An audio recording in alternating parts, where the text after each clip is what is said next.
Letter 1. To Mrs. Saville, England. St. Petersburg, December 11th, 17. You will rejoice to hear that no disaster has accompanied the commencement of an enterprise which you have regarded with such evil forebodings. I arrived here yesterday, and my first task is to assure my dear sister of my welfare and increasing confidence in the success of my undertaking. I am already far north of London, and as I walk in the streets of Petersburg, I feel a cold northern breeze play upon my cheeks, which braces my nerves and fills me with delight. Do you understand this feeling? This breeze, which has travelled from the regions towards which I am advancing, gives me a foretaste of those icy climes. Inspirited by this wind of promise, my daydreams become more fervent and vivid. I try in vain to be persuaded that the pole is the seat of frost and desolation. It ever presents itself to my imagination as the region of beauty and delight. There, Margaret, the sun is forever visible, its broad disk just skirting the horizon and diffusing a perpetual splendor. Therefore, with your leave, my sister, I will put some trust in preceding navigators. There snow and frost are banished. And, sailing over a calm sea, we may be wafted to a land surpassing in wonders and in beauty every region hitherto discovered on the habitable globe. Its productions and features may be without example, as the phenomena of the heavenly bodies undoubtedly are in those undiscovered solitudes. What may not be expected in a country of eternal light? I may there discover the wondrous power which attracts the needle and may regulate 1,000 celestial observations that require only this voyage to render their seeming eccentricities consistent forever. I shall satiate my ardent curiosity with the sight of a part of the world never before visited, and may tread a land never before imprinted by the foot of man. These are my enticements, and they are sufficient to conquer all fear of danger or death and to induce me to commence this laborious voyage with the joy a child feels when he embarks in a little boat, with his holiday mates, on an expedition of discovery up his native river. But supposing all these conjectures to be false, you cannot contest the inestimable benefit which I shall confer on all mankind, to the last generation, by discovering a passage near the pole to those countries, to reach which at present so many months are requisite. Or by ascertaining the secret of the magnet, which, if at all possible, can only be effected by an undertaking such as mine. These reflections have dispelled the agitation with which I began my letter, and I feel my heart glow with an enthusiasm which elevates me to heaven, for nothing contributes so much to tranquilize the mind as a steady purpose, a point on which the soul may fix its intellectual eye. This expedition has been the favorite dream of my early years. I have read with ardor the accounts of the various voyages which have been made in the prospect of arriving at the North Pacific Ocean through the seas which surround the pole. You may remember that a history of all the voyages made for purposes of discovery composed the whole of our good Uncle Thomas' library. My education was neglected, yet I was passionately fond of reading. These volumes were my study day and night, and my familiarity with them increased that regret which I had felt, as a child, on learning that my father's dying injunction had forbidden my uncle to allow me to embark in a seafaring life. These visions faded when I perused, for the first time, those poets whose effusions entranced my soul and lifted it to heaven. I also became a poet and for 1 year lived in a paradise of my own creation. I imagined that I also might obtain a niche in the temple where the names of Homer and Shakespeare are consecrated. You are well acquainted with my failure and how heavily I bore the disappointment. But just at that time I inherited the fortune of my cousin, and my thoughts were turned into the channel of their earlier bent. 6 years have passed since I resolved on my present undertaking. I can, even now, remember the hour from which I dedicated myself to this great enterprise.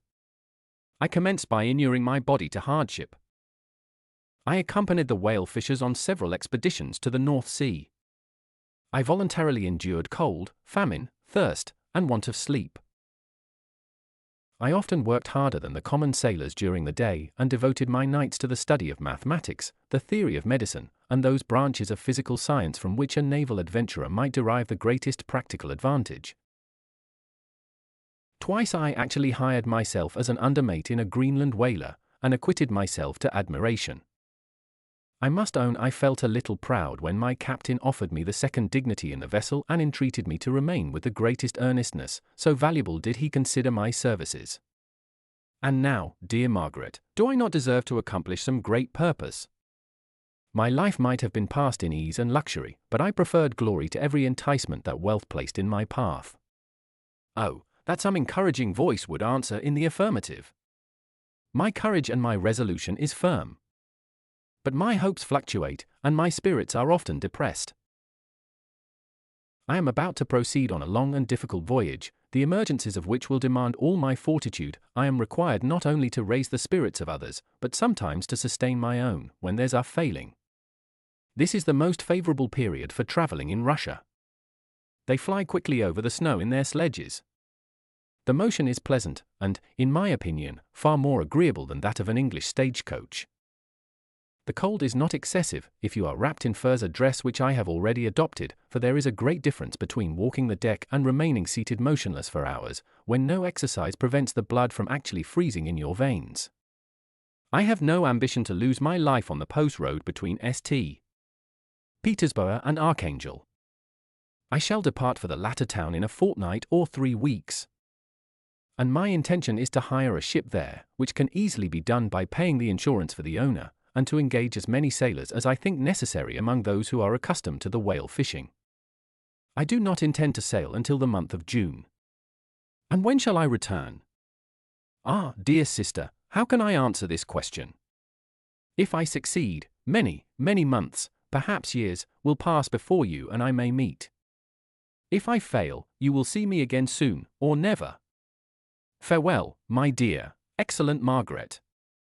Heaven shower down blessings on you, and save me, that I may again and again testify my gratitude for all your love and kindness. Your affectionate brother, R. Woolton. Letter 2.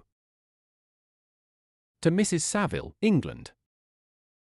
Archangel, the 28th of March, 17. How slowly the time passes here, encompassed as I am by frost and snow. Yet a second step is taken towards my enterprise. I have hired a vessel and am occupied in collecting my sailors. Those whom I have already engaged appear to be men on whom I can depend and are certainly possessed of dauntless courage. But I have one want which I have never yet been able to satisfy, and the absence of the object of which I now feel as a most severe evil. I have no friend, Margaret. When I am glowing with the enthusiasm of success, there will be none to participate my joy. If I am assailed by disappointment, no one will endeavor to sustain me in dejection. I shall commit my thoughts to paper, it is true. But that is a poor medium for the communication of feeling. I desire the company of a man who could sympathize with me, whose eyes would reply to mine.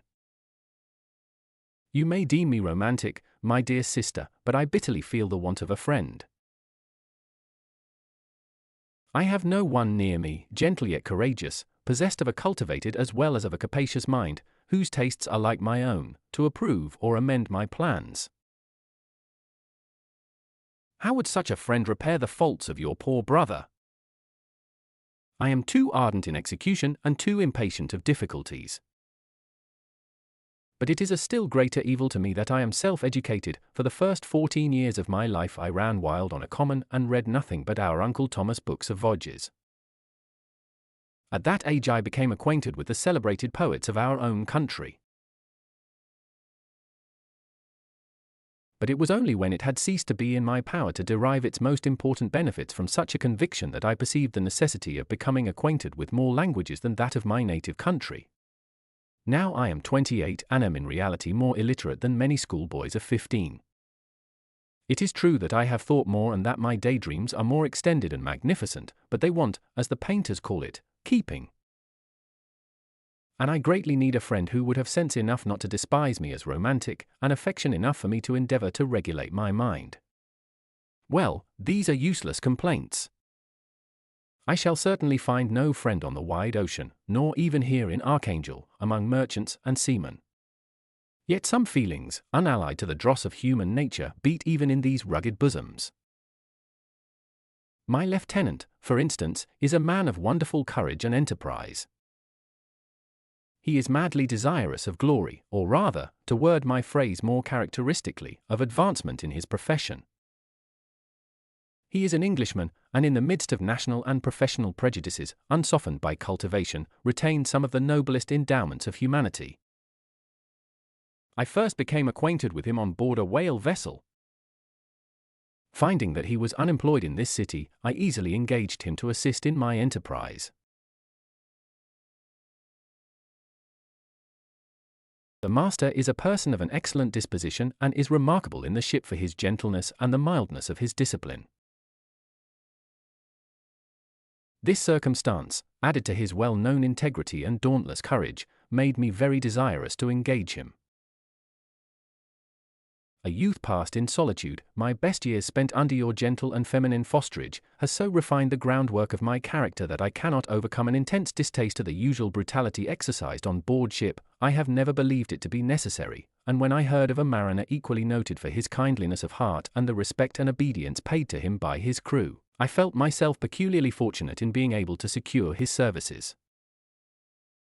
I heard of him first in rather a romantic manner, from a lady who owes to him the happiness of her life. This, briefly, is his story.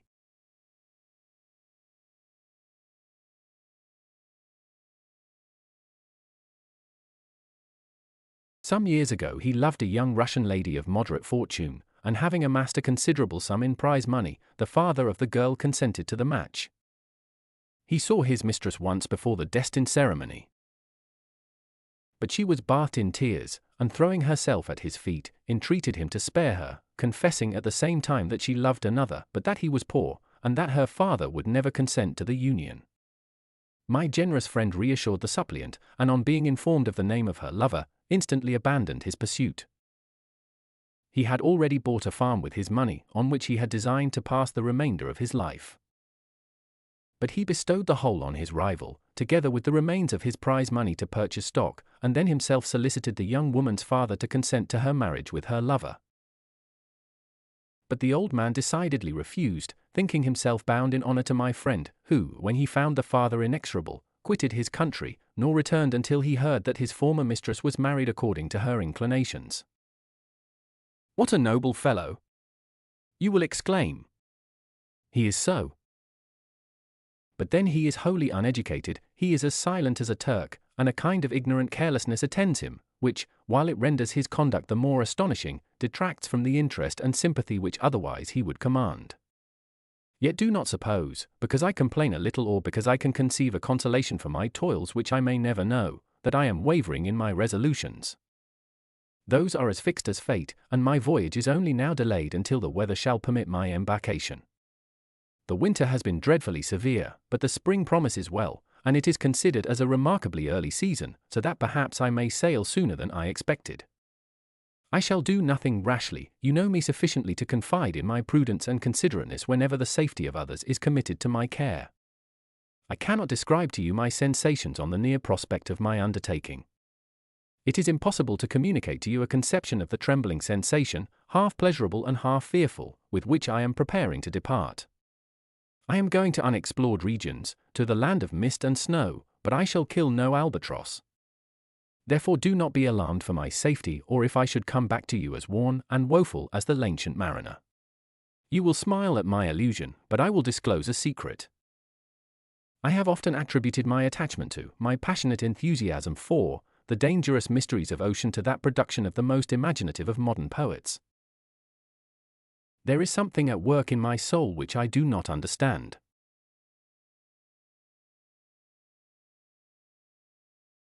I am practically industrious, painstaking, a workman to execute with perseverance and labor, but besides this there is a love for the marvelous, a belief in the marvelous, intertwined in all my projects, which hurries me out of the common pathways of men, even to the wild sea and unvisited regions I am about to explore.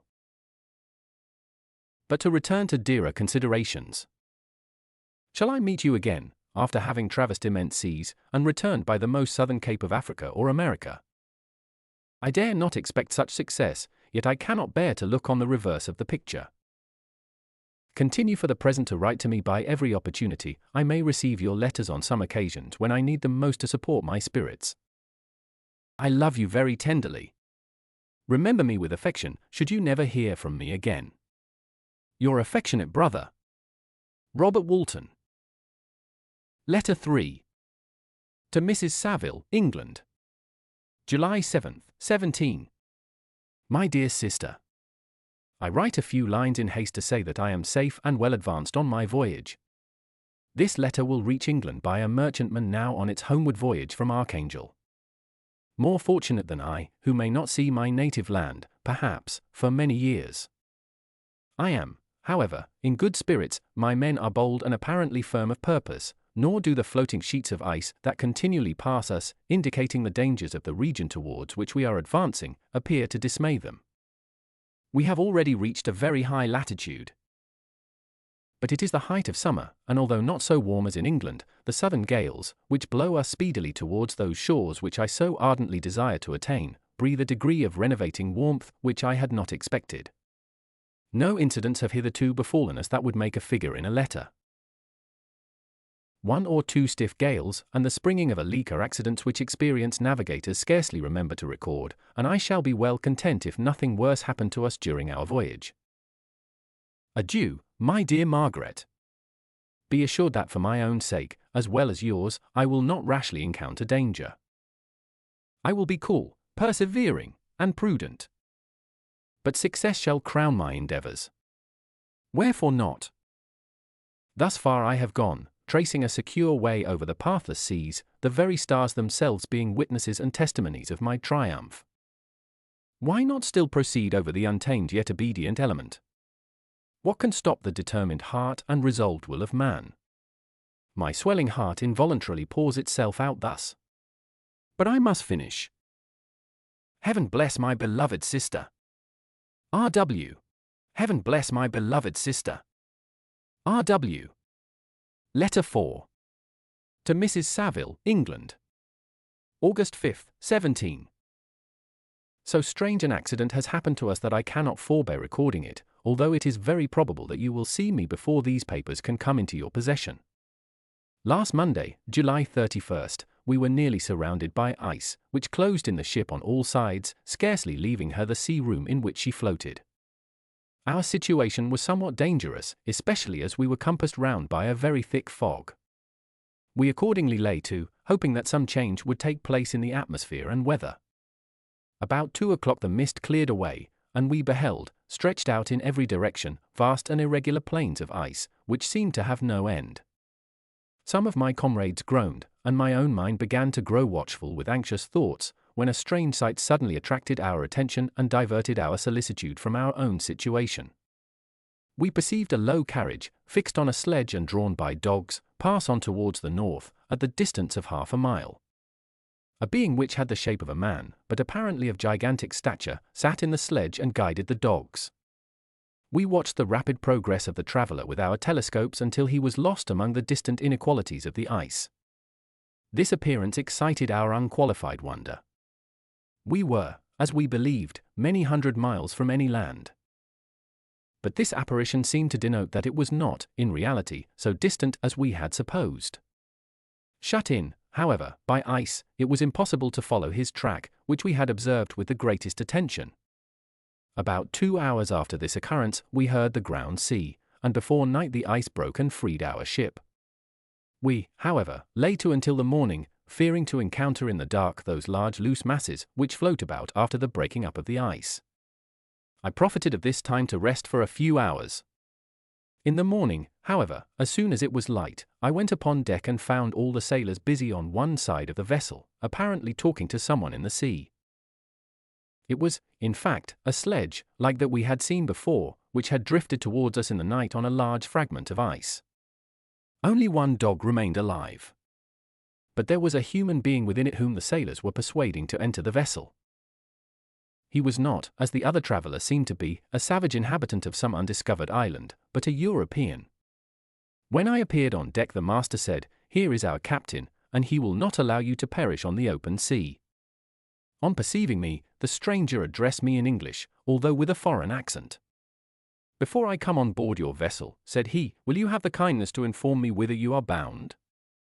You may conceive my astonishment on hearing such a question addressed to me from a man on the brink of destruction, and to whom I should have supposed that my vessel would have been a resource which he would not have exchanged for the most precious wealth the earth can afford.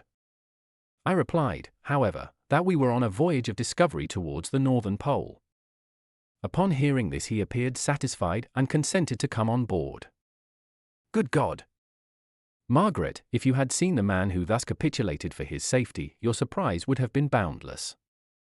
His limbs were nearly frozen, and his body dreadfully emaciated by fatigue and suffering. I never saw a man in so wretched a condition. We attempted to carry him into the cabin, but as soon as he had quitted the fresh air he fainted. We accordingly brought him back to the deck and restored him to animation by rubbing him with brandy and forcing him to swallow a small quantity. As soon as he showed signs of life, we wrapped him up in blankets and placed him near the chimney of the kitchen stove. By slow degrees, he recovered and ate a little soup, which restored him wonderfully. 2 days passed in this manner before he was able to speak, and I often feared that his sufferings had deprived him of understanding. When he had in some measure recovered, I removed him to my own cabin and attended on him as much as my duty would permit.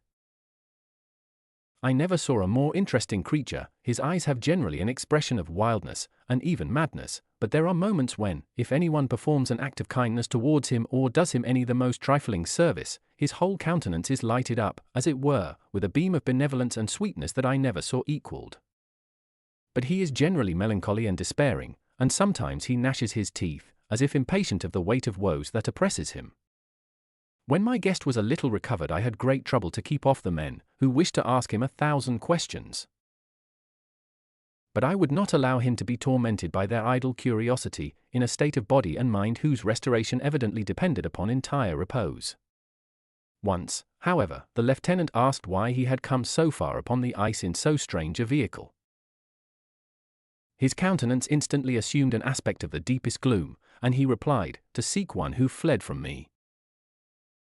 "And did the man whom you pursued travel in the same fashion?" "Yes." "Then I fancy we have seen him, for the day before we picked you up we saw some dogs drawing a sledge, with a man in it, across the ice." This aroused the stranger's attention, and he asked a multitude of questions concerning the route which the demon, as he called him, had pursued. Soon after, when he was alone with me, he said, "I have, doubtless, excited your curiosity, as well as that of these good people. But you are too considerate to make inquiries." "Certainly." "It would indeed be very impertinent and inhuman in me to trouble you with any inquisitiveness of mine. And yet you rescued me from a strange and perilous situation. You have benevolently restored me to life." Soon after this he inquired if I thought that the breaking up of the ice had destroyed the other sledge. I replied that I could not answer with any degree of certainty, for the ice had not broken until near midnight, and the traveler might have arrived at a place of safety before that time. But of this I could not judge. From this time a new spirit of life animated the decaying frame of the stranger. He manifested the greatest eagerness to be upon deck to watch for the sledge which had before appeared.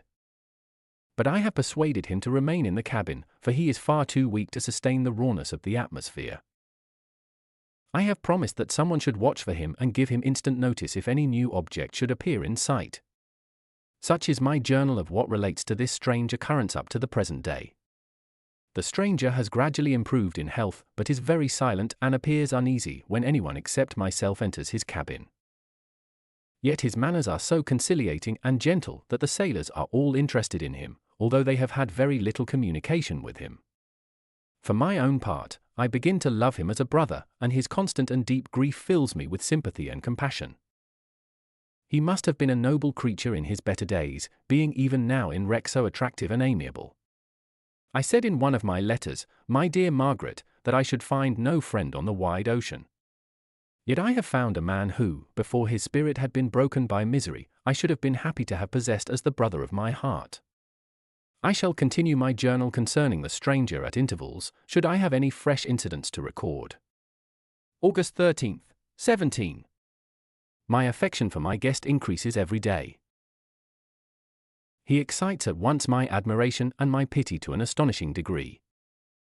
How can I see so noble a creature destroyed by misery without feeling the most poignant grief? He is so gentle, yet so wise. His mind is so cultivated, and when he speaks, although his words are culled with the choicest art, yet they flow with rapidity and unparalleled eloquence. He is now much recovered from his illness and is continually on the deck, apparently watching for the sledge that preceded his own. Yet, although unhappy, he is not so utterly occupied by his own misery but that he interests himself deeply in the projects of others. He has frequently conversed with me on mine, which I have communicated to him without disguise. He entered attentively into all my arguments in favor of my eventual success and into every minute detail of the measures I had taken to secure it. I was easily led by the sympathy which he evinced to use the language of my heart, to give utterance to the burning ardor of my soul and to say, with all the fervor that warmed me, how gladly I would sacrifice my fortune, my existence, my every hope, to the furtherance of my enterprise. One man's life or death were but a small price to pay for the acquirement of the knowledge which I sought, for the dominion I should acquire and transmit over the elemental foes of our race. As I spoke, a dark gloom spread over my listener's countenance. At first I perceived that he tried to suppress his emotion. He placed his hands before his eyes, and my voice quivered and failed me as I beheld tears trickle fast from between his fingers. A groan burst from his heaving breast. I paused. At length he spoke, in broken accents, "Unhappy man! Do you share my madness? Have you drunk also of the intoxicating draught? Hear me. Let me reveal my tale, and you will dash the cup from your lips." Such words, you may imagine, strongly excited my curiosity. But the paroxysm of grief that had seized the stranger overcame his weakened powers, and many hours of repose and tranquil conversation were necessary to restore his composure. Having conquered the violence of his feelings, he appeared to despise himself for being the slave of passion. And quelling the dark tyranny of despair, he led me again to converse concerning myself personally. He asked me the history of my earlier years. The tale was quickly told, but it awakened various trains of reflection. I spoke of my desire of finding a friend, of my thirst for a more intimate sympathy with a fellow mind than had ever fallen to my lot, and expressed my conviction that a man could boast of little happiness who did not enjoy this blessing. "I agree with you," replied the stranger. "We are unfashioned creatures, but half made up. If one wiser, better, dearer than ourselves such a friend ought to be, do not lend his aid to perfectionate our weak and faulty natures. I once had a friend, the most noble of human creatures, and am entitled, therefore, to judge respecting friendship. You have hope, and the world before you, and have no cause for despair. But I have lost everything and cannot begin life anew." As he said this, his countenance became expressive of a calm, settled grief that touched me to the heart. But he was silent and presently retired to his cabin. Even broken in spirit as he is, no one can feel more deeply than he does the beauties of nature. The starry sky, the sea, and every sight afforded by these wonderful regions seems still to have the power of elevating his soul from earth. Such a man has a double existence. He may suffer misery and be overwhelmed by disappointments, yet when he has retired into himself, he will be like a celestial spirit that has a halo around him, within whose circle no grief or folly ventures. Will you smile at the enthusiasm I express concerning this divine wanderer? You would not if you saw him. You have been tutored and refined by books and retirement from the world, and you are therefore somewhat fastidious. But this only renders you the more fit to appreciate the extraordinary merits of this wonderful man. Sometimes I have endeavored to discover what quality it is which he possesses that elevates him so immeasurably above any other person I ever knew. I believe it to be an intuitive discernment, a quick but never failing power of judgment, a penetration into the causes of things, unequaled for clearness and precision. Add to this a facility of expression and a voice whose varied intonations are soul-subduing music. August 19th, 17. Yesterday the stranger said to me, "You may easily perceive, Captain Walton, that I have suffered great and unparalleled misfortunes. I had determined at one time that the memory of these evils should die with me, but you have won me to alter my determination. You seek for knowledge and wisdom, as I once did. And I ardently hope that the gratification of your wishes may not be a serpent to sting you, as mine has been. I do not know that the relation of my disasters will be useful to you. Yet, when I reflect that you are pursuing the same course, exposing yourself to the same dangers which have rendered me what I am, I imagine that you may deduce an apt moral from my tale, one that may direct you if you succeed in your undertaking and console you in case of failure. Prepare to hear of occurrences which are usually deemed marvelous. Were we among the tamer scenes of nature, I might fear to encounter your unbelief, perhaps your ridicule. But many things will appear possible in these wild and mysterious regions, which would provoke the laughter of those unacquainted with the ever-varied powers of nature. Nor can I doubt but that my tale conveys in its series internal evidence of the truth of the events of which it is composed. You may easily imagine that I was much gratified by the offered communication, yet I could not endure that he should renew his grief by a recital of his misfortunes. I felt the greatest eagerness to hear the promised narrative, partly from curiosity and partly from a strong desire to ameliorate his fate if it were in my power. I expressed these feelings in my answer. "I thank you," he replied, "for your sympathy, but it is useless. My fate is nearly fulfilled. I wait but for one event, and then I shall repose in peace." "I understand your feeling," continued he, perceiving that I wished to interrupt him. "But you are mistaken, my friend, if thus you will allow me to name you. Nothing can alter my destiny. Listen to my history, and you will perceive how irrevocably it is determined." He then told me that he would commence his narrative the next day when I should be at leisure. This promise drew from me the warmest thanks. I have resolved every night, when I am not imperatively occupied by my duties, to record, as nearly as possible in his own words, what he has related during the day. If I should be engaged, I will at least make notes.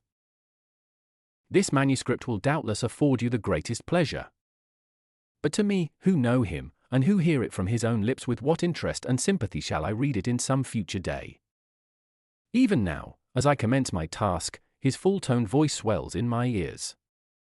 His lustrous eyes dwell on me with all their melancholy sweetness. I see his thin hand raised in animation, while the lineaments of his face are irradiated by the soul within. Strange and harrowing must be his story, frightful the storm which embraced the gallant vessel on its course and wrecked it thus. Chapter 1. I am by birth a Genovese, and my family is one of the most distinguished of that republic. My ancestors had been for many years councillors and syndics, and my father had filled several public situations with honor and reputation. He was respected by all who knew him for his integrity and indefatigable attention to public business. He passed his younger days perpetually occupied by the affairs of his country. A variety of circumstances had prevented his marrying early, nor was it until the decline of life that he became a husband and the father of a family. As the circumstances of his marriage illustrate his character, I cannot refrain from relating them. One of his most intimate friends was a merchant who, from a flourishing state, fell, through numerous mischances, into poverty. This man, whose name was Beaufort, was of a proud and unbending disposition and could not bear to live in poverty and oblivion in the same country where he had formerly been distinguished for his rank and magnificence. Having paid his debts, therefore, in the most honourable manner, he retreated with his daughter to the town of Lucerne, where he lived unknown and in wretchedness. My father loved Beaufort with the truest friendship and was deeply grieved by his retreat in these unfortunate circumstances. He bitterly deplored the false pride which led his friend to a conduct so little worthy of the affection that united them. He lost no time in endeavouring to seek him out, with the hope of persuading him to begin the world again through his credit and assistance. Beaufort had taken effectual measures to conceal himself, and it was 10 months before my father discovered his abode. Overjoyed at this discovery, he hastened to the house, which was situated in a mean street near the Reuss. But when he entered, misery and despair alone welcomed him. Beaufort had saved but a very small sum of money from the wreck of his fortunes, but it was sufficient to provide him with sustenance for some months, and in the meantime he hoped to procure some respectable employment in a merchant's house. The interval was, consequently, spent in inaction. His grief only became more deep and rankling when he had leisure for reflection, and at length it took so fast hold of his mind that at the end of 3 months he lay on a bed of sickness, incapable of any exertion.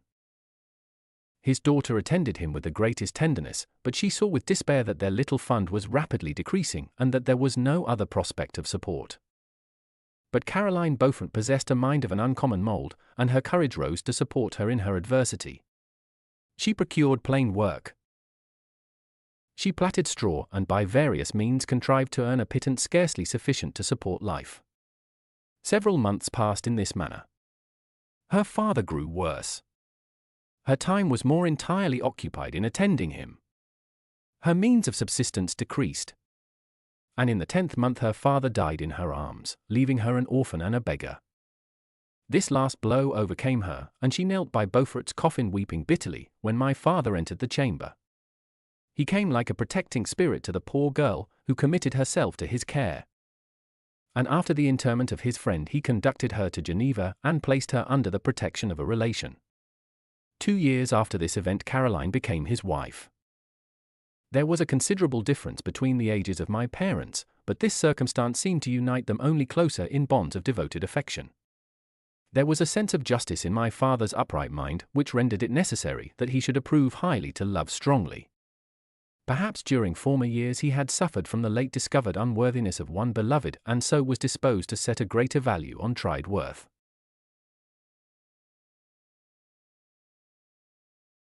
There was a show of gratitude and worship in his attachment to my mother, differing wholly from the doting fondness of age, for it was inspired by reverence for her virtues and a desire to be the means of, in some degree, recompensing her for the sorrows she had endured, but which gave inexpressible grace to his behavior to her. Everything was made to yield to her wishes and her convenience. He strove to shelter her, as a fair exotic is sheltered by the gardener, from every rougher wind and to surround her with all that could tend to excite pleasurable emotion in her soft and benevolent mind. Her health, and even the tranquillity of her hitherto constant spirit, had been shaken by what she had gone through. During the 2 years that had elapsed previous to their marriage my father had gradually relinquished all his public functions.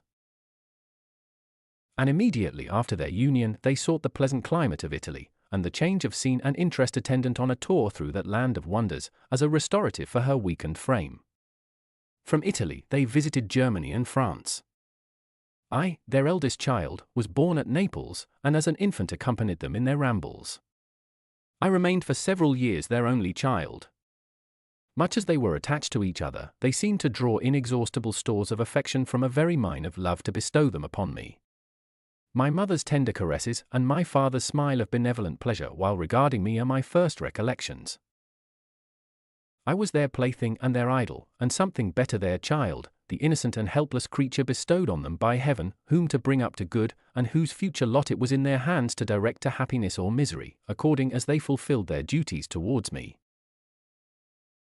With this deep consciousness of what they owed towards the being to which they had given life, added to the active spirit of tenderness that animated both, it may be imagined that while during every hour of my infant life I received a lesson of patience, of charity, and of self-control, I was so guided by a silken cord that all seemed but one train of enjoyment to me.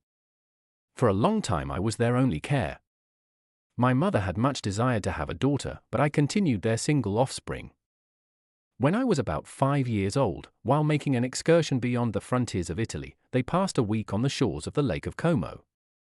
Their benevolent disposition often made them enter the cottages of the poor. This, to my mother, was more than a duty. It was a necessity, a passion remembering what she had suffered, and how she had been relieved for her to act in her turn the guardian angel to the afflicted.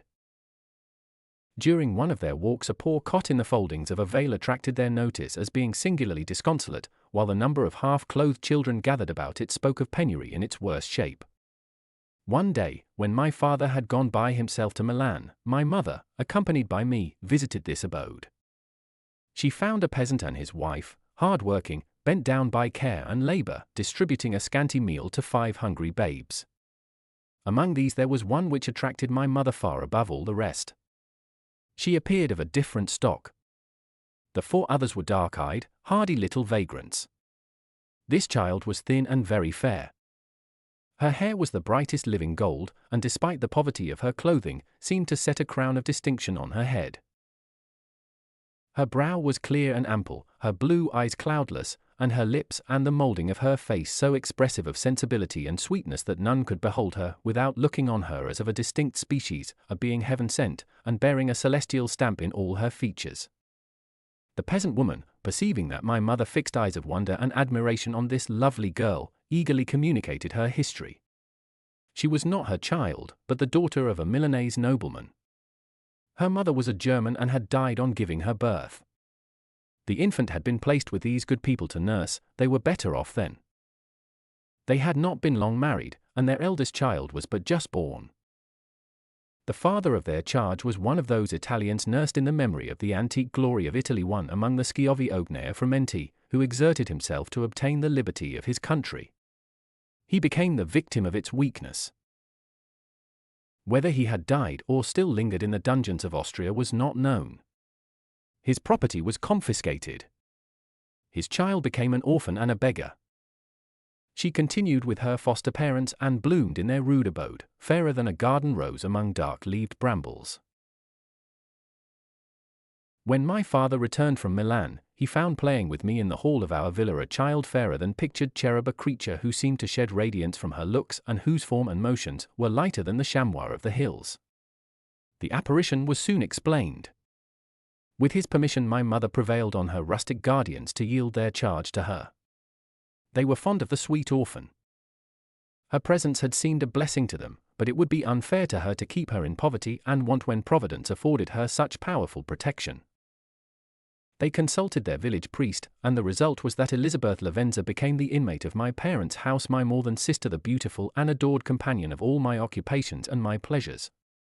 Everyone loved Elizabeth. The passionate and almost reverential attachment with which all regarded her became, while I shared it, my pride and my delight. On the evening previous to her being brought to my home, my mother had said playfully, "I have a pretty present for my Victor, tomorrow he shall have it." And when, on the morrow, she presented Elizabeth to me as her promised gift, I, with childish seriousness, interpreted her words literally and looked upon Elizabeth as mine to protect, love, and cherish. All praises bestowed on her I received as made to a possession of my own. We called each other familiarly by the name of cousin. No word, no expression could body forth the kind of relation in which she stood to me, my more than sister, since till death she was to be mine only. Chapter 2. We were brought up together. There was not quite a year difference in our ages. I need not say that we were strangers to any species of disunion or dispute. Harmony was the soul of our companionship, and the diversity and contrast that subsisted in our characters drew us nearer together. Elizabeth was of a calmer and more concentrated disposition. But, with all my ardor, I was capable of a more intense application and was more deeply smitten with the thirst for knowledge. She busied herself with following the aerial creations of the poets. And in the majestic and wondrous scenes which surrounded our Swiss home, the sublime shapes of the mountains, the changes of the seasons, tempest and calm, the silence of winter, and the life and turbulence of our alpine summers, she found ample scope for admiration and delight. While my companion contemplated with a serious and satisfied spirit the magnificent appearances of things, I delighted in investigating their causes. The world was to me a secret which I desired to divine. Curiosity, earnest research to learn the hidden laws of nature, gladness akin to rapture, as they were unfolded to me, are among the earliest sensations I can remember. On the birth of a second son, my junior by 7 years, my parents gave up entirely their wandering life and fixed themselves in their native country. We possessed a house in Geneva and a campaign on Belrive, the eastern shore of the lake, at the distance of rather more than a league from the city. We resided principally in the latter, and the lives of my parents were passed in considerable seclusion. It was my temper to avoid a crowd and to attach myself fervently to a few. I was indifferent, therefore, to my schoolfellows in general. But I united myself in the bonds of the closest friendship to one among them. Henry Clerval was the son of a merchant of Geneva. He was a boy of singular talent and fancy. He loved enterprise, hardship, and even danger for its own sake. He was deeply read in books of chivalry and romance. He composed heroic songs and began to write many a tale of enchantment and knightly adventure. He tried to make us act plays and to enter into masquerades, in which the characters were drawn from the heroes of Roncesvalles, of the Round Table of King Arthur, and the chivalrous train who shed their blood to redeem the Holy Sepulchre from the hands of the infidels.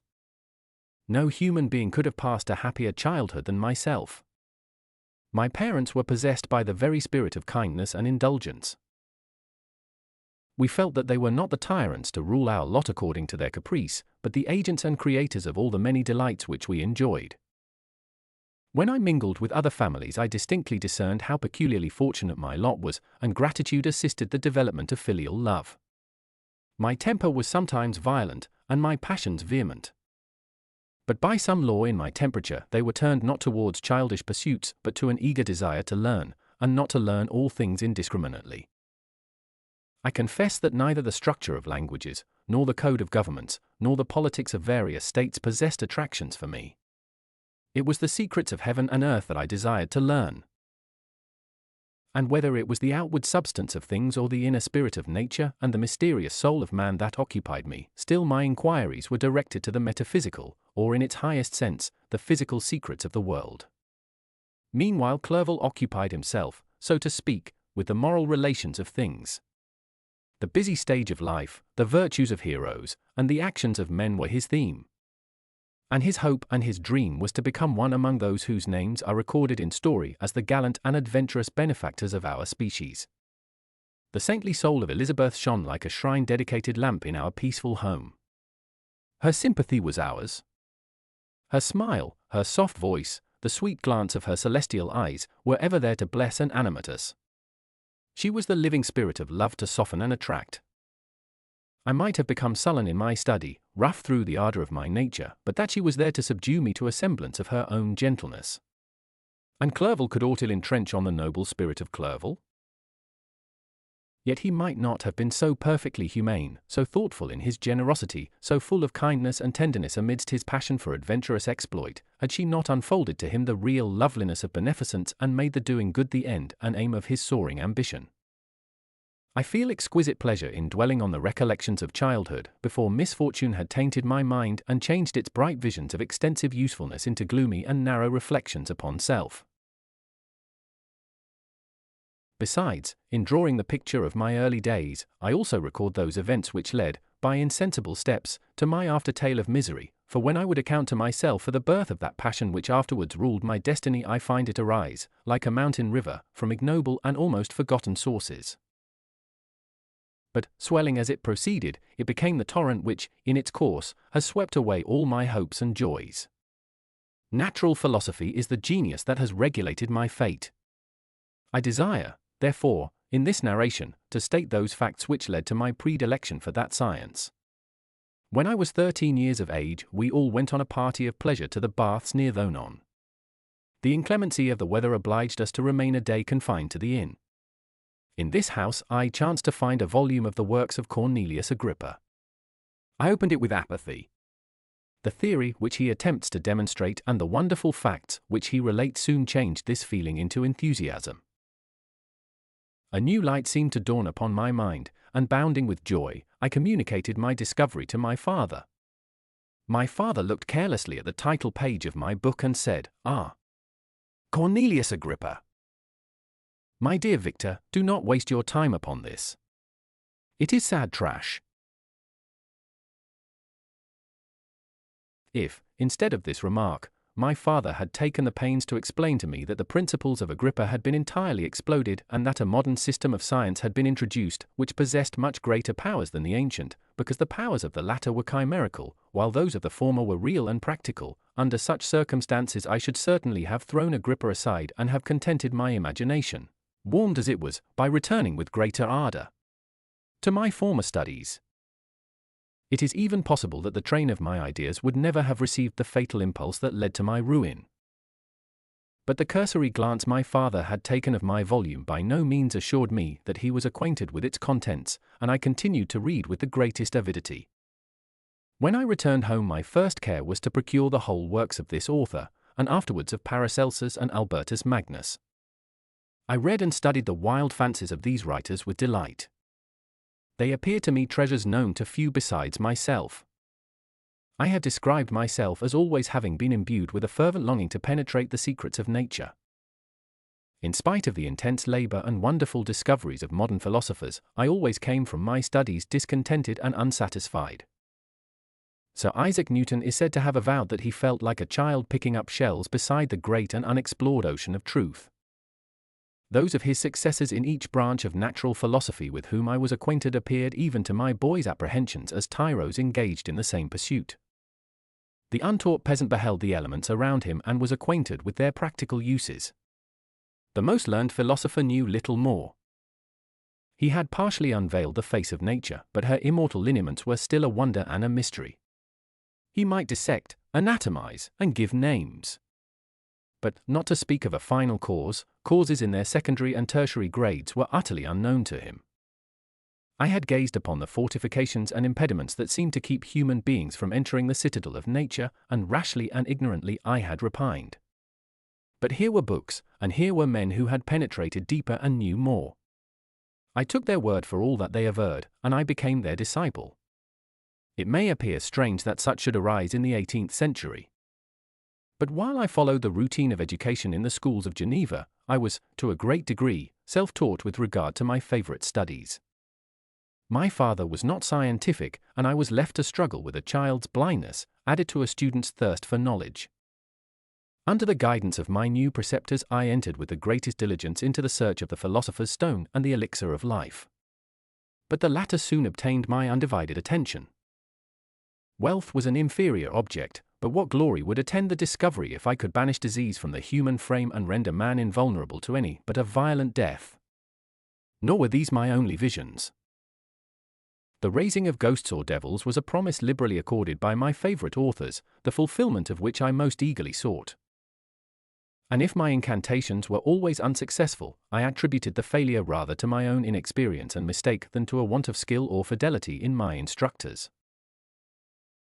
And thus for a time I was occupied by exploded systems, mingling, like an unidept, 1,000 contradictory theories and floundering desperately in a very slough of multifarious knowledge, guided by an ardent imagination and childish reasoning, till an accident again changed the current of my ideas. When I was about 15 years old, we had retired to our house near Belrive, when we witnessed a most violent and terrible thunderstorm. It advanced from behind the mountains of Jura, and the thunder burst at once with frightful loudness from various quarters of the heavens. I remained, while the storm lasted, watching its progress with curiosity and delight. As I stood at the door, on a sudden I beheld a stream of fire issue from an old and beautiful oak which stood about 20 yards from our house. And so soon as the dazzling light vanished, the oak had disappeared, and nothing remained but a blasted stump.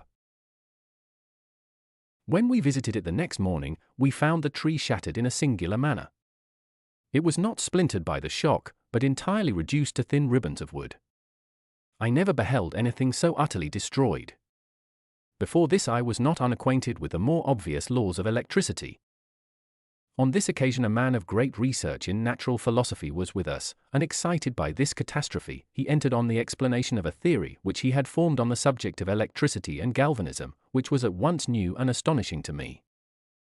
All that he said threw greatly into the shade Cornelius Agrippa, Albertus Magnus, and Paracelsus, the lords of my imagination.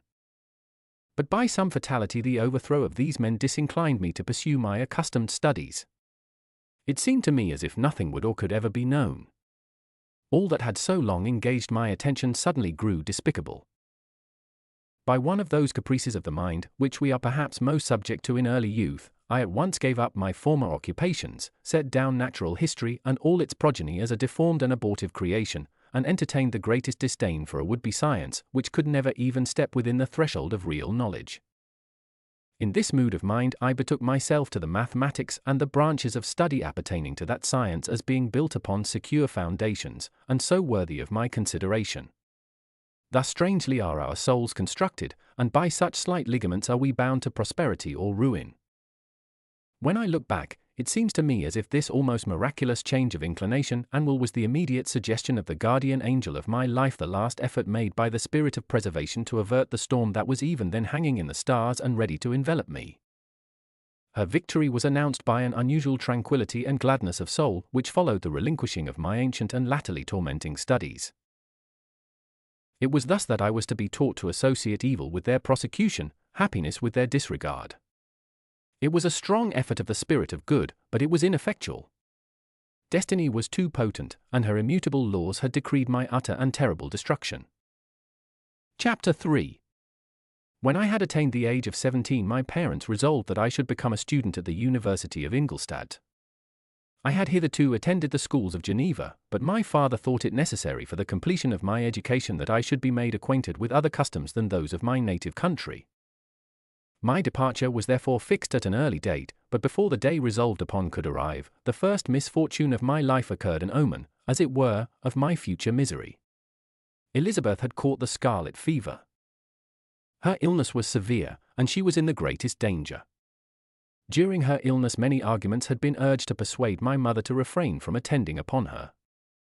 She had at first yielded to our entreaties, but when she heard that the life of her favourite was menaced, she could no longer control her anxiety. She attended her sick bed.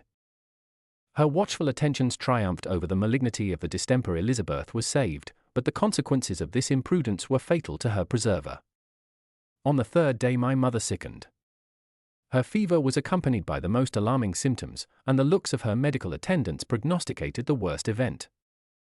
On her deathbed the fortitude and benignity of this best of women did not desert her. She joined the hands of Elizabeth and myself. "My children," she said, "my firmest hopes of future happiness were placed on the prospect of your union. This expectation will now be the consolation of your father. Elizabeth, my love, you must supply my place to my younger children. Alas! I regret that I am taken from you. And, happy and beloved as I have been, is it not hard to quit you all? But these are not thoughts befitting me. I will endeavour to resign myself cheerfully to death, and will indulge a hope of meeting you in another world." She died calmly, and her countenance expressed affection even in death. I need not describe the feelings of those whose dearest ties are rent by that most irreparable evil, the void that presents itself to the soul, and the despair that is exhibited on the countenance. It is so long before the mind can persuade itself that she whom we saw every day, and whose very existence appeared a part of our own, can have departed for ever, that the brightness of a beloved eye can have been extinguished, and the sound of a voice so familiar and dear to the ear can be hushed, never more to be heard. These are the reflections of the first days. But when the lapse of time proves the reality of the evil, then the actual bitterness of grief commences. Yet from whom has not that rude hand rent away some dear connection? And why should I describe a sorrow which all have felt, and must feel? The time at length arrives when grief is rather an indulgence than a necessity. And the smile that plays upon the lips, although it may be deemed a sacrilege, is not banished. My mother was dead, but we had still duties which we ought to perform. We must continue our course with the rest and learn to think ourselves fortunate whilst one remains whom the spoiler has not seized. My departure for Ingolstadt, which had been deferred by these events, was now again determined upon. I obtained from my father a respite of some weeks. It appeared to me sacrilege so soon to leave the repose, akin to death, of the house of mourning, and to rush into the thick of life. I was new to sorrow, but it did not the less alarm me. I was unwilling to quit the sight of those that remained to me, and above all, I desired to see my sweet Elizabeth in some degree consoled. She indeed veiled her grief and strove to act the comforter to us all. She looked steadily on life and assumed its duties with courage and zeal. She devoted herself to those whom she had been taught to call her uncle and cousins. Never was she so enchanting as at this time, when she recalled the sunshine of her smiles and spent them upon us. She forgot even her own regret in her endeavours to make us forget. The day of my departure at length arrived. Clerval spent the last evening with us. He had endeavoured to persuade his father to permit him to accompany me and to become my fellow student, but in vain. His father was a narrow-minded trader and saw idleness and ruin in the aspirations and ambition of his son. Henry deeply felt the misfortune of being debarred from a liberal education. He said little, but when he spoke I read in his kindling eye and in his animated glance a restrained but firm resolve not to be chained to the miserable details of commerce. We sat late. We could not tear ourselves away from each other, nor persuade ourselves to say the word farewell. It was said, and we retired under the pretence of seeking repose, each fancying that the other was deceived. But when at morning's dawn I descended to the carriage, which was to convey me away, they were all there, my father again to bless me, Clerval to press my hand once more, my Elizabeth to renew her entreaties that I would write often, and to bestow the last feminine attentions on her playmate and friend. I threw myself into the chaise that was to convey me away and indulged in the most melancholy reflections. I, who had ever been surrounded by amiable companions, continually engaged in endeavouring to bestow mutual pleasure, I was now alone. In the university whither I was going I must form my own friends, and be my own protector. My life had hitherto been remarkably secluded and domestic, and this had given me invincible repugnance to new countenances. I loved my brothers, Elizabeth and Clerval. These were old familiar faces, but I believed myself totally unfitted for the company of strangers. Such were my reflections as I commenced my journey. But as I proceeded, my spirits and hopes rose. I ardently desired the acquisition of knowledge. I had often, when at home, thought it hard to remain during my youth cooped up in one place, and had longed to enter the world and take my station among other human beings. Now my desires were complied with, and it would, indeed, have been folly to repent.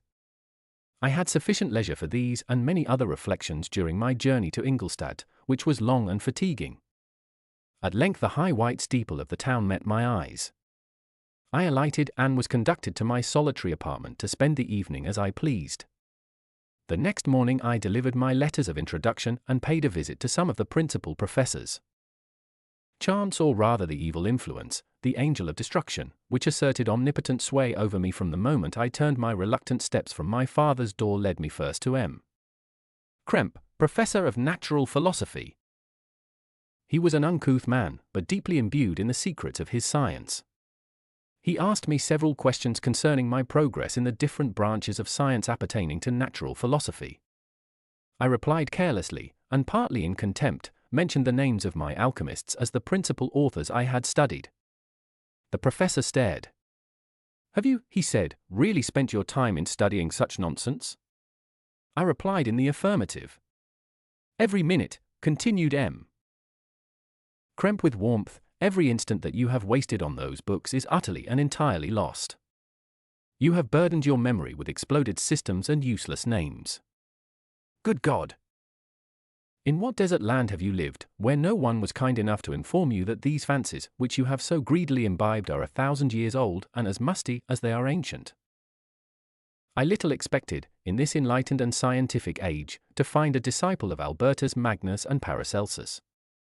My dear sir, you must begin your studies entirely anew."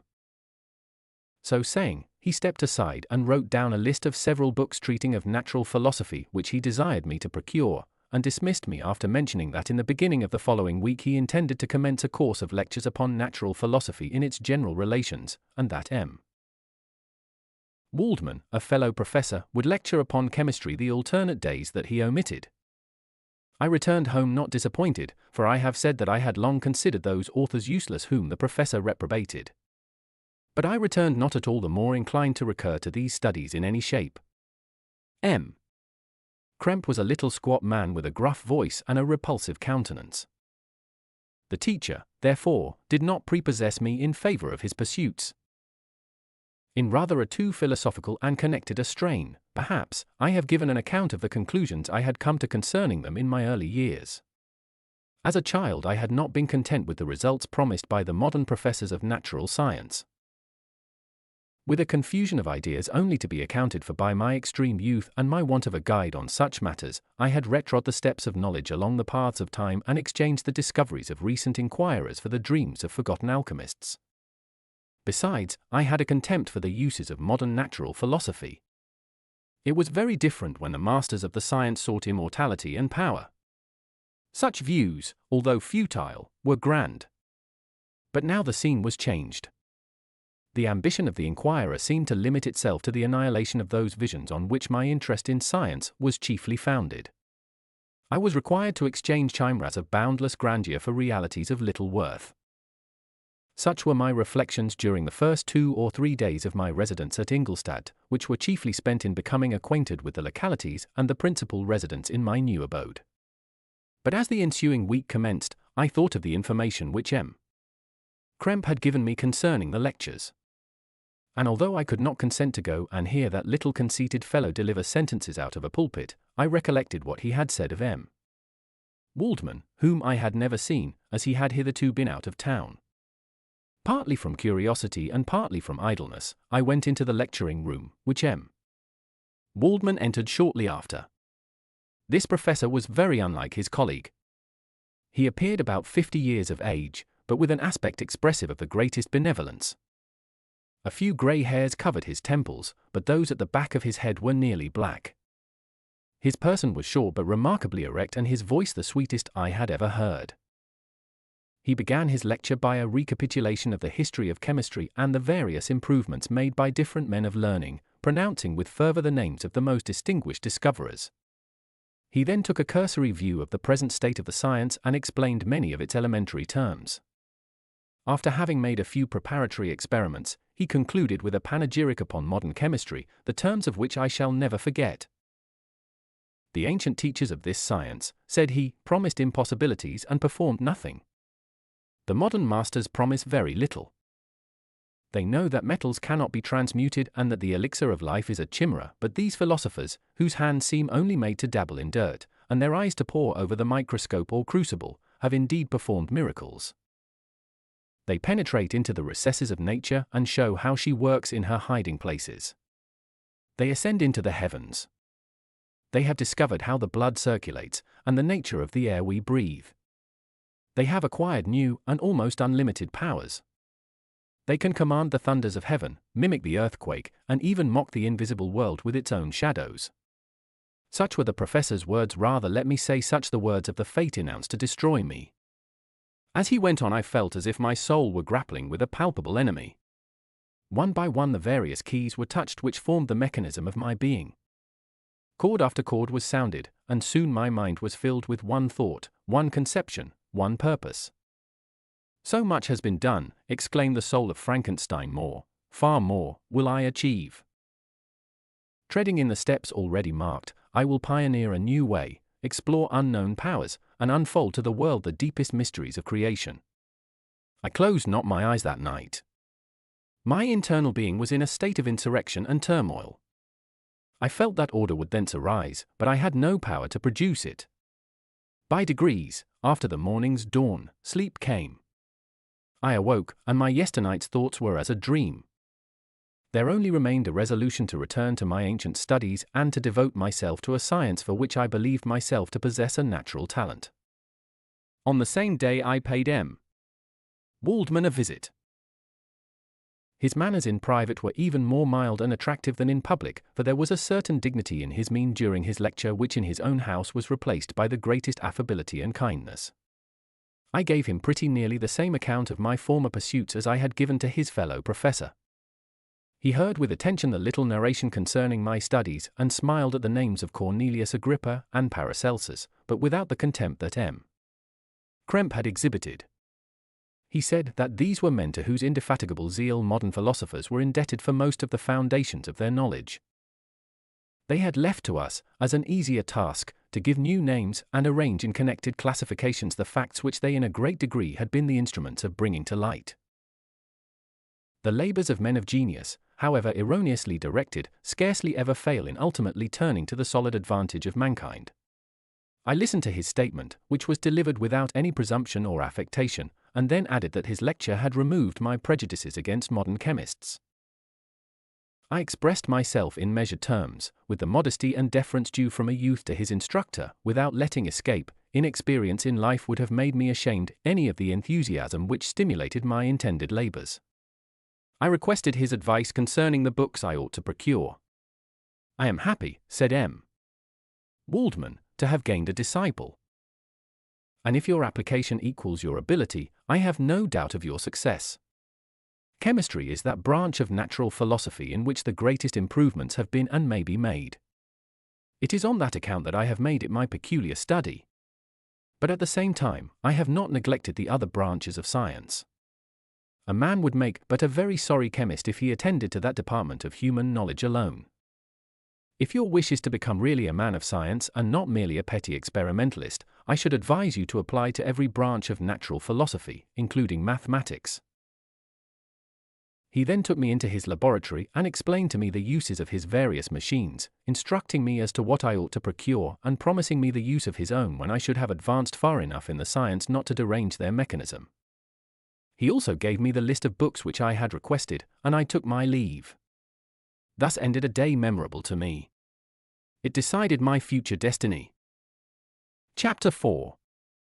From this day natural philosophy, and particularly chemistry, in the most comprehensive sense of the term, became nearly my sole occupation. I read with ardor those works, so full of genius and discrimination, which modern inquirers have written on these subjects. I attended the lectures and cultivated the acquaintance of the men of science of the university, and I found even in M. Krempe a great deal of sound sense and real information, combined, it is true, with a repulsive physiognomy and manners, but not on that account the less valuable. In M. Waldman I found a true friend. His gentleness was never tinged by dogmatism, and his instructions were given with an air of frankness and good nature that banished every idea of pedantry. In 1,000 ways he smoothed for me the path of knowledge and made the most abstruse inquiries clear and facile to my apprehension. My application was at first fluctuating and uncertain. It gained strength as I proceeded and soon became so ardent and eager that the stars often disappeared in the light of morning whilst I was yet engaged in my laboratory. As I applied so closely, it may be easily conceived that my progress was rapid. My ardor was indeed the astonishment of the students, and my proficiency that of the masters. Professor Krempe often asked me, with a sly smile, how Cornelius Agrippa went on, whilst M. Waldman expressed the most heartfelt exultation in my progress. 2 years passed in this manner, during which I paid no visit to Geneva, but was engaged, heart and soul, in the pursuit of some discoveries which I hoped to make. None but those who have experienced them can conceive of the enticements of science. In other studies you go as far as others have gone before you, and there is nothing more to know. But in a scientific pursuit there is continual food for discovery and wonder. A mind of moderate capacity which closely pursues one study must infallibly arrive at great proficiency in that study. And I, who continually sought the attainment of one object of pursuit and was solely wrapped up in this, improved so rapidly that at the end of 2 years I made some discoveries in the improvement of some chemical instruments, which procured me great esteem and admiration at the university. When I had arrived at this point and had become as well acquainted with the theory and practice of natural philosophy as depended on the lessons of any of the professors at Ingolstadt, my residence there being no longer conducive to my improvements, I thought of returning to my friends and my native town, when an incident happened that protracted my stay. One of the phenomena which had peculiarly attracted my attention was the structure of the human frame, and, indeed, any animal endued with life. Whence, I often asked myself, did the principle of life proceed? It was a bold question, and one which has ever been considered as a mystery. Yet with how many things are we upon the brink of becoming acquainted, if cowardice or carelessness did not restrain our inquiries? I revolved these circumstances in my mind and determined thenceforth to apply myself more particularly to those branches of natural philosophy which relate to physiology. Unless I had been animated by an almost supernatural enthusiasm, my application to this study would have been irksome and almost intolerable.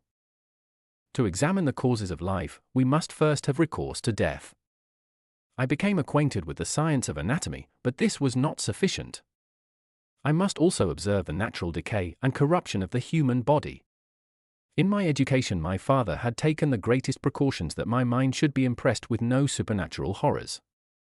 I do not ever remember to have trembled at a tale of superstition or to have feared the apparition of a spirit. Darkness had no effect upon my fancy, and a churchyard was to me merely the receptacle of bodies deprived of life, which, from being the seat of beauty and strength, had become food for the worm. Now I was led to examine the cause and progress of this decay and forced to spend days and nights in vaults and charnel houses. My attention was fixed upon every object the most insupportable to the delicacy of the human feelings.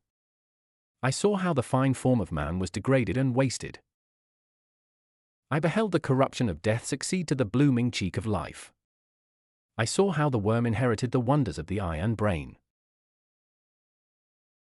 I paused, examining and analyzing all the minutiae of causation, as exemplified in the change from life to death, and death to life, until from the midst of this darkness a sudden light broke in upon me, a light so brilliant and wondrous, yet so simple, that while I became dizzy with the immensity of the prospect which it illustrated, I was surprised that among so many men of genius who had directed their inquiries towards the same science, that I alone should be reserved to discover so astonishing a secret. Remember, I am not recording the vision of a madman. The sun does not more certainly shine in the heavens than that which I now affirm is true. Some miracle might have produced it, yet the stages of the discovery were distinct and probable. After days and nights of incredible labor and fatigue, I succeeded in discovering the cause of generation and life. Nay, more, I became myself capable of bestowing animation upon lifeless matter. The astonishment which I had at first experienced on this discovery soon gave place to delight and rapture. After so much time spent in painful labor, to arrive at once at the summit of my desires was the most gratifying consummation of my toils. But this discovery was so great and overwhelming that all the steps by which I had been progressively led to it were obliterated, and I beheld only the result. What had been the study and desire of the wisest men since the creation of the world was now within my grasp. Not that, like a magic scene, it all opened upon me at once. The information I had obtained was of a nature rather to direct my endeavors so soon as I should point them towards the object of my search than to exhibit that object already accomplished. I was like the Arabian who had been buried with the dead and found a passage to life, aided only by one glimmering and seemingly ineffectual light. I see by your eagerness and the wonder and hope which your eyes express, my friend, that you expect to be informed of the secret with which I am acquainted. That cannot be. Listen patiently until the end of my story, and you will easily perceive why I am reserved upon that subject. I will not lead you on, unguarded and ardent as I then was, to your destruction and infallible misery. Learn from me, if not by my precepts, at least by my example, how dangerous is the acquirement of knowledge and how much happier that man is who believes his native town to be the world, than he who aspires to become greater than his nature will allow. When I found so astonishing a power placed within my hands, I hesitated a long time concerning the manner in which I should employ it. Although I possessed the capacity of bestowing animation, yet to prepare a frame for the reception of it, with all its intricacies of fibers, muscles, and veins, still remained a work of inconceivable difficulty and labor. I doubted at first whether I should attempt the creation of a being like myself, or one of simpler organization.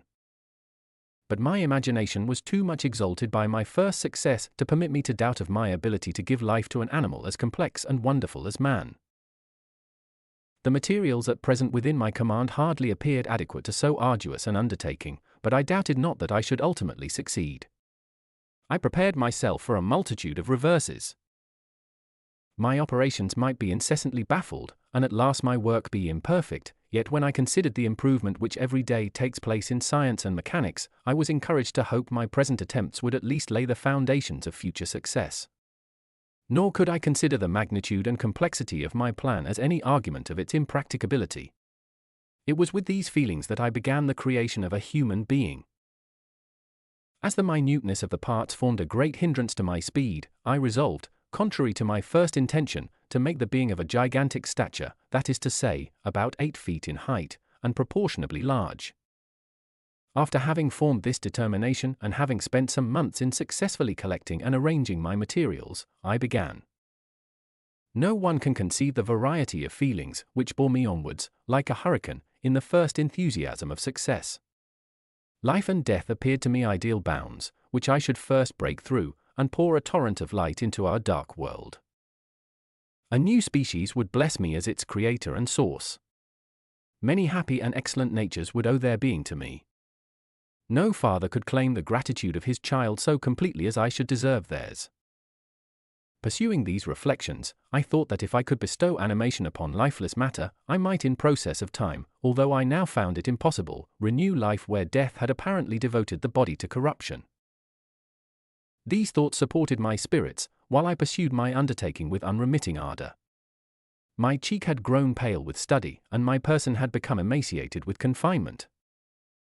Sometimes, on the very brink of certainty, I failed. Yet still I clung to the hope which the next day or the next hour might realize. One secret which I alone possessed was the hope to which I had dedicated myself. And the moon gazed on my midnight labors, while, with unrelaxed and breathless eagerness, I pursued nature to her hiding places. Who shall conceive the horrors of my secret toil as I dabbled among the unhallowed damps of the grave or tortured the living animal to animate the lifeless clay? My limbs now tremble, and my eyes swim with the remembrance.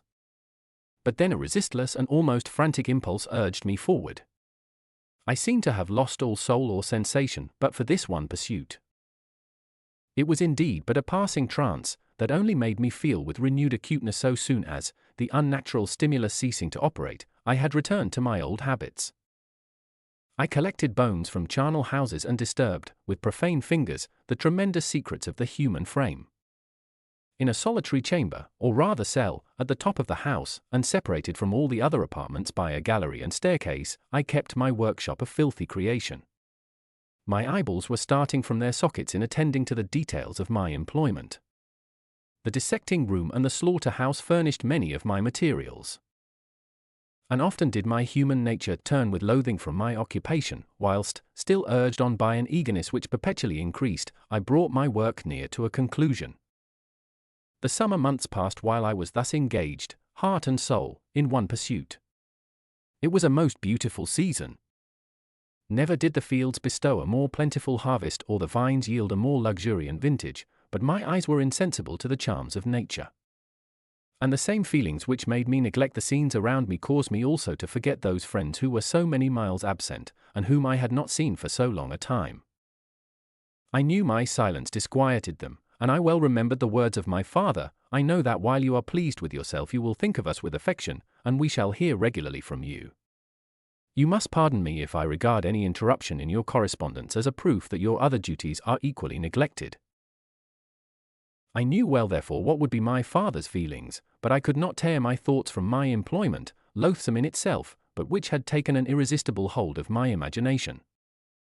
I wished, as it were, to procrastinate all that related to my feelings of affection until the great object, which swallowed up every habit of my nature, should be completed.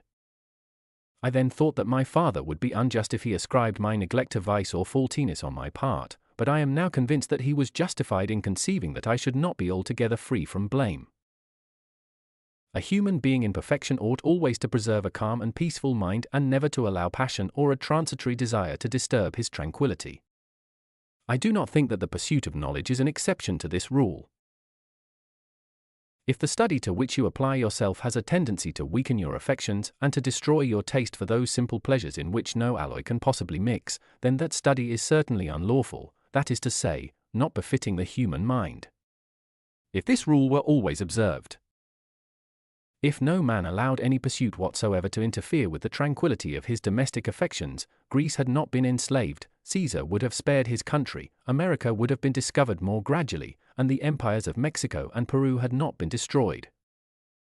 But I forget that I am moralizing in the most interesting part of my tale, and your looks remind me to proceed. My father made no reproach in his letters and only took notice of my silence by inquiring into my occupations more particularly than before. Winter, spring, and summer passed away during my labors. But I did not watch the blossom or the expanding leaf sights which before always yielded me supreme delight, so deeply was I engrossed in my occupation. The leaves of that year had withered before my work drew near to a close, and now every day showed me more plainly how well I had succeeded. But my enthusiasm was checked by my anxiety, and I appeared rather like one doomed by slavery to toil in the mines, or any other unwholesome trade than an artist occupied by his favorite employment. Every night I was oppressed by a slow fever, and I became nervous to a most painful degree. The fall of a leaf startled me, and I shunned my fellow creatures as if I had been guilty of a crime. Sometimes I grew alarmed at the wreck I perceived that I had become. The energy of my purpose alone sustained me. My labors would soon end, and I believed that exercise and amusement would then drive away incipient disease. And I promised myself both of these when my creation should be complete. Chapter 5. It was on a dreary night of November that I beheld the accomplishment of my toils. With an anxiety that almost amounted to agony, I collected the instruments of life around me, that I might infuse a spark of being into the lifeless thing that lay at my feet. It was already 1 in the morning. The rain pattered dismally against the panes, and my candle was nearly burnt out, when, by the glimmer of the half-extinguished light, I saw the dull yellow eye of the creature open. It breathed hard, and a convulsive motion agitated its limbs. How can I describe my emotions at this catastrophe, or how delineate the wretch whom with such infinite pains and care I had endeavored to form? His limbs were in proportion, and I had selected his features as beautiful. Beautiful! Great God! His yellow skin scarcely covered the work of muscles and arteries beneath. His hair was of a lustrous black, and flowing. His teeth of a pearly whiteness. But these luxuriances only formed a more horrid contrast with his watery eyes, that seemed almost of the same color as the dun white sockets in which they were set, his shriveled complexion and straight black lips. The different accidents of life are not so changeable as the feelings of human nature. I had worked hard for nearly 2 years, for the sole purpose of infusing life into an inanimate body. For this I had deprived myself of rest and health. I had desired it with an ardor that far exceeded moderation. But now that I had finished, the beauty of the dream vanished, and breathless horror and disgust filled my heart. Unable to endure the aspect of the being I had created, I rushed out of the room and continued a long time traversing my bed-chamber, unable to compose my mind to sleep. At length lassitude succeeded to the tumult I had before endured, and I threw myself on the bed in my clothes, endeavoring to seek a few moments of forgetfulness. But it was in vain. I slept, indeed, but I was disturbed by the wildest dreams. I thought I saw Elizabeth, in the bloom of health, walking in the streets of Ingolstadt. Delighted and surprised, I embraced her, but as I imprinted the first kiss on her lips, they became livid with the hue of death. Her features appeared to change, and I thought that I held the corpse of my dead mother in my arms. A shroud enveloped her form, and I saw the grave worms crawling in the folds of the flannel. I started from my sleep with horror. A cold dew covered my forehead, my teeth chattered, and every limb became convulsed. When, by the dim and yellow light of the moon, as it forced its way through the window shutters, I beheld the wretch, the miserable monster whom I had created. He held up the curtain of the bed, and his eyes, if eyes they may be called, were fixed on me. His jaws opened, and he muttered some inarticulate sounds, while a grin wrinkled his cheeks. He might have spoken, but I did not hear. One hand was stretched out, seemingly to detain me, but I escaped and rushed downstairs.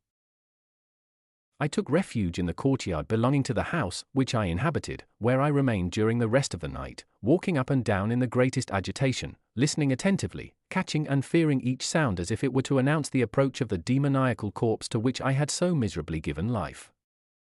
Oh! No mortal could support the horror of that countenance. A mummy again endued with animation could not be so hideous as that wretch. I had gazed on him while unfinished. He was ugly then, but when those muscles and joints were rendered capable of motion, it became a thing such as even Dante could not have conceived. I passed the night wretchedly. Sometimes, my pulse beat so quickly and hardly that I felt the palpitation of every artery. At others, I nearly sank to the ground through languor and extreme weakness. Mingled with this horror, I felt the bitterness of disappointment. Dreams that had been my food and pleasant rest for so long a space were now become a hell to me. And the change was so rapid, the overthrow so complete. Morning, dismal and wet, at length dawned and discovered to my sleepless and aching eyes the church of Ingolstadt, its white steeple and clock, which indicated the 6th hour. The porter opened the gates of the court, which had that night been my asylum, and I issued into the streets, pacing them with quick steps, as if I sought to avoid the wretch whom I feared every turning of the street would present to my view. I did not dare return to the apartment which I inhabited, but felt impelled to hurry on, although drenched by the rain which poured from a black and comfortless sky. I continued walking in this manner for some time, endeavoring by bodily exercise to ease the load that weighed upon my mind. I traversed the streets without any clear conception of where I was or what I was doing. My heart palpitated in the sickness of fear, and I hurried on with irregular steps, not daring to look about me. Like one who, on a lonely road, doth walk in fear and dread, and, having once turned round, walks on, and turns no more his head, because he knows a frightful fiend doth close behind him tread. Coleridge's Ancient Mariner. Continuing thus, I came at length opposite to the inn at which the various diligences and carriages usually stopped. Here I paused, I knew not why. But I remained some minutes with my eyes fixed on a coach that was coming towards me from the other end of the street. As it drew nearer, I observed that it was the Swiss diligence. It stopped just where I was standing, and on the door being opened, I perceived Henry Clerval, who, on seeing me, instantly sprung out. "My dear Frankenstein," exclaimed he, "how glad I am to see you! How fortunate that you should be here at the very moment of my alighting! Nothing could equal my delight on seeing Clerval. his presence brought back to my thoughts my father, Elizabeth, and all those scenes of home so dear to my recollection. I grasped his hand, and in a moment forgot my horror and misfortune. I felt suddenly, and for the first time during many months, calm and serene joy. I welcomed my friend, therefore, in the most cordial manner, and we walked towards my college. Clerval continued talking for some time about our mutual friends and his own good fortune in being permitted to come to Ingolstadt. "You may easily believe," said he, "how great was the difficulty to persuade my father that all necessary knowledge was not comprised in the noble art of bookkeeping. And, indeed, I believe I left him incredulous to the last, for his constant answer to my unwearied entreaties was the same as that of the Dutch schoolmaster in the Vicar of Wakefield: 'I have 10,000 florins a year without Greek, I eat heartily without Greek.' But his affection for me at length overcame his dislike of learning, and he has permitted me to undertake a voyage of discovery to the land of knowledge. It gives me the greatest delight to see you. But tell me how you left my father, brothers, and Elizabeth." "Very well, and very happy, only a little uneasy that they hear from you so seldom. By the by, I mean to lecture you a little upon their account myself. But, my dear Frankenstein," continued he, stopping short and gazing full in my face, "I did not before remark how very ill you appear. So thin and pale. You look as if you had been watching for several nights." "You have guessed right. I have lately been so deeply engaged in one occupation that I have not allowed myself sufficient rest, as you see. But I sincerely hope, that all these employments are now at an end and that I am at length free." I trembled excessively. I could not endure to think of, and far less to allude to, the occurrences of the preceding night. I walked with a quick pace, and we soon arrived at my college. I then reflected, and the thought made me shiver, that the creature whom I had left in my apartment might still be there, alive and walking about. I dreaded to behold this monster, but I feared still more that Henry should see him. Entreating him, therefore, to remain a few minutes at the bottom of the stairs, I darted up towards my own room. My hand was already on the lock of the door before I recollected myself. I then paused, and a cold shivering came over me. I threw the door forcibly open, as children are accustomed to do when they expect a spectre to stand in waiting for them on the other side. But nothing appeared. I stepped fearfully in, the apartment was empty, and my bedroom was also freed from its hideous guest. I could hardly believe that so great a good fortune could have befallen me, but when I became assured that my enemy had indeed fled, I clapped my hands for joy and ran down to Clerval. We ascended into my room, and the servant presently brought breakfast. But I was unable to contain myself. It was not joy only that possessed me. I felt my flesh tingle with excessive sensitivity, and my pulse beat rapidly. I was unable to remain for a single instant in the same place. I jumped over the chairs, clapped my hands, and laughed aloud. Clerval at first attributed my unusual spirits to joy on his arrival, but when he observed me more attentively, he saw a wildness in my eyes for which he could not account, and my loud, unrestrained, heartless laughter frightened and astonished him. "My dear Victor," cried he, "what, for God's sake, is the matter? Do not laugh in that manner. How ill you are! What is the cause of all this?" "Do not ask me," cried I, putting my hands before my eyes, for I thought I saw the dreaded spectre glide into the room. "He can tell. Oh, save me! Save me! I imagined that the monster seized me." I struggled furiously and fell down in a fit. Poor Clerval! What must have been his feelings? A meeting, which he anticipated with such joy, so strangely turned to bitterness. But I was not the witness of his grief, for I was lifeless and did not recover my senses for a long, long time. This was the commencement of a nervous fever which confined me for several months. During all that time Henry was my only nurse. I afterwards learned that, knowing my father's advanced age and unfitness for so long a journey, and how wretched my sickness would make Elizabeth, he spared them this grief by concealing the extent of my disorder. He knew that I could not have a more kind and attentive nurse than himself. And, firm in the hope he felt of my recovery, he did not doubt that, instead of doing harm, he performed the kindest action that he could towards them. But I was in reality very ill, and surely nothing but the unbounded and unremitting attentions of my friend could have restored me to life. The form of the monster on whom I had bestowed existence was forever before my eyes, and I raved incessantly concerning him. Doubtless, my words surprised Henry. He at first believed them to be the wanderings of my disturbed imagination, but the pertinacity with which I continually recurred to the same subject persuaded him that my disorder indeed owed its origin to some uncommon and terrible event. By very slow degrees, and with frequent relapses that alarmed and grieved my friend, I recovered. I remember the first time I became capable of observing outward objects with any kind of pleasure. I perceived that the fallen leaves had disappeared and that the young buds were shooting forth from the trees that shaded my window.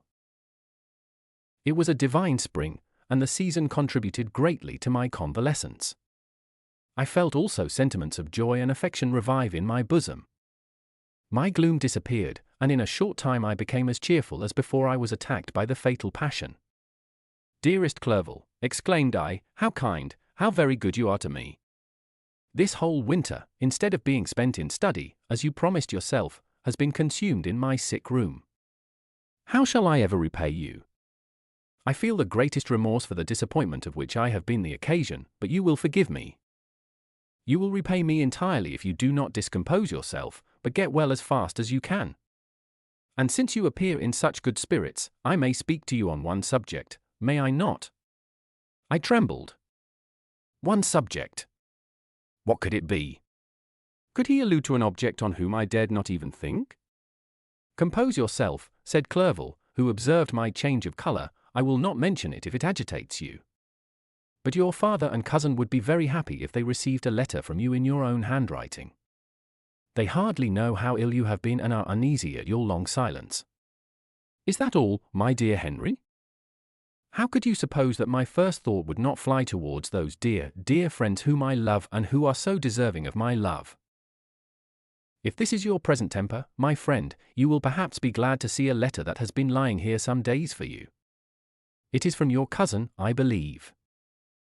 Chapter 6. Clerval then put the following letter into my hands. It was from my own Elizabeth. "My dearest cousin, you have been ill, very ill, and even the constant letters of dear kind Henry are not sufficient to reassure me on your account. You are forbidden to write to hold a pen. Yet one word from you, dear Victor, is necessary to calm our apprehensions. For a long time I have thought that each post would bring this line, and my persuasions have restrained my uncle from undertaking a journey to Ingolstadt.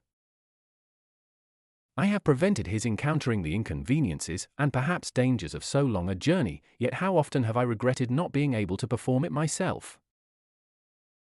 I figure to myself that the task of attending on your sickbed has devolved on some mercenary old nurse, who could never guess your wishes nor minister to them with the care and affection of your poor cousin.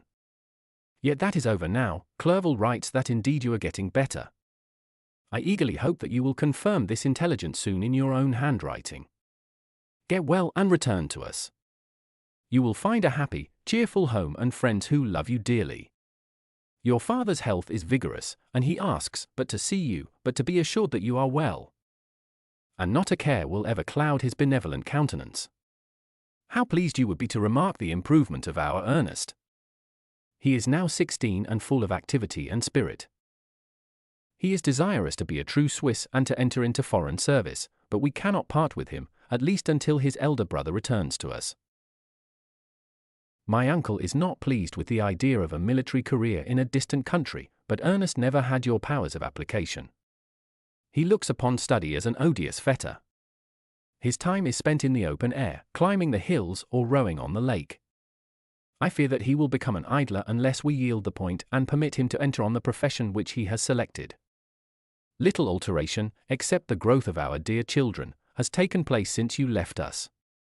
The blue lake and snow-clad mountains, they never change. And I think our placid home and our contented hearts are regulated by the same immutable laws. My trifling occupations take up my time and amuse me, and I am rewarded for any exertions by seeing none but happy, kind faces around me. Since you left us, but one change has taken place in our little household. Do you remember on what occasion Justine Moritz entered our family? Probably you do not. I will relate her history, therefore, in a few words. Madame Moritz, her mother, was a widow with 4 children, of whom Justine was the third. This girl had always been the favorite of her father, but through a strange perversity, her mother could not endure her, and after the death of M. Moritz, treated her very ill. My aunt observed this, and when Justine was 12 years of age, prevailed on her mother to allow her to live at our house. The republican institutions of our country have produced simpler and happier manners than those which prevail in the great monarchies that surround it. Hence there is less distinction between the several classes of its inhabitants. And the lower orders, being neither so poor nor so despised, their manners are more refined and moral. A servant in Geneva does not mean the same thing as a servant in France and England. Justine, thus received in our family, learned the duties of a servant, a condition which, in our fortunate country, does not include the idea of ignorance and a sacrifice of the dignity of a human being. Justine, you may remember, was a great favorite of yours. And I recollect you once remarked that if you were in an ill humor, one glance from Justine could dissipate it, for the same reason that Ariosto gives concerning the beauty of Angelica. She looked so frank-hearted and happy. My aunt conceived a great attachment for her, by which she was induced to give her an education superior to that which she had at first intended. This benefit was fully repaid. Justine was the most grateful little creature in the world. I do not mean that she made any professions. I never heard one pass her lips, but you could see by her eyes that she almost adored her protectress. Although her disposition was gay and in many respects inconsiderate, yet she paid the greatest attention to every gesture of my aunt.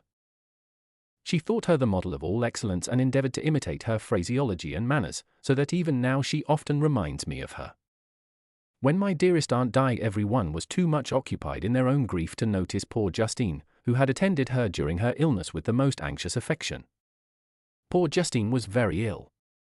But other trials were reserved for her. One by one, her brothers and sister died.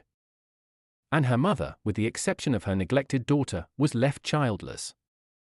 The conscience of the woman was troubled. She began to think that the deaths of her favorites was a judgment from heaven to chastise her partiality. She was a Roman Catholic. And I believe her confessor confirmed the idea which she had conceived. Accordingly, a few months after your departure for Ingolstadt, Justine was called home by her repentant mother. Poor girl! She wept when she quitted our house.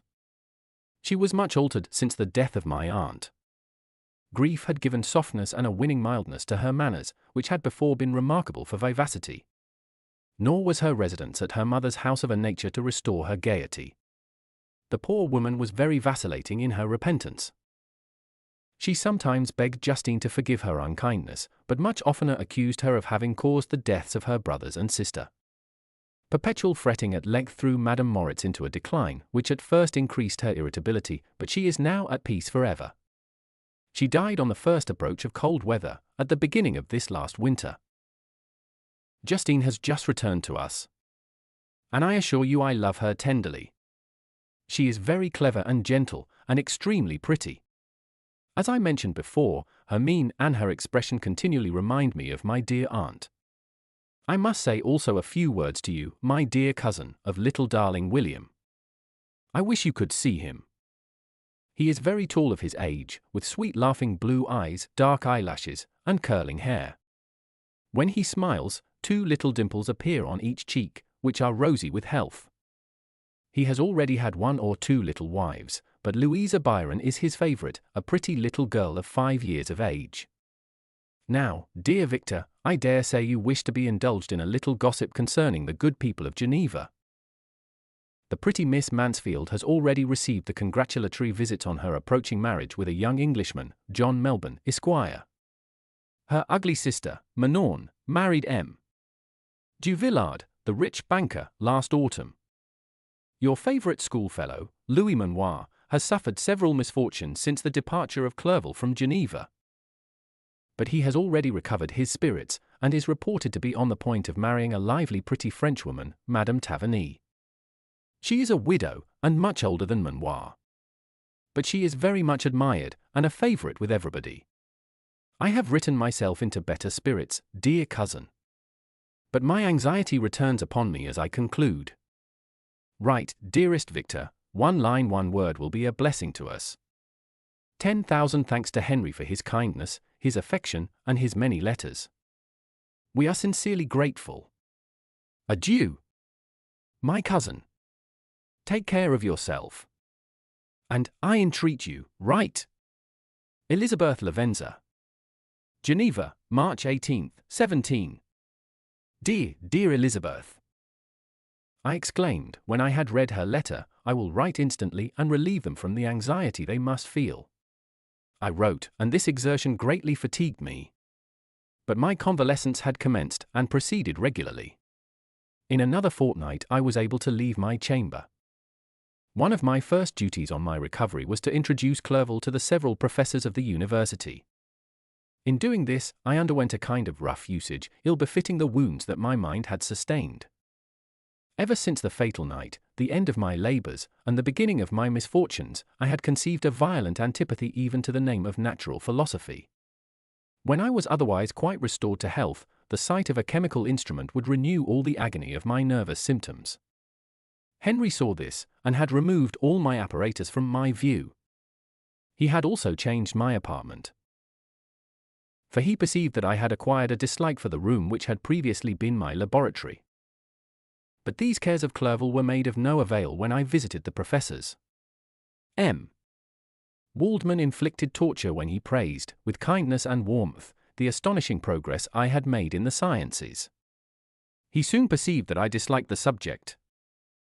But not guessing the real cause, he attributed my feelings to modesty, and changed the subject from my improvement to the science itself, with a desire, as I evidently saw, of drawing me out. What could I do? He meant to please, and he tormented me. I felt as if he had placed carefully, one by one, in my view those instruments which were to be afterwards used in putting me to a slow and cruel death. I writhed under his words, yet dared not exhibit the pain I felt. Clerval, whose eyes and feelings were always quick in discerning the sensations of others, declined the subject, alleging, in excuse, his total ignorance. And the conversation took a more general turn. I thanked my friend from my heart, but I did not speak. I saw plainly that he was surprised, but he never attempted to draw my secret from me. And although I loved him with a mixture of affection and reverence that knew no bounds, yet I could never persuade myself to confide in him that event which was so often present to my recollection, but which I feared the detail to another would only impress more deeply. M. Krempe was not equally docile. And in my condition at that time, of almost insupportable sensitivity, his harsh blunt encomiums gave me even more pain than the benevolent approbation of M. Waldman. D.N. the fellow! Cried he. Why, M. Clerval, I assure you he has outstripped us all. Stare if you please. But it is nevertheless true. A youngster who, but a few years ago, believed in Cornelius Agrippa as firmly as in the Gospel, has now set himself at the head of the university. And if he is not soon pulled down, we shall all be out of countenance. Continued he, observing my face expressive of suffering, M. Frankenstein is modest. An excellent quality in a young man. Young men should be diffident of themselves, you know, M. Clerval, I was myself when young. But that wears out in a very short time. M. Krempe had now commenced an eulogy on himself, which happily turned the conversation from a subject that was so annoying to me. Clerval had never sympathized in my tastes for natural science, and his literary pursuits differed wholly from those which had occupied me. He came to the university with the design of making himself complete master of the Oriental languages, and thus he should open a field for the plan of life he had marked out for himself. Resolved to pursue no inglorious career, he turned his eyes toward the East, as affording scope for his spirit of enterprise. The Persian, Arabic, and Sanskrit languages engaged his attention, and I was easily induced to enter on the same studies. Idleness had ever been irksome to me, and now that I wished to fly from reflection, and hated my former studies, I felt great relief in being the fellow pupil with my friend, and found not only instruction but consolation in the works of the Orientalists.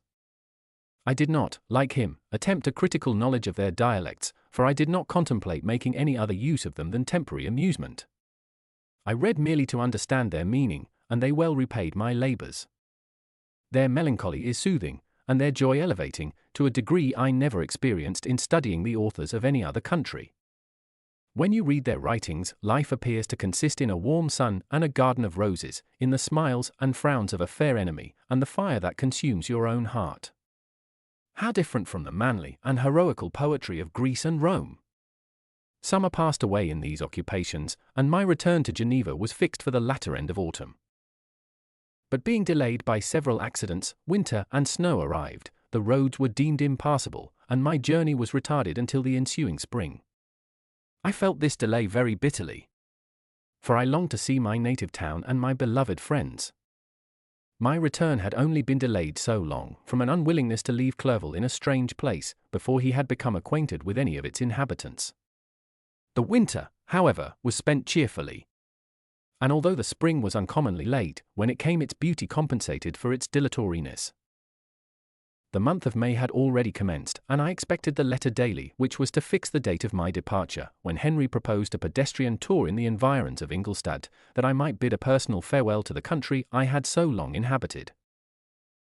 I acceded with pleasure to this proposition. I was fond of exercise, and Clerval had always been my favourite companion in the ramble of this nature that I had taken among the scenes of my native country.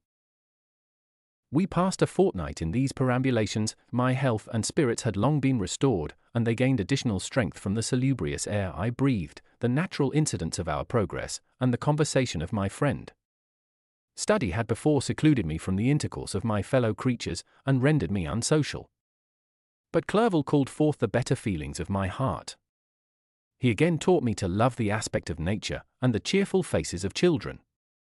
Excellent friend! How sincerely you did love me, and endeavor to elevate my mind until it was on a level with your own.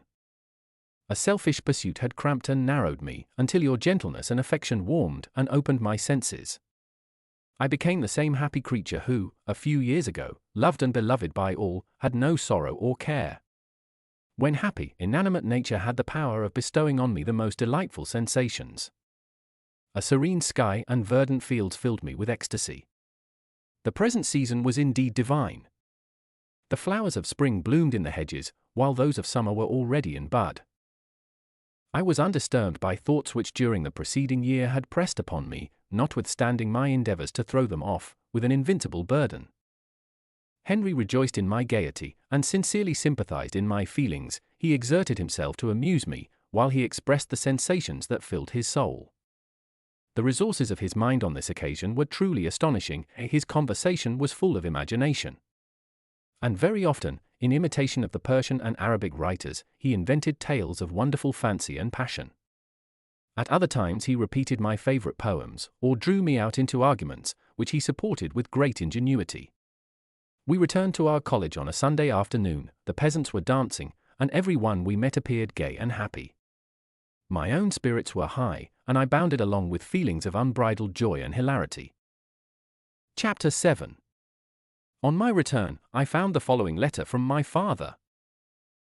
My dear Victor, you have probably waited impatiently for a letter to fix the date of your return to us. And I was at first tempted to write only a few lines, merely mentioning the day on which I should expect you. But that would be a cruel kindness, and I dare not do it. What would be your surprise, my son, when you expected a happy and glad welcome, to behold, on the contrary, tears and wretchedness? And how, Victor, can I relate our misfortune? Absence cannot have rendered you callous to our joys and griefs. And how shall I inflict pain on my long-absent son? I wish to prepare you for the woeful news, but I know it is impossible. Even now your eye skims over the page to seek the words which are to convey to you the horrible tidings. William is dead. That sweet child, whose smiles delighted and warmed my heart, who was so gentle, yet so gay. Victor, he is murdered. I will not attempt to console you, but will simply relate the circumstances of the transaction. Last Thursday, May 7th, I, my niece, and your 2 brothers, went to walk in Plain Palais. The evening was warm and serene, and we prolonged our walk farther than usual. It was already dusk before we thought of returning. And then we discovered that William and Ernest, who had gone on before, were not to be found. We accordingly rested on a seat until they should return. Presently Ernest came, and inquired if we had seen his brother. He said that he had been playing with him, that William had run away to hide himself, and that he vainly sought for him, and afterwards waited for a long time, but that he did not return. This account rather alarmed us, and we continued to search for him until night fell, when Elizabeth conjectured that he might have returned to the house. He was not there. We returned again, with torches. For I could not rest, when I thought that my sweet boy had lost himself, and was exposed to all the damps and dews of night. Elizabeth also suffered extreme anguish. About 5 in the morning I discovered my lovely boy, whom the night before I had seen blooming and active in health, stretched on the grass livid and motionless. The print of the murderer's finger was on his neck. He was conveyed home, and the anguish that was visible in my countenance betrayed the secret to Elizabeth. She was very earnest to see the corpse. At first I attempted to prevent her, but she persisted, and entering the room where it lay, hastily examined the neck of the victim, and clasping her hands exclaimed, "Oh God! I have murdered my darling child!" She fainted, and was restored with extreme difficulty. When she again lived, it was only to weep and sigh. She told me that that same evening William had teased her to let him wear a very valuable miniature that she possessed of your mother. This picture is gone, and was doubtless the temptation which urged the murderer to the deed. We have no trace of him at present, although our exertions to discover him are unremitted. But they will not restore my beloved William. Come, dearest Victor. You alone can console Elizabeth. She weeps continually, and accuses herself unjustly as the cause of his death. Her words pierce my heart. We are all unhappy. But will not that be an additional motive for you, my son, to return and be our comforter? Your dear mother. Alas, Victor! I now say, thank God she did not live to witness the cruel, miserable death of her youngest darling. Come, Victor. Not brooding thoughts of vengeance against the assassin, but with feelings of peace and gentleness, that will heal, instead of festering, the wounds of our minds. Enter the house of mourning, my friend, but with kindness and affection for those who love you, and not with hatred for your enemies. Your affectionate and afflicted father, Alphonse Frankenstein. Geneva, May 12, 17. Clerval, who had watched my countenance as I read this letter, was surprised to observe the despair that succeeded the joy I at first expressed on receiving news from my friends. I threw the letter on the table, and covered my face with my hands. My dear Frankenstein, exclaimed Henry, when he perceived me weep with bitterness, are you always to be unhappy? My dear friend, what has happened?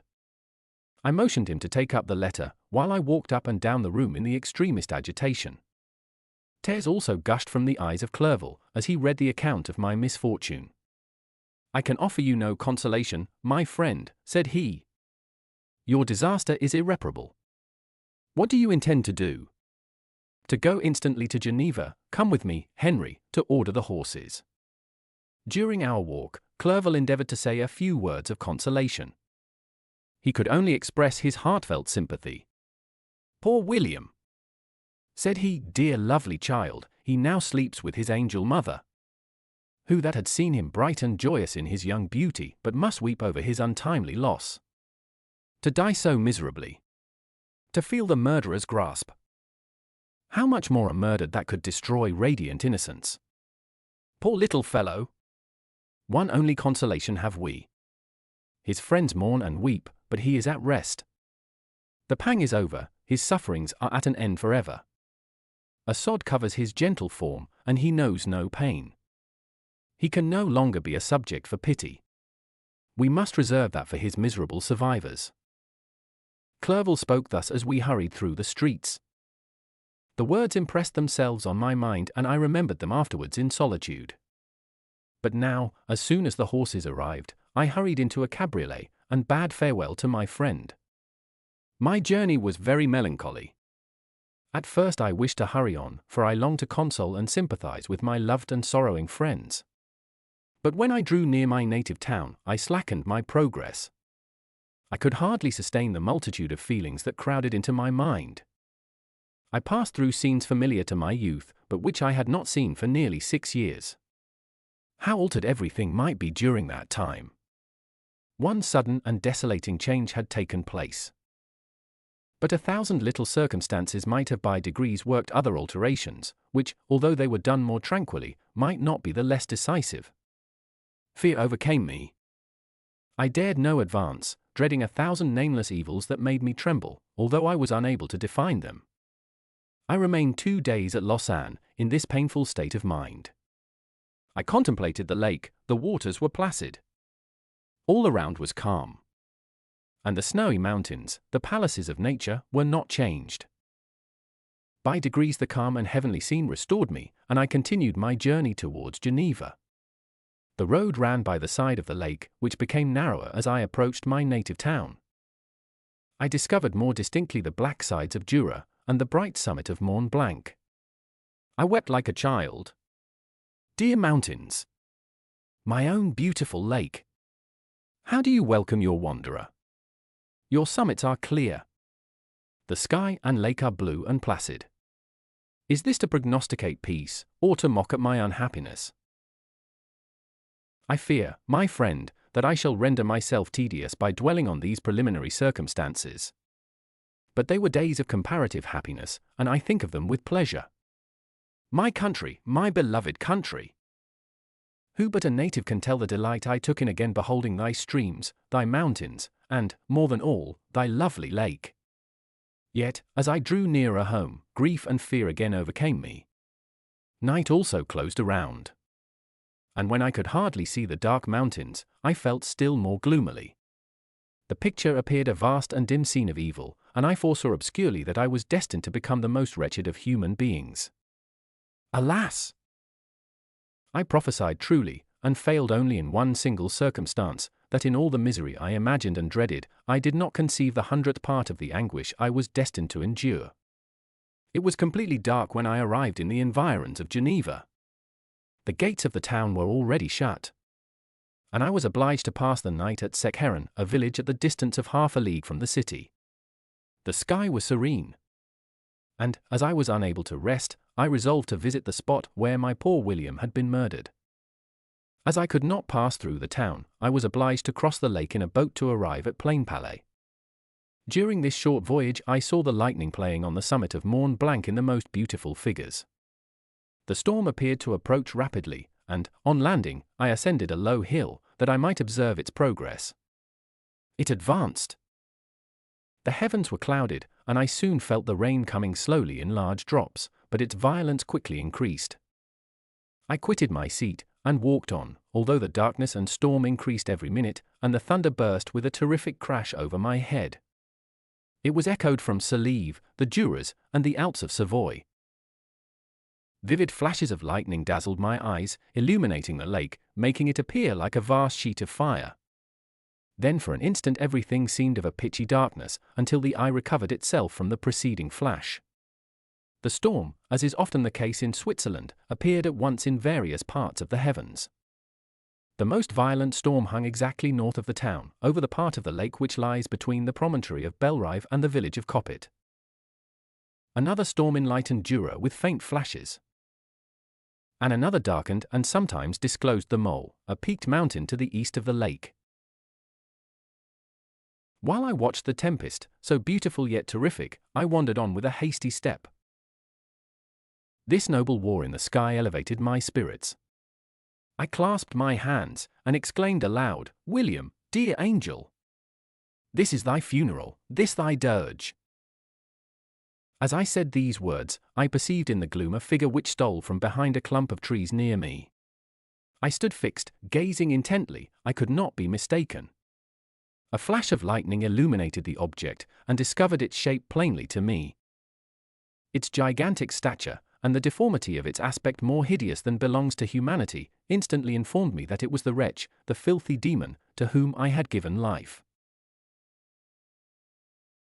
What did he there? Could he be, I shuddered at the conception, the murderer of my brother? No sooner did that idea cross my imagination, than I became convinced of its truth. My teeth chattered, and I was forced to lean against a tree for support. The figure passed me quickly, and I lost it in the gloom. Nothing in human shape could have destroyed the fair child. He was the murderer. I could not doubt it. The mere presence of the idea was an irresistible proof of the fact. I thought of pursuing the devil. But it would have been in vain, for another flash discovered him to me hanging among the rocks of the nearly perpendicular ascent of Morne Salive, a hill that bounds Plainpalais on the south. He soon reached the summit, and disappeared. I remained motionless. The thunder ceased. But the rain still continued, and the scene was enveloped in an impenetrable darkness. I revolved in my mind the events, which I had until now sought to forget, the whole train of my progress toward the creation. The appearance of the works of my own hands at my bedside. Its departure. 2 years had now nearly elapsed since the night on which he first received life. And was this his first crime? Alas! I had turned loose into the world a depraved wretch, whose delight was in carnage and misery. Had he not murdered my brother? No one can conceive the anguish I suffered during the remainder of the night, which I spent, cold and wet, in the open air. But I did not feel the inconvenience of the weather. My imagination was busy in scenes of evil and despair. I considered the being whom I had cast among mankind, and endowed with the will and power to effect purposes of horror, such as the deed which he had now done, nearly in the light of my own vampire, my own spirit let loose from the grave, and forced to destroy all that was dear to me. Day dawned, and I directed my steps towards the town. The gates were open, and I hastened to my father's house. My first thought was to discover what I knew of the murderer, and cause instant pursuit to be made. But I paused when I reflected on the story that I had to tell. A being whom I myself had formed, and endued with life, had met me at midnight among the precipices of an inaccessible mountain. I remembered also the nervous fever with which I had been seized just at the time that I dated my creation, and which would give an air of delirium to a tale otherwise so utterly improbable. I well knew that if any other had communicated such a relation to me, I should have looked upon it as the ravings of insanity. Besides, the strange nature of the animal would elude all pursuit, even if I were so far credited as to persuade my relatives to commence it. And then of what use would be pursuit? Who could arrest a creature capable of scaling the overhanging sides of Morne Salive? These reflections determined me, and I resolved to remain silent. It was about 5 in the morning when I entered my father's house. I told the servants not to disturb the family, and went into the library to attend their usual hour of rising. 6 years had elapsed, passed in a dream but for one indelible trace, and I stood in the same place where I had last embraced my father before my departure for Ingolstadt. Beloved and venerable parent!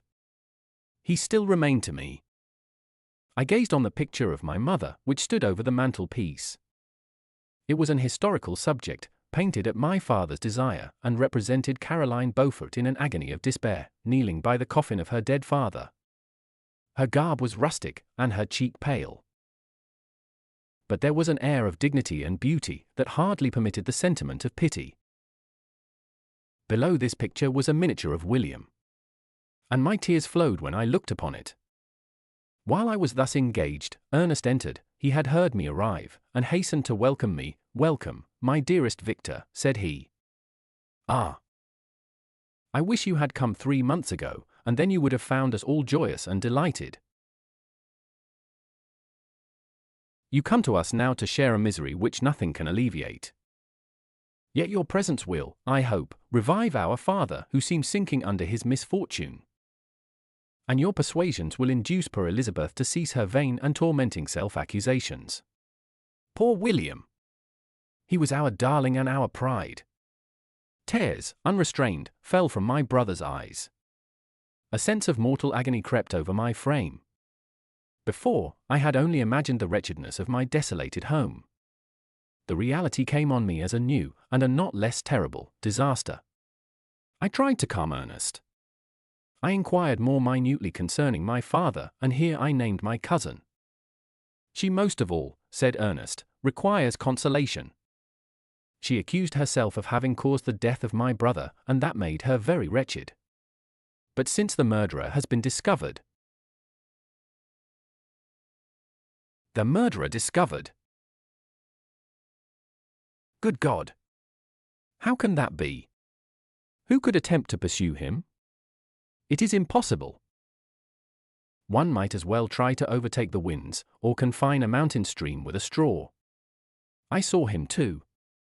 He was free last night. I do not know what you mean, replied my brother, in accents of wonder, but to us the discovery we have made completes our misery. No one would believe it at first. And even now Elizabeth will not be convinced, notwithstanding all the evidence. Indeed, who would credit that Justine Moritz, who was so amiable, and fond of all the family, could suddenly become so capable of so frightful, so appalling a crime? Justine Moritz. Poor girl, is she the accused? But it is wrongfully. Everyone knows that.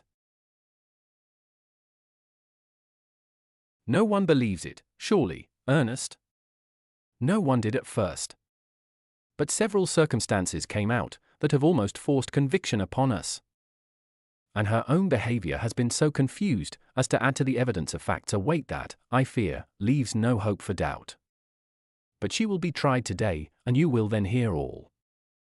He then related that, the morning on which the murder of poor William had been discovered, Justine had been taken ill, and confined to her bed for several days. During this interval, one of the servants, happening to examine the apparel she had worn on the night of the murder, had discovered in her pocket the picture of my mother, which had been judged to be the temptation of the murderer. The servant instantly showed it to one of the others, who, without saying a word to any of the family, went to a magistrate. And, upon their deposition, Justine was apprehended.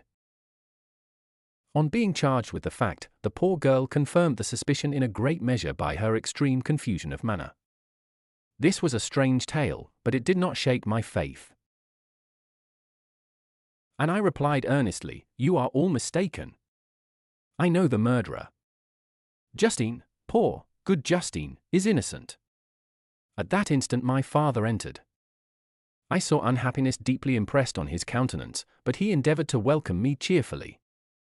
And, after we had exchanged our mournful greeting, would have introduced some other topic than that of our disaster, had not Ernest exclaimed, "Good God, Papa!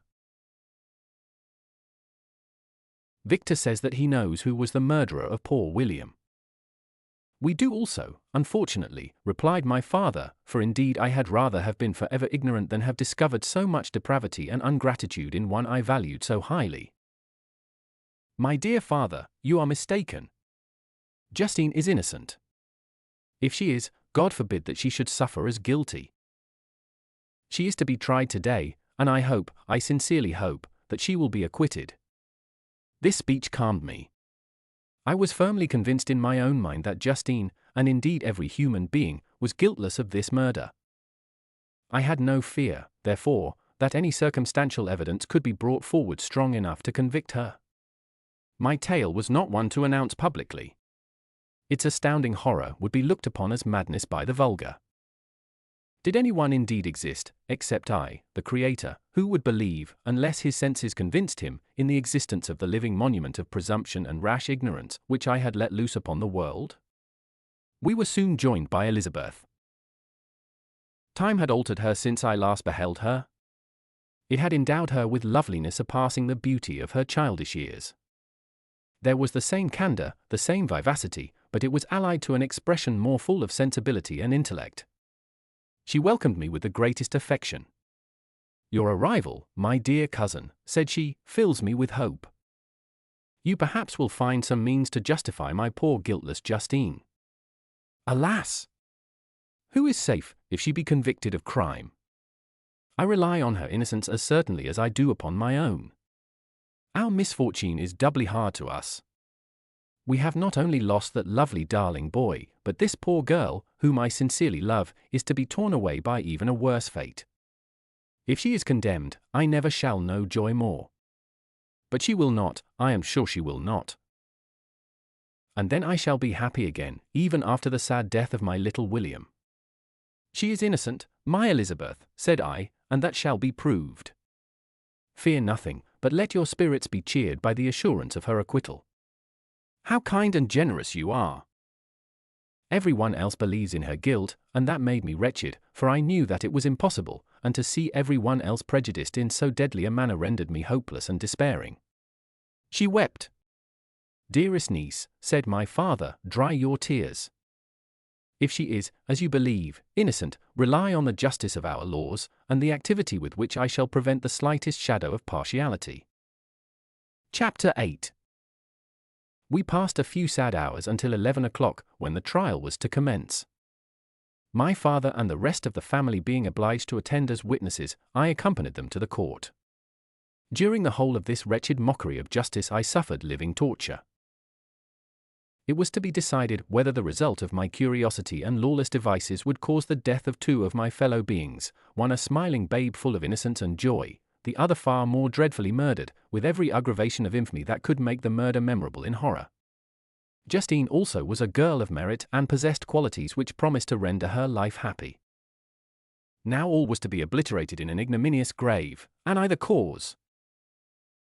1,000 times rather would I have confessed myself guilty of the crime ascribed to Justine, but I was absent when it was committed, and such a declaration would have been considered as the ravings of a madman and would not have exculpated her who suffered through me. The appearance of Justine was calm. She was dressed in mourning, and her countenance, always engaging, was rendered, by the solemnity of her feelings, exquisitely beautiful. Yet she appeared confident in innocence and did not tremble, although gazed on and execrated by thousands, for all the kindness which her beauty might otherwise have excited was obliterated in the minds of the spectators by the imagination of the enormity she was supposed to have committed. She was tranquil, yet her tranquillity was evidently constrained. And as her confusion had before been adduced as a proof of her guilt, she worked up her mind to an appearance of courage. When she entered the court, she threw her eyes round it and quickly discovered where we were seated. A tear seemed to dim her eye when she saw us, but she quickly recovered herself, and a look of sorrowful affection seemed to attest her utter guiltlessness. The trial began, and after the advocate against her had stated the charge, several witnesses were called. Several strange facts combined against her, which might have staggered anyone who had not such proof of her innocence as I had. She had been out the whole of the night on which the murder had been committed, and towards morning had been perceived by a market woman not far from the spot where the body of the murdered child had been afterwards found. The woman asked her what she did there, but she looked very strangely and only returned a confused and unintelligible answer. She returned to the house about 8 o'clock, and when one inquired where she had passed the night, she replied that she had been looking for the child and demanded earnestly if anything had been heard concerning him. When shown the body, she fell into violent hysterics and kept her bed for several days. The picture was then produced which the servant had found in her pocket. And when Elizabeth, in a faltering voice, proved that it was the same which, an hour before the child had been missed, she had placed round his neck, a murmur of horror and indignation filled the court. Justine was called on for her defense. As the trial had proceeded, her countenance had altered. Surprise, horror, and misery were strongly expressed. Sometimes she struggled with her tears, but when she was desired to plead, she collected her powers and spoke in an audible although variable voice. "God knows," she said, "how entirely I am innocent. But I do not pretend that my protestation should acquit me. I rest my innocence on a plain and simple explanation of the facts which have been adduced against me, and I hope the character I have always borne will incline my judges to a favorable interpretation where any circumstance appears doubtful or suspicious." She then related that, by the permission of Elizabeth, she had passed the evening of the night on which the murder had been committed at the house of an aunt at Chain, a village situated at about a league from Geneva. On her return, at about 9 o'clock, she met a man who asked her if she had seen anything of the child who was lost. She was alarmed by this account and passed several hours in looking for him, when the gates of Geneva were shut, and she was forced to remain several hours of the night in a barn belonging to a cottage, being unwilling to call up the inhabitants, to whom she was well known. Most of the night she spent here watching. Towards morning she believed that she slept for a few minutes. Some steps disturbed her, and she awoke. It was dawn, and she quitted her asylum, that she might again endeavor to find my brother. If she had gone near the spot where his body lay, it was without her knowledge. That she had been bewildered when questioned by the market woman was not surprising, since she had passed a sleepless night and the fate of poor William was yet uncertain. Concerning the picture she could give no account. "I know," continued the unhappy victim, "how heavily and fatally this one circumstance weighs against me, but I have no power of explaining it. And when I have expressed my utter ignorance, I am only left to conjecture concerning the probabilities by which it might have been placed in my pocket. But here also I am checked.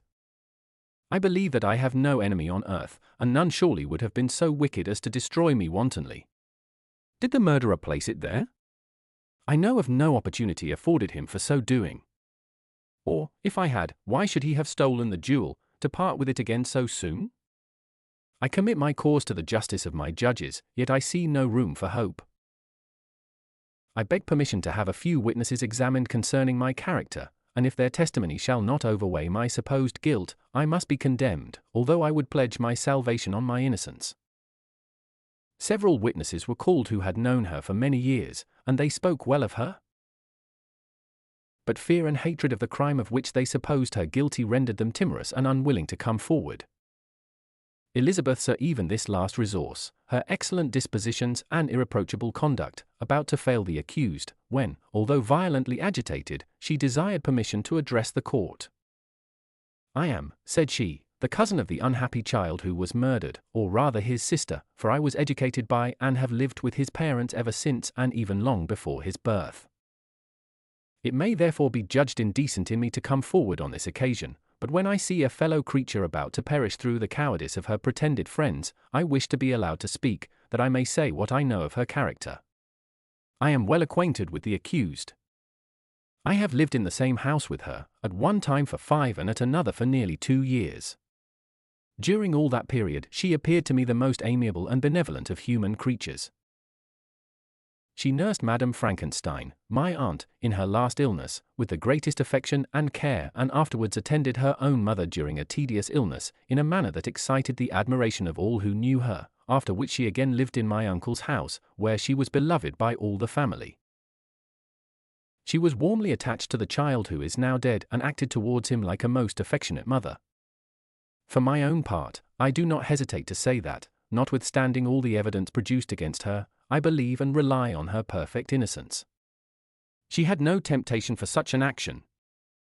As to the bauble on which the chief proof rests, if she had earnestly desired it, I should have willingly given it to her, so much do I esteem and value her." A murmur of approbation followed Elizabeth's simple and powerful appeal, but it was excited by her generous interference, and not in favor of poor Justine, on whom the public indignation was turned with renewed violence, charging her with the blackest ingratitude. She herself wept as Elizabeth spoke, but she did not answer. My own agitation and anguish was extreme during the whole trial. I believed in her innocence. I knew it.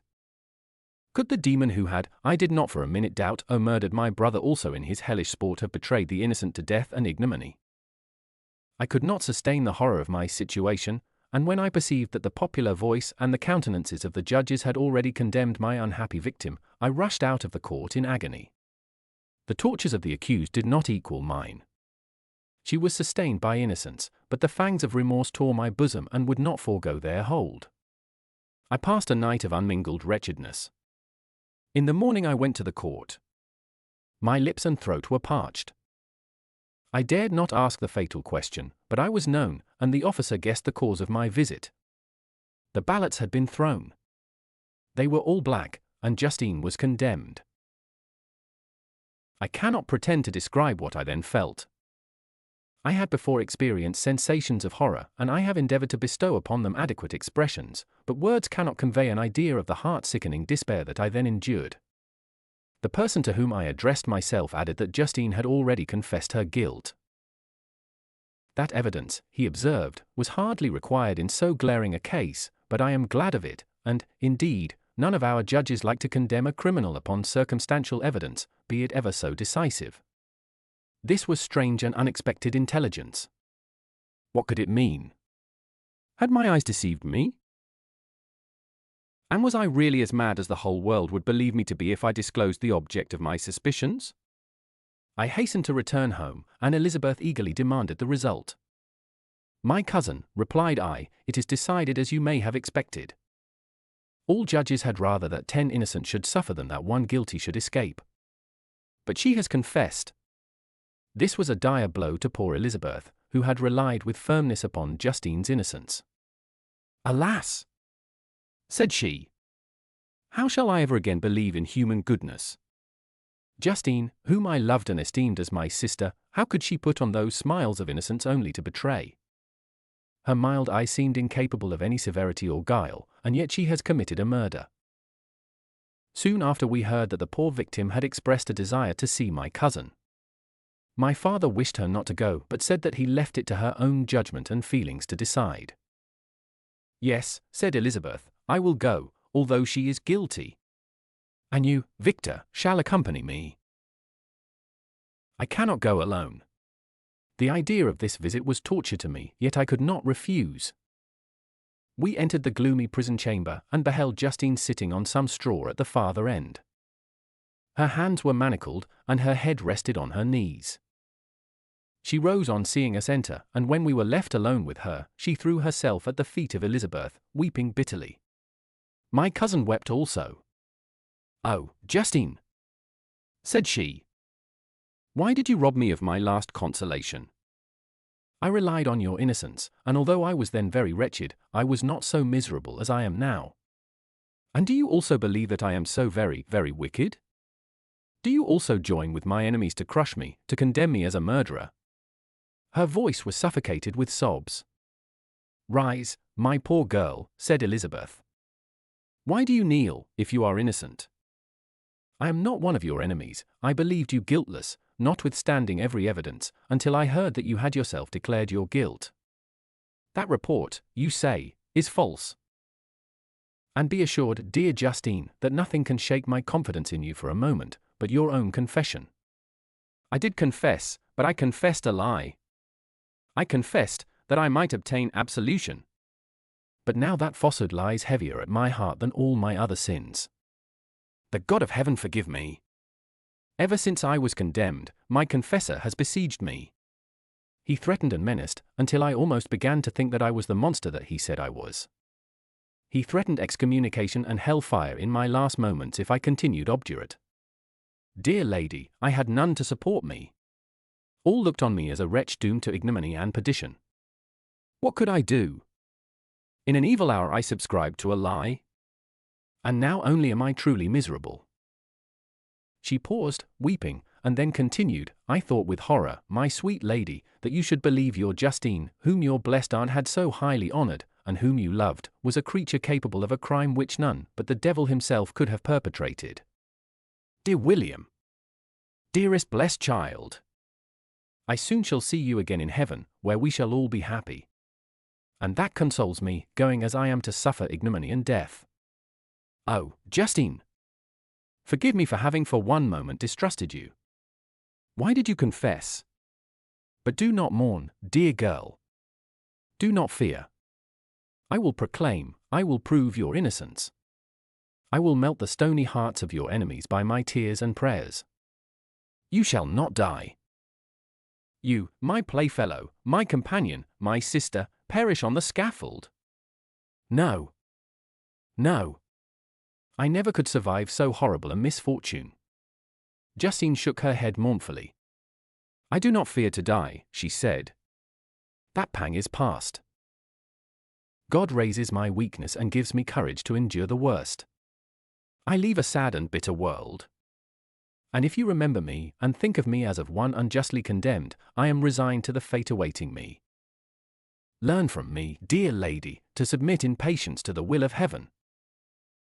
During this conversation I had retired to a corner of the prison room, where I could conceal the horrid anguish that possessed me. Despair!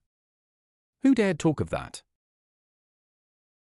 The poor victim, who on the morrow was to pass the awful boundary between life and death, felt not, as I did, such deep and bitter agony. I gnashed my teeth and ground them together, uttering a groan that came from my inmost soul. Justine started. When she saw who it was, she approached me and said, "Dear sir, you are very kind to visit me.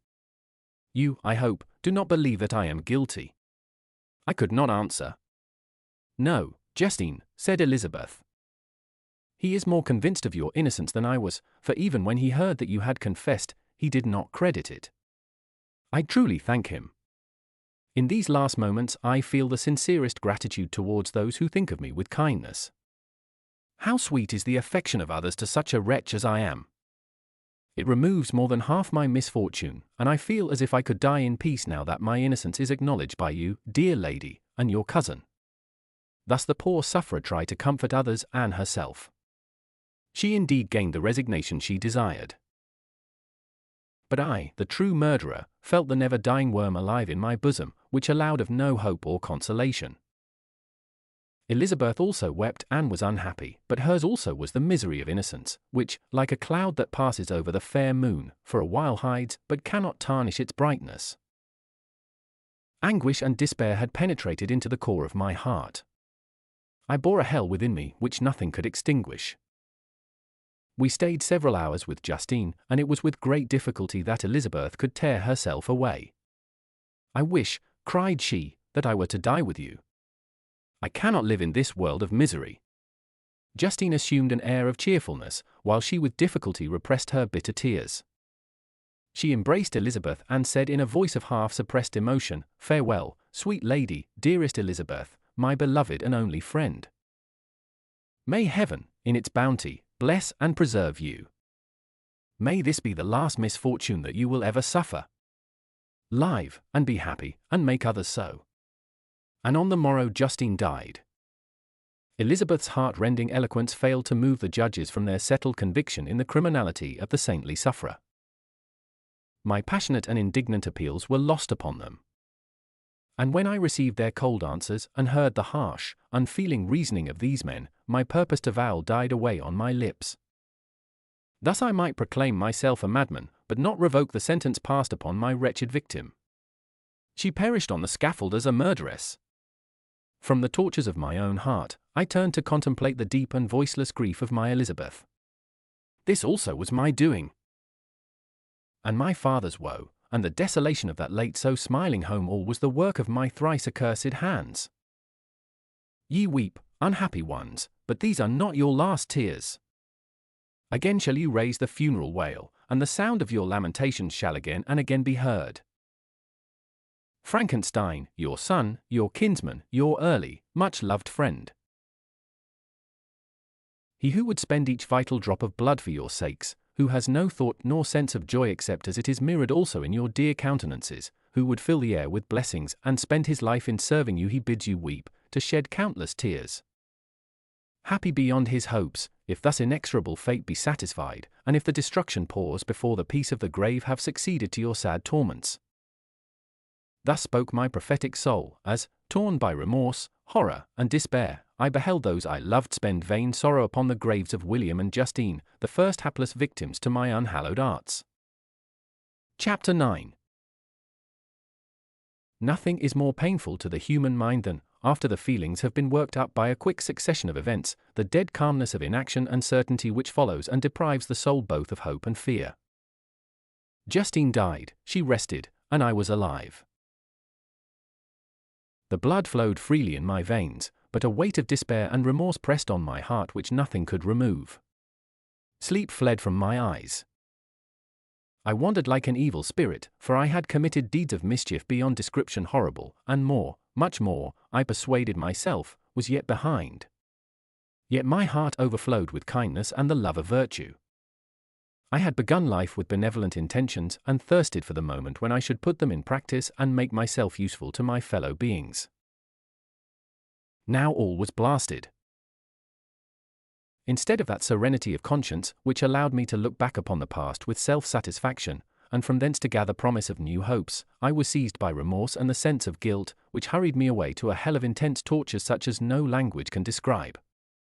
This state of mind preyed upon my health, which had perhaps never entirely recovered from the first shock it had sustained. I shunned the face of man.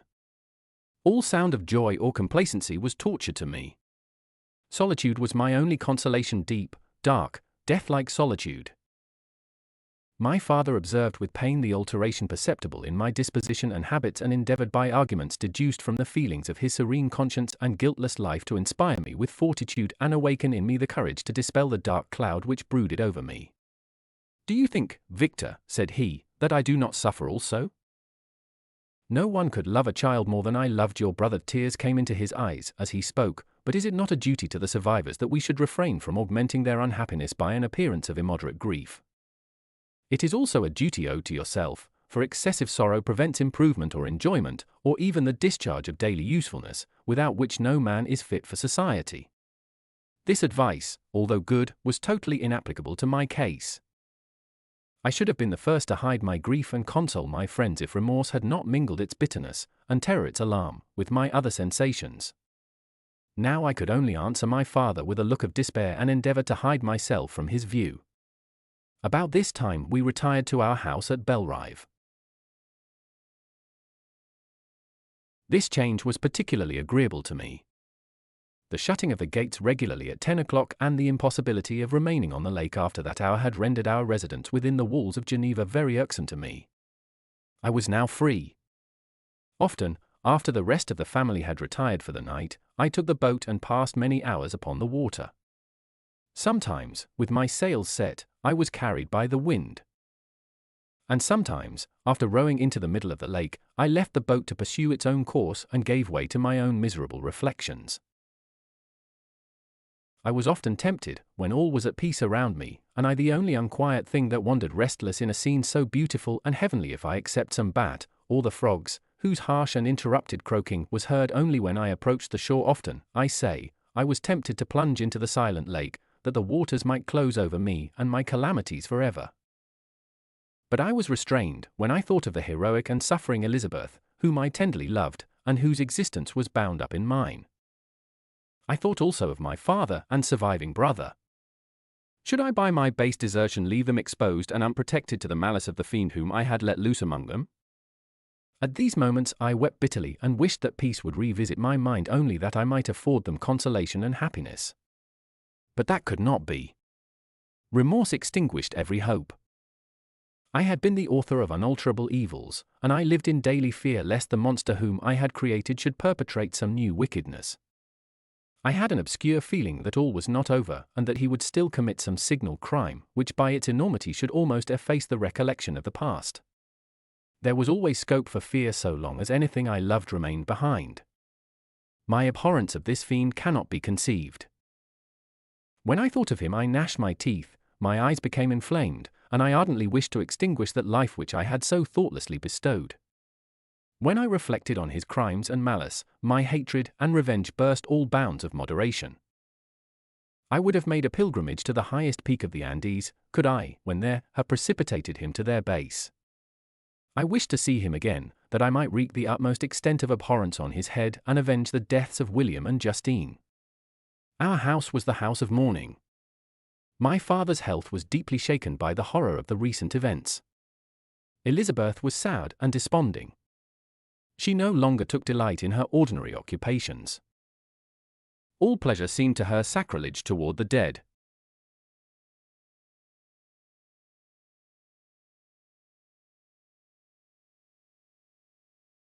Eternal woe and tears she then thought was the just tribute she should pay to innocence so blasted and destroyed. She was no longer that happy creature who in earlier youth wandered with me on the banks of the lake and talked with ecstasy of our future prospects. The first of those sorrows which are sent to wean us from the earth had visited her, and its dimming influence quenched her dearest smiles. When I reflect, my dear cousin, said she, on the miserable death of Justine Moritz, I no longer see the world and its works as they before appeared to me.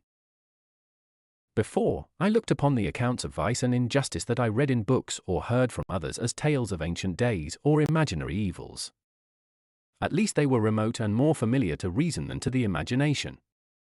But now misery has come home, and men appear to me as monsters thirsting for each other's blood. Yet I am certainly unjust. Everybody believed that poor girl to be guilty.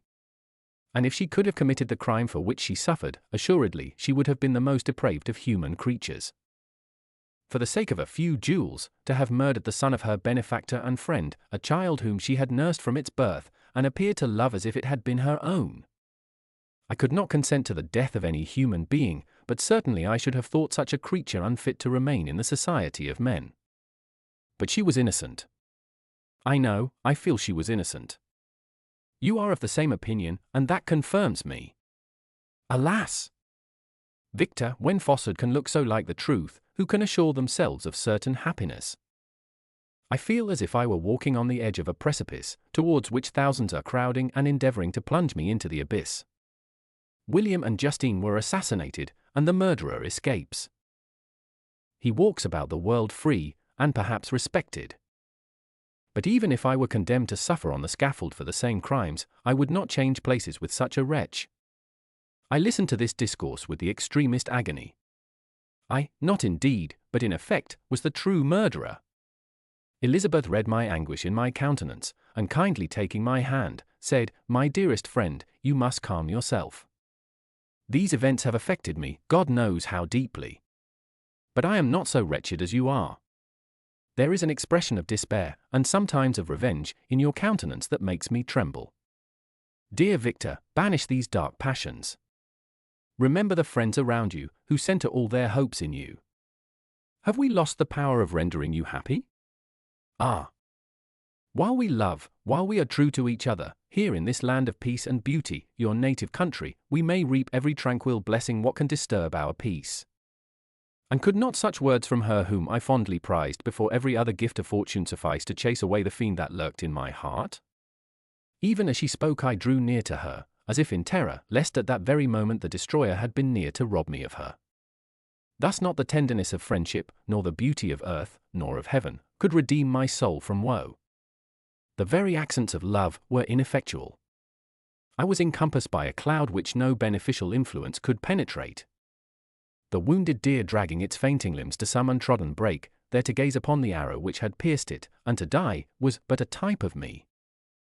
Sometimes I could cope with the sullen despair that overwhelmed me, but sometimes the whirlwind passions of my soul drove me to seek, by bodily exercise and by change of place, some relief from my intolerable sensations. It was during an access of this kind that I suddenly left my home, and bending my steps towards the near alpine valleys, sought in the magnificence, the eternity of such scenes, to forget myself and my ephemeral, because human, sorrows. My wanderings were directed towards the valley of Chamonix. I had visited it frequently during my boyhood. 6 years had passed since then, I was a wreck, but naught had changed in those savage and enduring scenes. I performed the first part of my journey on horseback. I afterwards hired a mule, as the more sure-footed and least liable to receive injury on these rugged roads. The weather was fine. It was about the middle of the month of August, nearly 2 months after the death of Justine, that miserable epoch from which I dated all my woe. The weight upon my spirit was sensibly lightened as I plunged yet deeper in the ravine of Arve. The immense mountains and precipices that overhung me on every side, the sound of the river raging among the rocks, and the dashing of the waterfalls around spoke of a power mighty as omnipotence, and I ceased to fear or to bend before any being less almighty than that which had created and ruled the elements, here displayed in their most terrific guise. Still, as I ascended higher, the valley assumed a more magnificent and astonishing character. Ruined castles hanging on the precipices of piny mountains, the impetuous Arve, and cottages every here and there peeping forth from among the trees formed a scene of singular beauty.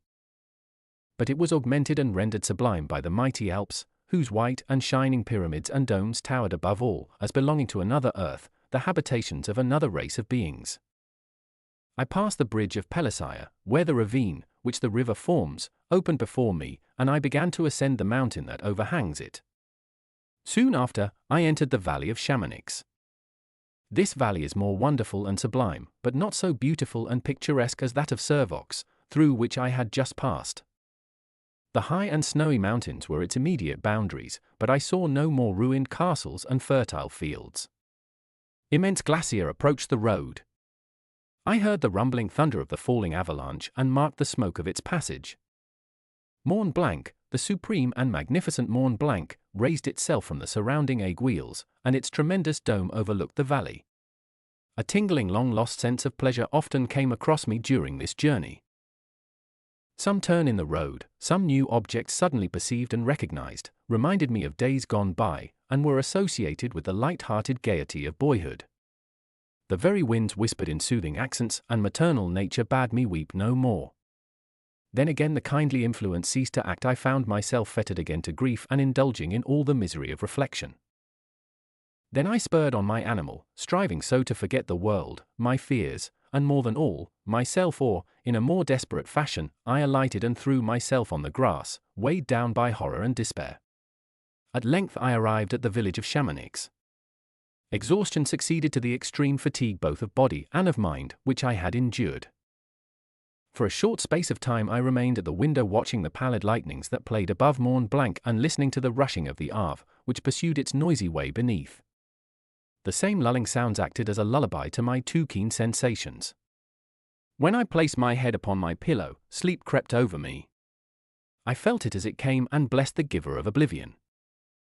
Chapter 10. I spent the following day roaming through the valley. I stood beside the sources of the Aveyron, which take their rise in a glacier that with slow pace is advancing down from the summit of the hills to barricade the valley. The abrupt sides of vast mountains were before me. The icy wall of the glacier overhung me. A few shattered pines were scattered around. And the solemn silence of this glorious presence chamber of imperial nature was broken only by the brawling waves or the fall of some vast fragment, the thunder sound of the avalanche or the cracking, reverberated along the mountains, of the accumulated ice, which, through the silent working of immutable laws, was ever and anon rent and torn, as if it had been but a plaything in their hands. These sublime and magnificent scenes afforded me the greatest consolation that I was capable of receiving.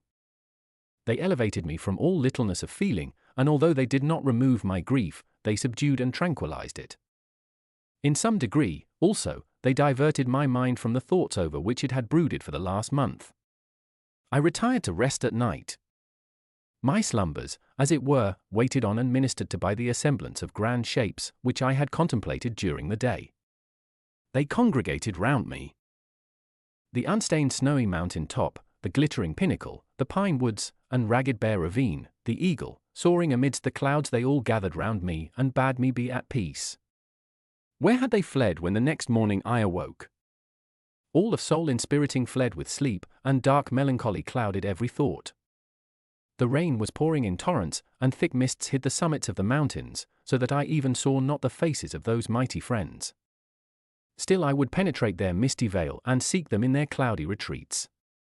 What were rain and storm to me? My mule was brought to the door, and I resolved to ascend to the summit of Montanvert. I remembered the effect that the view of the tremendous and ever-moving glacier had produced upon my mind when I first saw it. It had then filled me with a sublime ecstasy that gave wings to the soul and allowed it to soar from the obscure world to light and joy. The sight of the awful and majestic in nature had indeed always the effect of solemnizing my mind and causing me to forget the passing cares of life. I determined to go without a guide, for I was well acquainted with the path, and the presence of another would destroy the solitary grandeur of the scene. The ascent is precipitous, but the path is cut into continual and short windings, which enable you to surmount the perpendicularity of the mountain. It is a scene terrifically desolate. In 1,000 spots the traces of the winter avalanche may be perceived, where trees lie broken and strewed on the ground, some entirely destroyed, others bent, leaning upon the jutting rocks of the mountain or transversely upon other trees. The path, as you ascend higher, is intersected by ravines of snow, down which stones continually roll from above. One of them is particularly dangerous, as the slightest sound, such as even speaking in a loud voice, produces a concussion of air sufficient to draw destruction upon the head of the speaker. The pines are not tall or luxuriant, but they are somber and add an air of severity to the scene. I looked on the valley beneath. Vast mists were rising from the rivers which ran through it and curling in thick wreaths around the opposite mountains, whose summits were hid in the uniform clouds, while rain poured from the dark sky and added to the melancholy impression I received from the objects around me. Alas! Why does man boast of sensibilities superior to those apparent in the brute? It only renders them more necessary beings. If our impulses were confined to hunger, thirst, and desire, we might be nearly free. But now we are moved by every wind that blows and a chance word or scene that word may convey to us. We rest. A dream has power to poison sleep. We rise. One wandering thought pollutes the day. We feel, conceive, or reason. Laugh or weep. Embrace fond woe, or cast our cares away. It is the same, for, be it joy or sorrow, the path of its departure still is free. Man's yesterday may ne'er be like his morrow. Naught may endure but mutability. It was nearly noon when I arrived at the top of the ascent. For some time I sat upon the rock that overlooks the sea of ice. A mist covered both that and the surrounding mountains. Presently a breeze dissipated the cloud, and I descended upon the glacier. The surface is very uneven, rising like the waves of a troubled sea, descending low, and interspersed by rifts that sink deep. The field of ice is almost a league in width, but I spent nearly 2 hours in crossing it. The opposite mountain is a bare perpendicular rock. From the side where I now stood Montanvert was exactly opposite, at the distance of a league. And above it rose Mont Blanc, in awful majesty. I remained in a recess of the rock, gazing on this wonderful and stupendous scene. The sea, or rather the vast river of ice, wound among its dependent mountains, whose aerial summits hung over its recesses. Their icy and glittering peaks shone in the sunlight over the clouds. My heart, which was before sorrowful, now swelled with something like joy. I exclaimed, "Wandering spirits, if indeed ye wander, and do not rest in your narrow beds, allow me this faint happiness, or take me, as your companion, away from the joys of life." As I said this I suddenly beheld the figure of a man, at some distance, advancing towards me with superhuman speed. He bounded over the crevices in the ice, among which I had walked with caution. His stature, also, as he approached, seemed to exceed that of man. I was troubled. A mist came over my eyes, and I felt a faintness seize me, but I was quickly restored by the cold gale of the mountains. I perceived, as the shape came nearer, sight tremendous and abhorred, that it was the wretch whom I had created. I trembled with rage and horror, resolving to wait his approach and then close with him in mortal combat. He approached.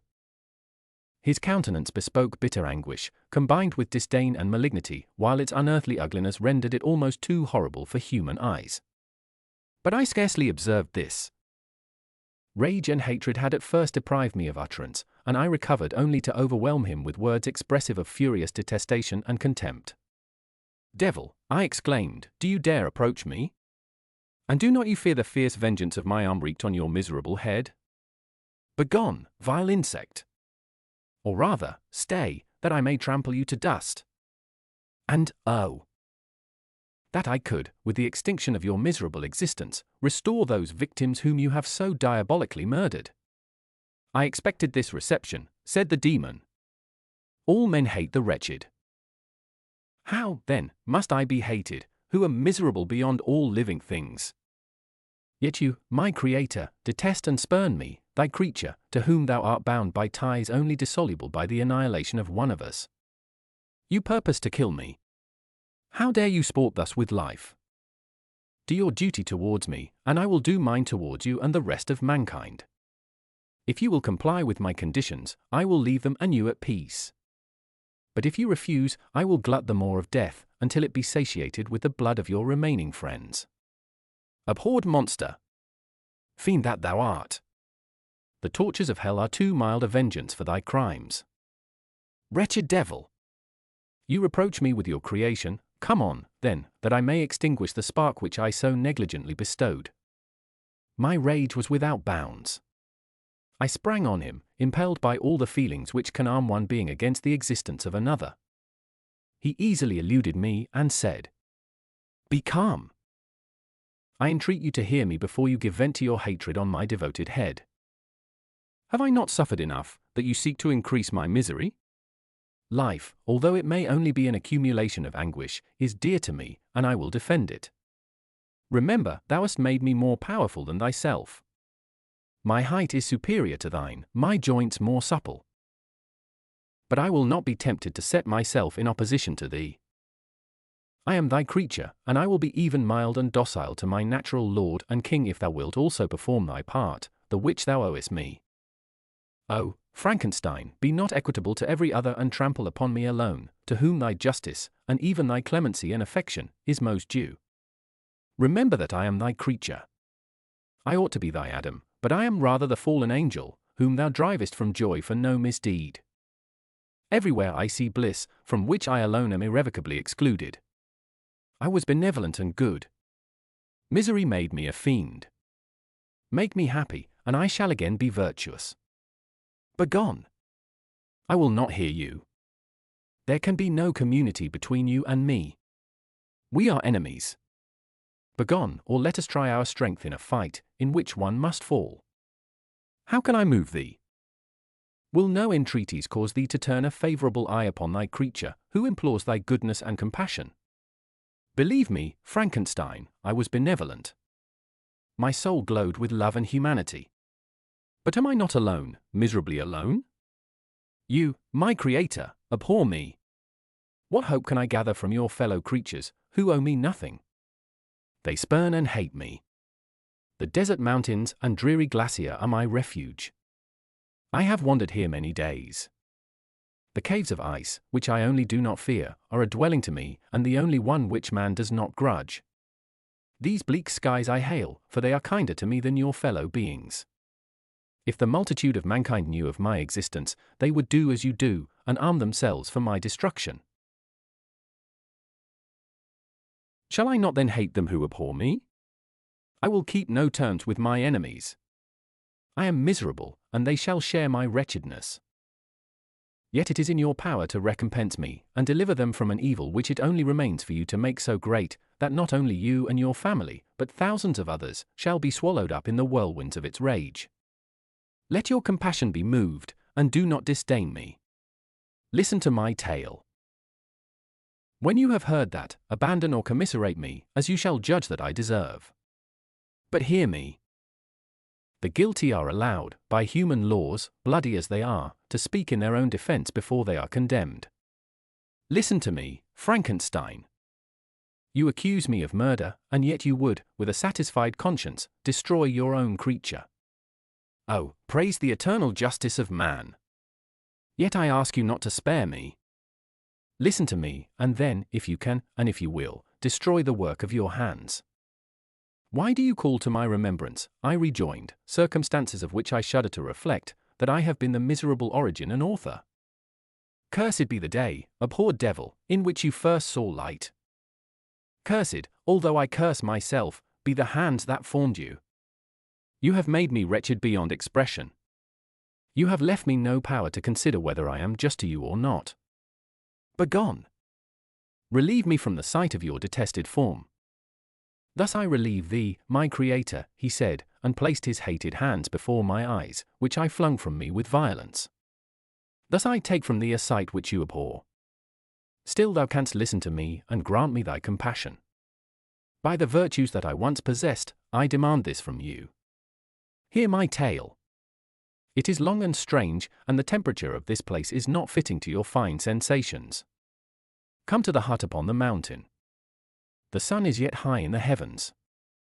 Before it descends to hide itself behind your snowy precipices and illuminate another world, you will have heard my story and can decide.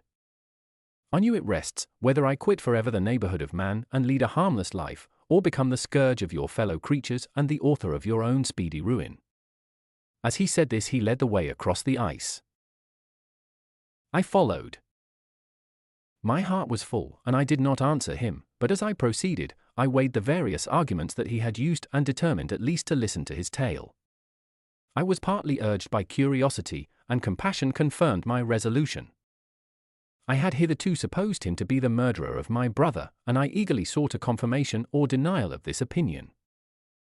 For the first time, also, I felt what the duties of a creator towards his creature were, and that I ought to render him happy before I complained of his wickedness. These motives urged me to comply with his demand. We crossed the ice, therefore, and ascended the opposite rock. The air was cold, and the rain again began to descend. We entered the hut, the fiend with an air of exultation, I with a heavy heart and depressed spirits. But I consented to listen, and seating myself by the fire which my odious companion had lighted, he thus began his tale. Chapter 11. It is with considerable difficulty that I remember the original era of my being. All the events of that period appear confused and indistinct. A strange multiplicity of sensations seized me, and I saw, felt, heard, and smelt at the same time. And it was, indeed, a long time before I learned to distinguish between the operations of my various senses. By degrees, I remember, a stronger light pressed upon my nerves, so that I was obliged to shut my eyes.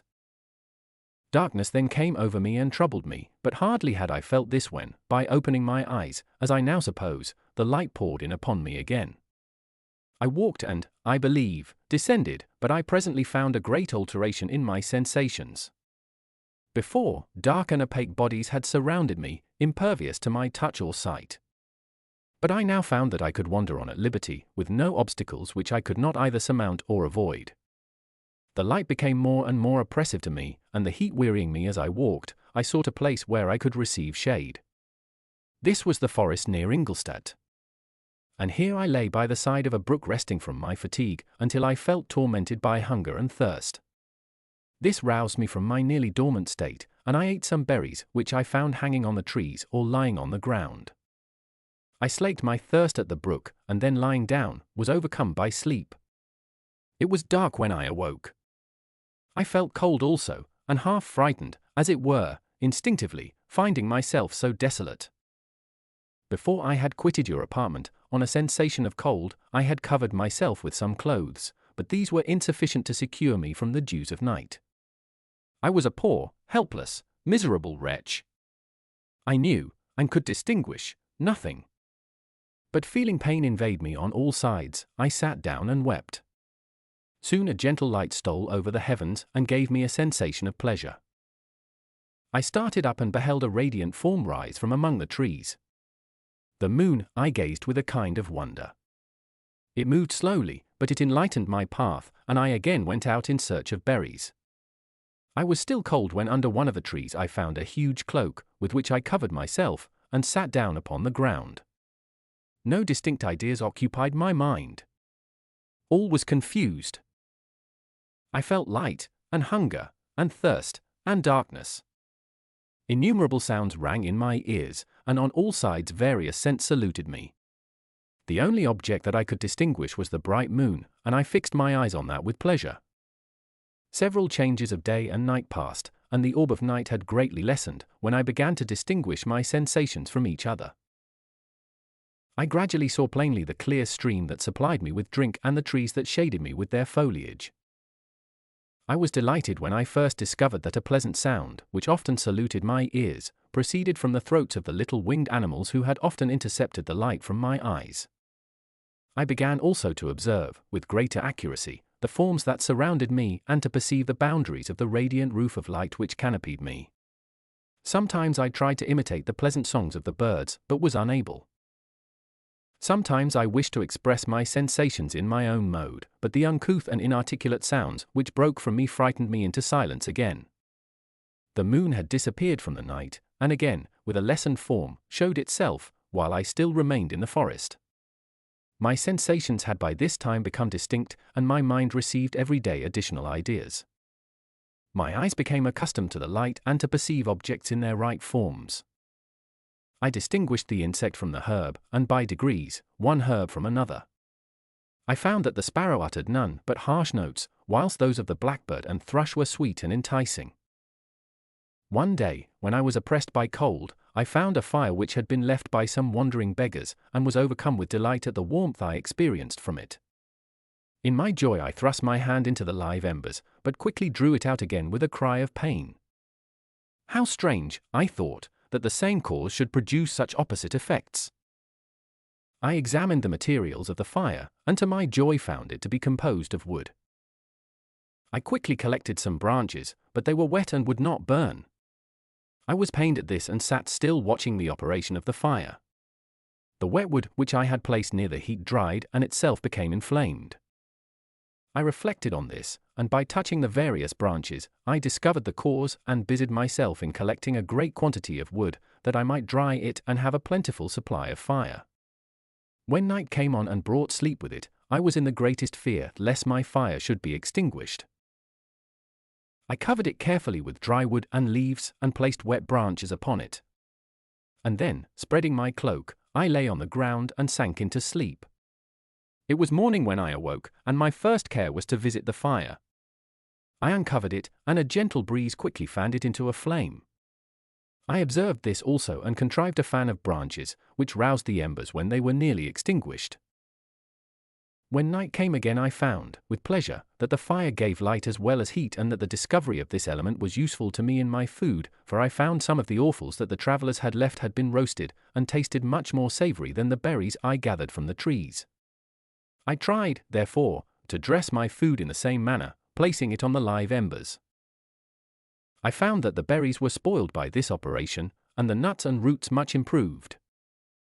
Food, however, became scarce, and I often spent the whole day searching in vain for a few acorns to assuage the pangs of hunger.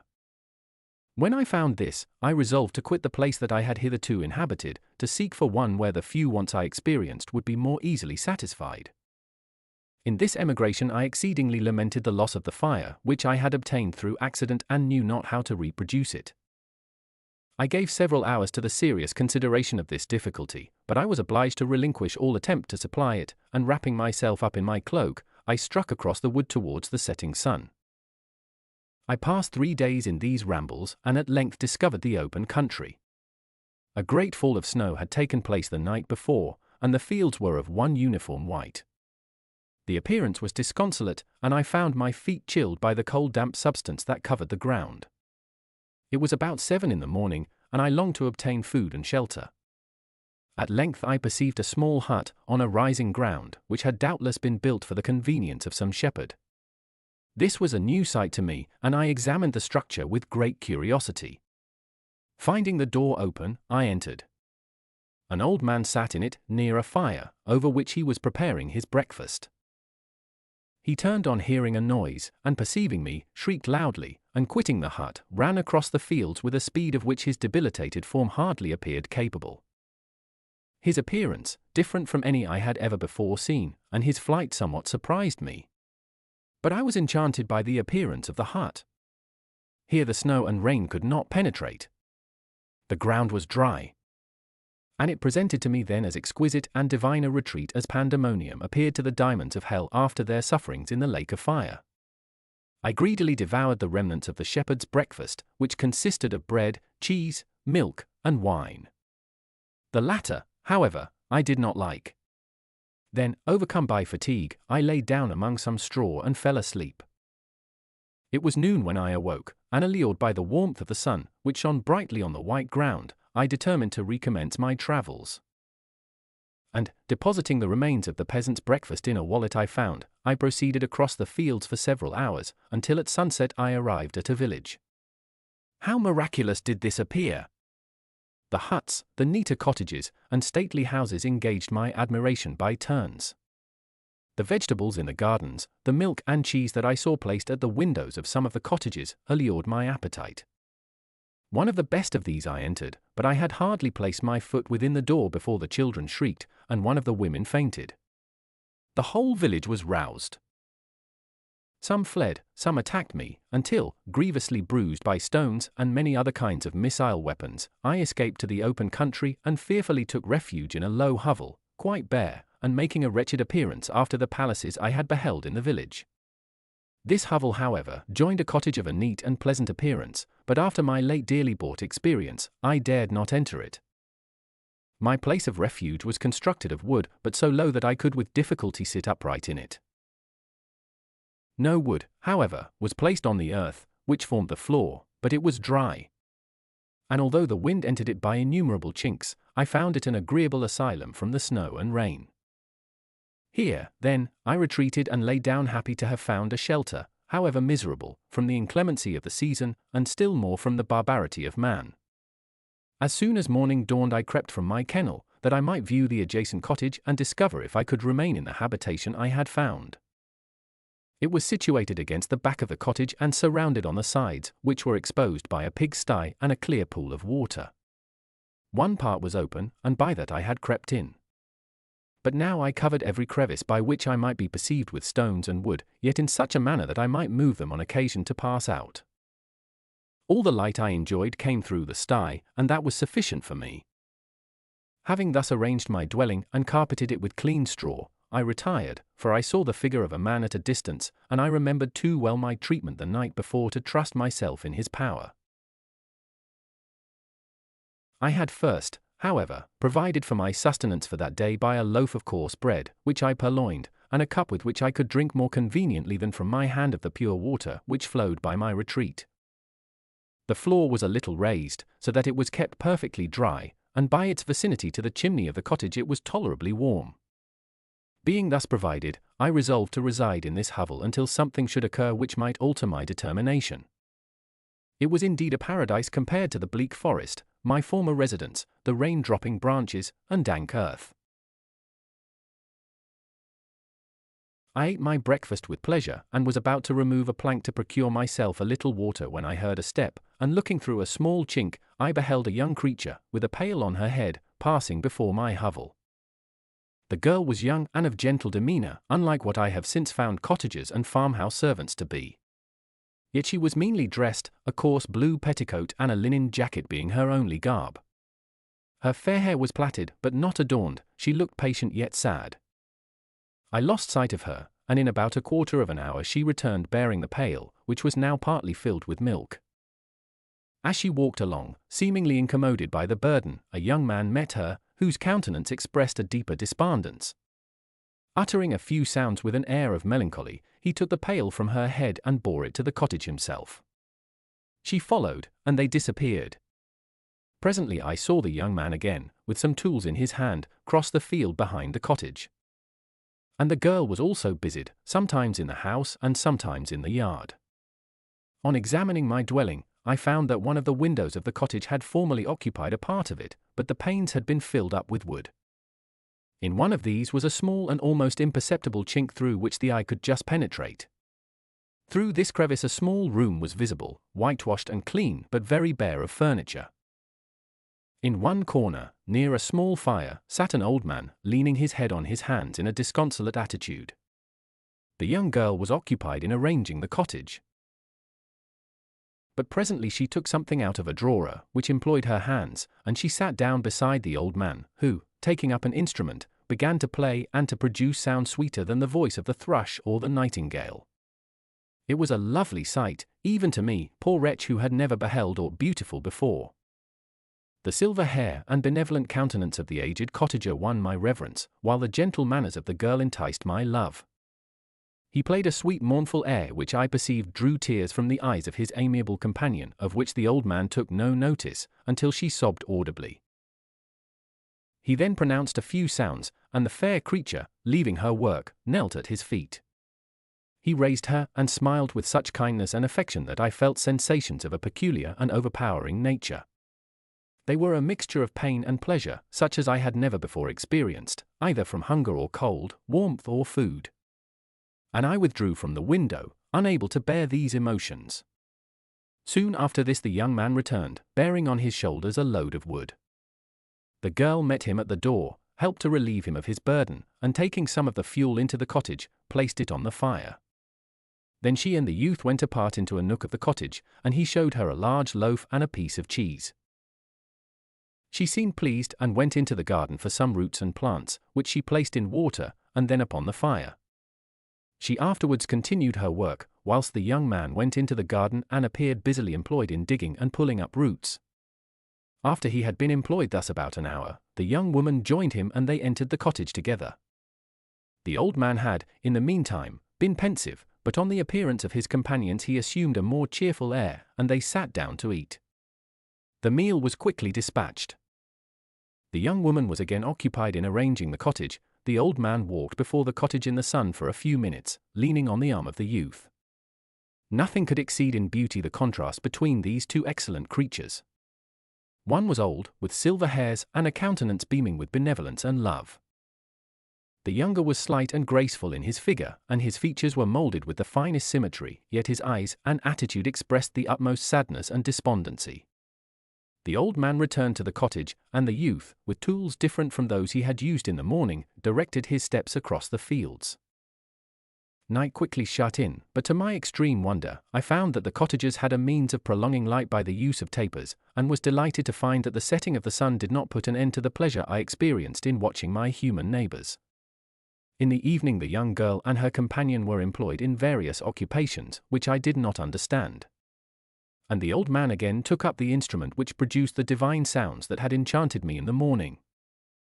So soon as he had finished, the youth began, not to play, but to utter sounds that were monotonous, and neither resembling the harmony of the old man's instrument nor the songs of the birds.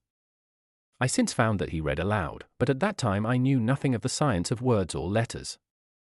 The family, after having been thus occupied for a short time, extinguished their lights and retired, as I conjectured, to rest. Chapter 12. I lay on my straw, but I could not sleep. I thought of the occurrences of the day.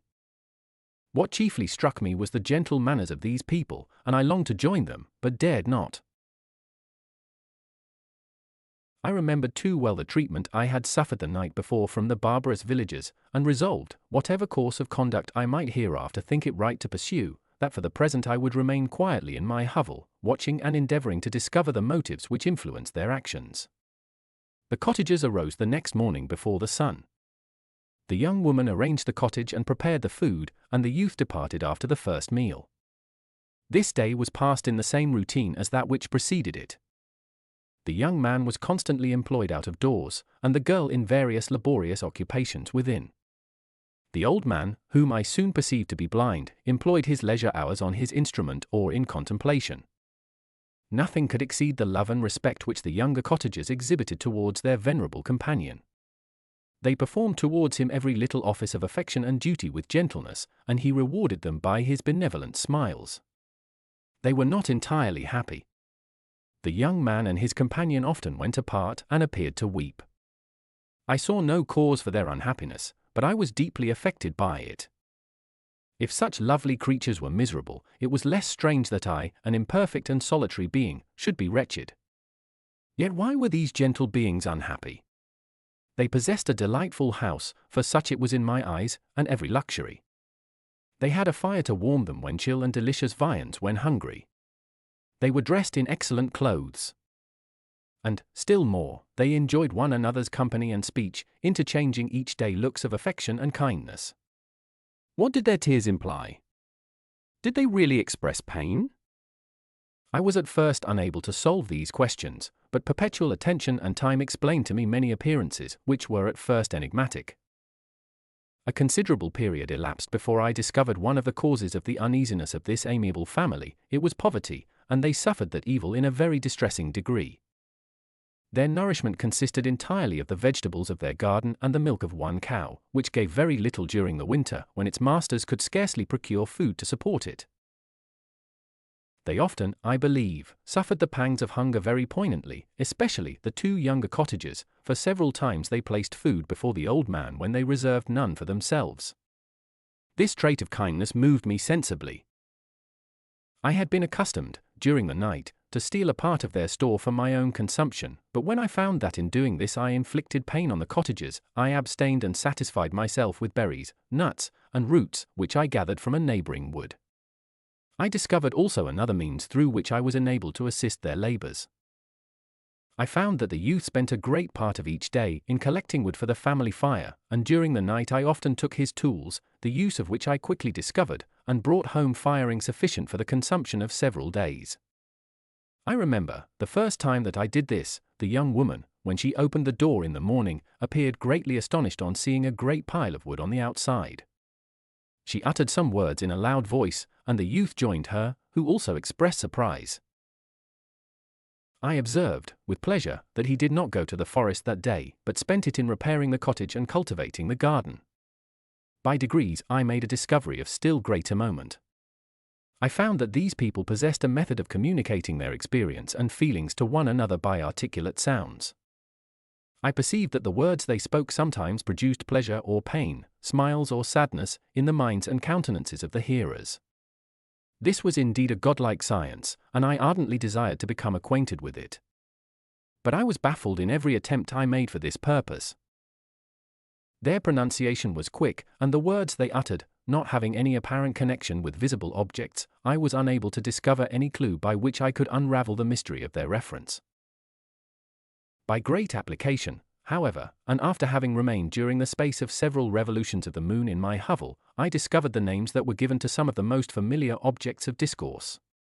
I learned and applied the words fire, milk, bread, and wood. I learned also the names of the cottagers themselves. The youth and his companion had each of them several names, but the old man had only one, which was father. The girl was called sister or Agatha, and the youth Felix, brother or son.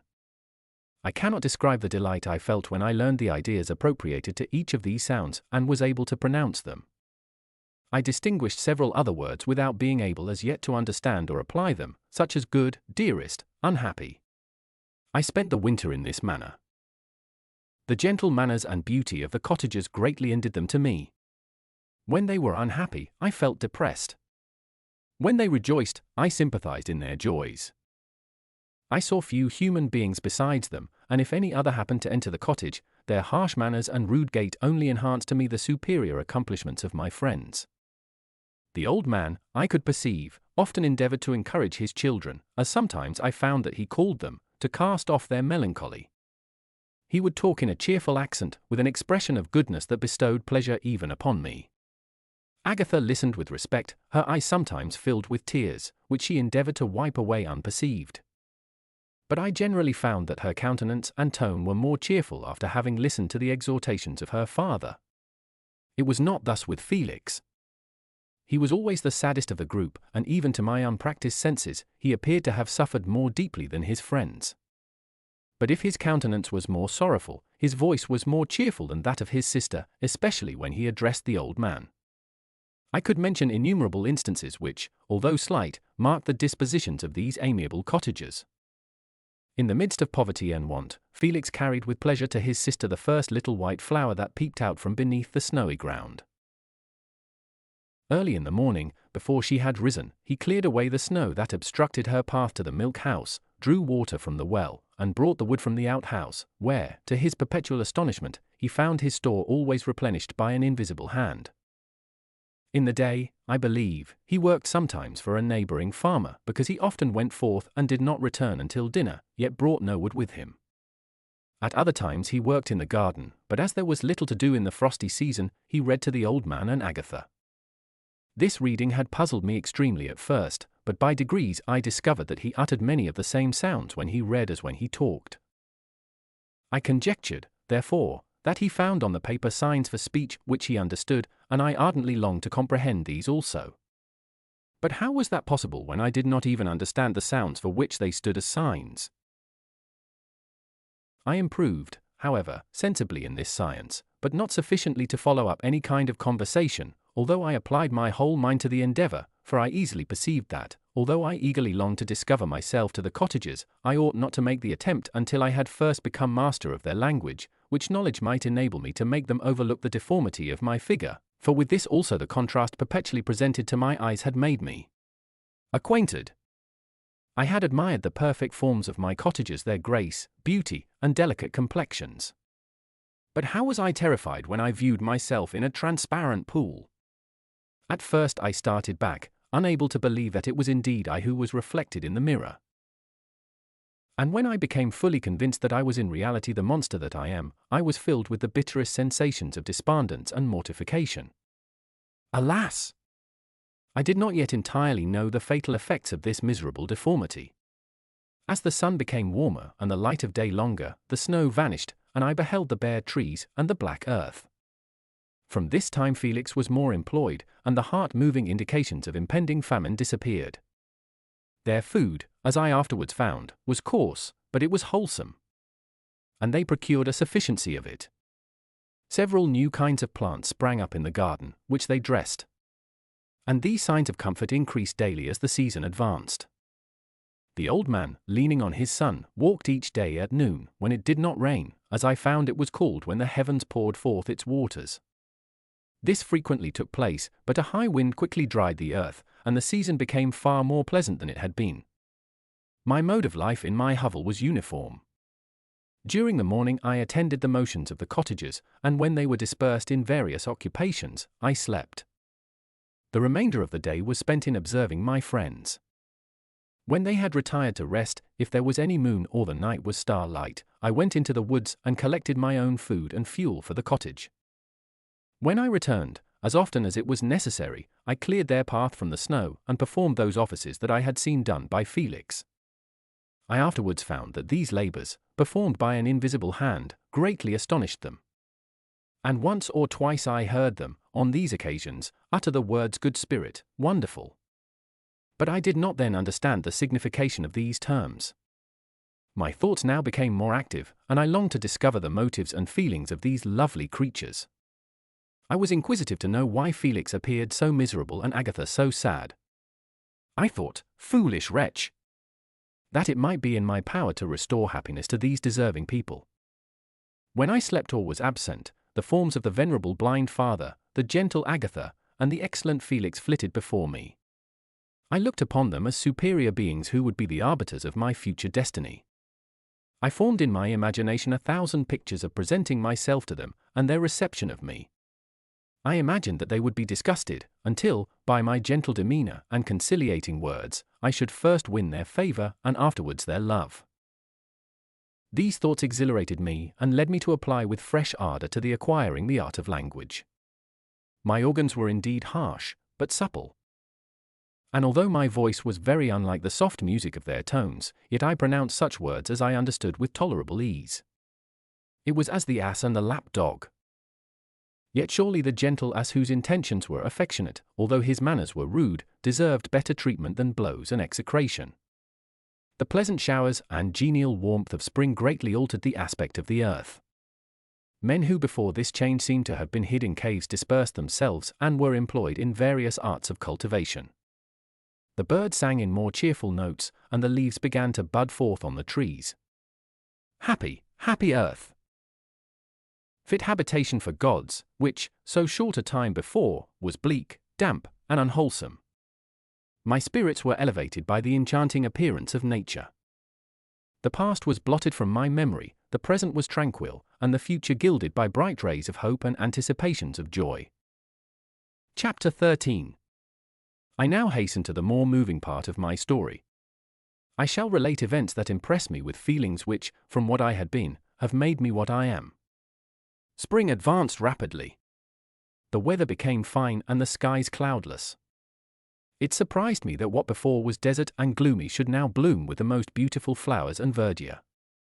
My senses were gratified and refreshed by 1,000 scents of delight and 1,000 sights of beauty. It was on one of these days, when my cottagers periodically rested from labor, the old man played on his guitar, and the children listened to him, that I observed the countenance of Felix was melancholy beyond expression. He sighed frequently, and once his father paused in his music, and I conjectured by his manner that he inquired the cause of his son's sorrow. Felix replied in a cheerful accent, and the old man was recommencing his music when someone tapped at the door. It was a lady on horseback, accompanied by a countryman as a guide. The lady was dressed in a dark suit and covered with a thick black veil. Agatha asked a question, to which the stranger only replied by pronouncing, in a sweet accent, the name of Felix. Her voice was musical, but unlike that of either of my friends. On hearing this word, Felix came up hastily to the lady, who, when she saw him, threw up her veil, and I beheld a countenance of angelic beauty and expression. Her hair of a shining raven black, and curiously braided. Her eyes were dark, but gentle, although animated. Her features of a regular proportion, and her complexion wondrously fair, each cheek tinged with a lovely pink. Felix seemed ravished with delight when he saw her, every trait of sorrow vanished from his face, and it instantly expressed a degree of ecstatic joy of which I could hardly have believed it capable. His eyes sparkled, as his cheek flushed with pleasure. And at that moment I thought him as beautiful as the stranger. She appeared affected by different feelings. Wiping a few tears from her lovely eyes, she held out her hand to Felix, who kissed it rapturously and called her, as well as I could distinguish, his sweet Arabian. She did not appear to understand him, but smiled. He assisted her to dismount, and dismissing her guide, conducted her into the cottage. Some conversation took place between him and his father, and the young stranger knelt at the old man's feet and would have kissed his hand, but he raised her and embraced her affectionately. I soon perceived that although the stranger uttered articulate sounds and appeared to have a language of her own, she was neither understood by nor herself understood the cottagers. They made many signs which I did not comprehend, but I saw that her presence diffused gladness through the cottage, dispelling their sorrow as the sun dissipates the morning mists. Felix seemed peculiarly happy and with smiles of delight welcomed his Arabian. Agatha, the ever-gentle Agatha, kissed the hands of the lovely stranger, and pointing to her brother, made signs which appeared to me to mean that he had been sorrowful until she came. Some hours passed thus, while they, by their countenances, expressed joy, the cause of which I did not comprehend. Presently I found, by the frequent recurrence of some sound which the stranger repeated after them, that she was endeavoring to learn their language. And the idea instantly occurred to me that I should make use of the same instructions to the same end. The stranger learned about 20 words at the first lesson. Most of them, indeed, were those which I had before understood, but I profited by the others. As night came on, Agatha and the Arabian retired early. When they separated, Felix kissed the hand of the stranger and said, "Good night, sweet Safie." He sat up much longer, conversing with his father, and by the frequent repetition of her name I conjectured that their lovely guest was the subject of their conversation. I ardently desired to understand them, and bent every faculty towards that purpose, but found it utterly impossible. The next morning Felix went out to his work, and after the usual occupations of Agatha were finished, the Arabian sat at the feet of the old man, and taking his guitar, played some airs so entrancingly beautiful that they at once drew tears of sorrow and delight from my eyes. She sang, and her voice flowed in a rich cadence, swelling or dying away like a nightingale of the woods. When she had finished, she gave the guitar to Agatha, who at first declined it. She played a simple air, and her voice accompanied it in sweet accents, but unlike the wondrous strain of the stranger. The old man appeared enraptured and said some words which Agatha endeavored to explain to Safie, and by which he appeared to wish to express that she bestowed on him the greatest delight by her music. The days now passed as peaceably as before, with the sole alteration that joy had taken place of sadness in the countenances of my friends. Safie was always gay and happy. She and I improved rapidly in the knowledge of language, so that in 2 months I began to comprehend most of the words uttered by my protectors. In the meanwhile also the black ground was covered with herbage, and the green banks interspersed with innumerable flowers, sweet to the scent and the eyes, stars of pale radiance among the moonlight woods. The sun became warmer, the nights clear and balmy. And my nocturnal rambles were an extreme pleasure to me, although they were considerably shortened by the late setting and early rising of the sun, for I never ventured abroad during daylight, fearful of meeting with the same treatment I had formerly endured in the first village which I entered. My days were spent in close attention, that I might more speedily master the language. And I may boast that I improved more rapidly than the Arabian, who understood very little and conversed in broken accents, whilst I comprehended and could imitate almost every word that was spoken. While I improved in speech, I also learned the science of letters as it was taught to the stranger, and this opened before me a wide field for wonder and delight. The book from which Felix instructed Safie was Volney's Ruins of Empires. I should not have understood the purport of this book had not Felix, in reading it, given very minute explanations. He had chosen this work, he said, because the declamatory style was framed in imitation of the Eastern authors. Through this work I obtained a cursory knowledge of history and a view of the several empires at present existing in the world. It gave me an insight into the manners, governments, and religions of the different nations of the earth. I heard of the slothful Asiatics, of the stupendous genius and mental activity of the Grecians, of the wars and wonderful virtue of the early Romans, of their subsequent degenerating, of the decline of that mighty empire, of chivalry, Christianity, and kings. I heard of the discovery of the American hemisphere and wept with Safie over the hapless fate of its original inhabitants. These wonderful narrations inspired me with strange feelings. Was man, indeed, at once so powerful, so virtuous and magnificent, yet so vicious and base? He appeared at one time a mere scion of the evil principle, and at another as all that can be conceived of noble and godlike. To be a great and virtuous man appeared the highest honor that can befall a sensitive being. To be base and vicious, as many on record have been, appeared the lowest degradation, a condition more abject than that of the blind mole or harmless worm. For a long time I could not conceive how one man could go forth to murder his fellow, or even why there were laws and governments. But when I heard details of vice and bloodshed, my wonder ceased, and I turned away with disgust and loathing. Every conversation of the cottagers now opened new wonders to me. While I listened to the instructions which Felix bestowed upon the Arabian, the strange system of human society was explained to me. I heard of the division of property, of immense wealth and squalid poverty, of rank, descent, and noble blood. The words induced me to turn towards myself. I learned that the possessions most esteemed by your fellow creatures were high and unsullied descent united with riches. A man might be respected with only one of these advantages, but without either he was considered, except in very rare instances, as a vagabond and a slave, doomed to waste his powers for the profits of the chosen few. And what was I? Of my creation and creator I was absolutely ignorant, but I knew that I possessed no money, no friends, no kind of property. I was, besides, endued with a figure hideously deformed and loathsome. I was not even of the same nature as man. I was more agile than they, and could subsist upon coarser diet. I bore the extremes of heat and cold with less injury to my frame. My stature far exceeded theirs. When I looked around I saw and heard of none like me. Was I, then, a monster, a blot upon the earth, from which all men fled and whom all men disowned? I cannot describe to you the agony that these reflections inflicted upon me. I tried to dispel them, but sorrow only increased with knowledge. Oh, that I had forever remained in my native wood, nor known nor felt beyond the sensations of hunger, thirst, and heat. Of what a strange nature is knowledge! It clings to the mind when it has once seized on it like a lichen on the rock.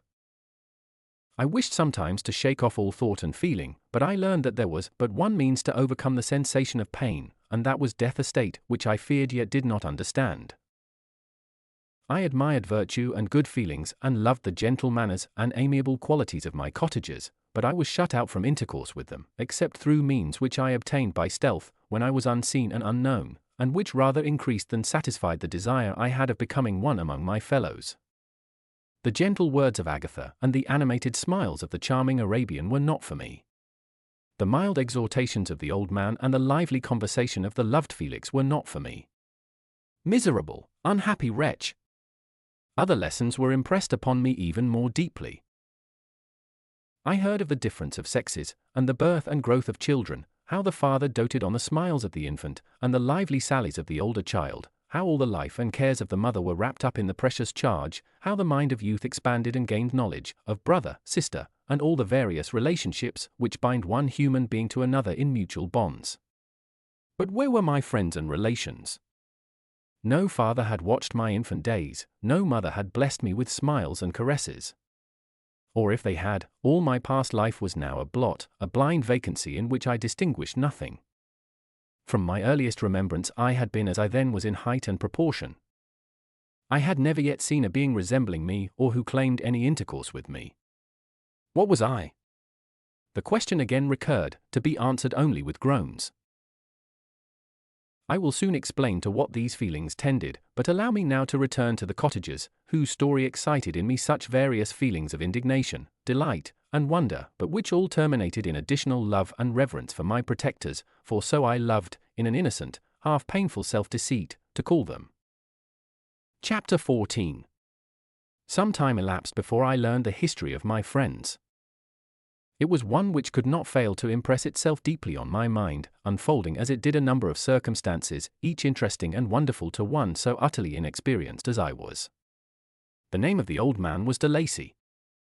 He was descended from a good family in France, where he had lived for many years in affluence, respected by his superiors and beloved by his equals. His son was bred in the service of his country, and Agatha had ranked with ladies of the highest distinction. A few months before my arrival they had lived in a large and luxurious city called Paris, surrounded by friends, and possessed of every enjoyment which virtue, refinement of intellect, or taste, accompanied by a moderate fortune, could afford. The father of Safie had been the cause of their ruin. He was a Turkish merchant and had inhabited Paris for many years, when, for some reason which I could not learn, he became obnoxious to the government. He was seized and cast into prison the very day that Safie arrived from Constantinople to join him. He was tried and condemned to death. The injustice of his sentence was very flagrant. All Paris was indignant. And it was judged that his religion and wealth rather than the crime alleged against him had been the cause of his condemnation.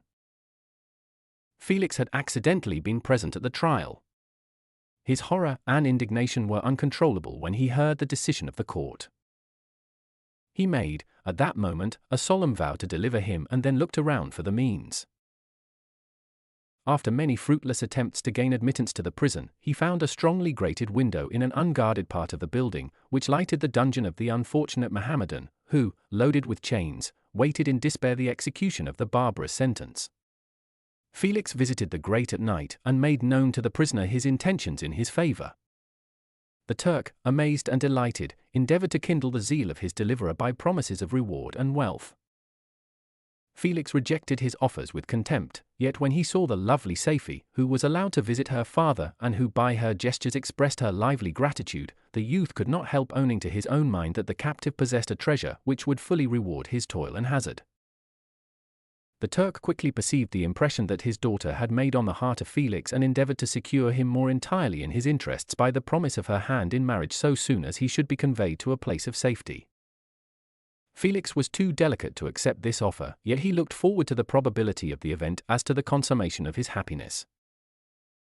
During the ensuing days, while the preparations were going forward for the escape of the merchant, the zeal of Felix was warmed by several letters that he received from this lovely girl, who found means to express her thoughts in the language of her lover by the aid of an old man, a servant of her father who understood French.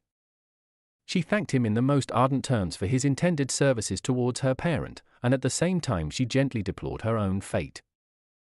I have copies of these letters, for I found means, during my residence in the hovel, to procure the implements of writing. And the letters were often in the hands of Felix or Agatha. Before I depart I will give them to you. They will prove the truth of my tale. But at present, as the sun is already far declined, I shall only have time to repeat the substance of them to you. Safie related that her mother was a Christian Arab, seized and made a slave by the Turks. Recommended by her beauty, she had won the heart of the father of Safie, who married her. The young girl spoke in high and enthusiastic terms of her mother, who, born in freedom, spurned the bondage to which she was now reduced. She instructed her daughter in the tenets of her religion and taught her to aspire to higher powers of intellect and an independence of spirit forbidden to the female followers of Muhammad. This lady died, but her lessons were indelibly impressed on the mind of Safie, who sickened at the prospect of again returning to Asia and being immured within the walls of a harem, allowed only to occupy herself with infantile amusements, ill-suited to the temper of her soul, now accustomed to grand ideas and a noble emulation for virtue. The prospect of marrying a Christian and remaining in a country where women were allowed to take a rank in society was enchanting to her. The day for the execution of the Turk was fixed, but on the night previous to it he quitted his prison and before morning was distant many leagues from Paris. Felix had procured passports in the name of his father, sister, and himself.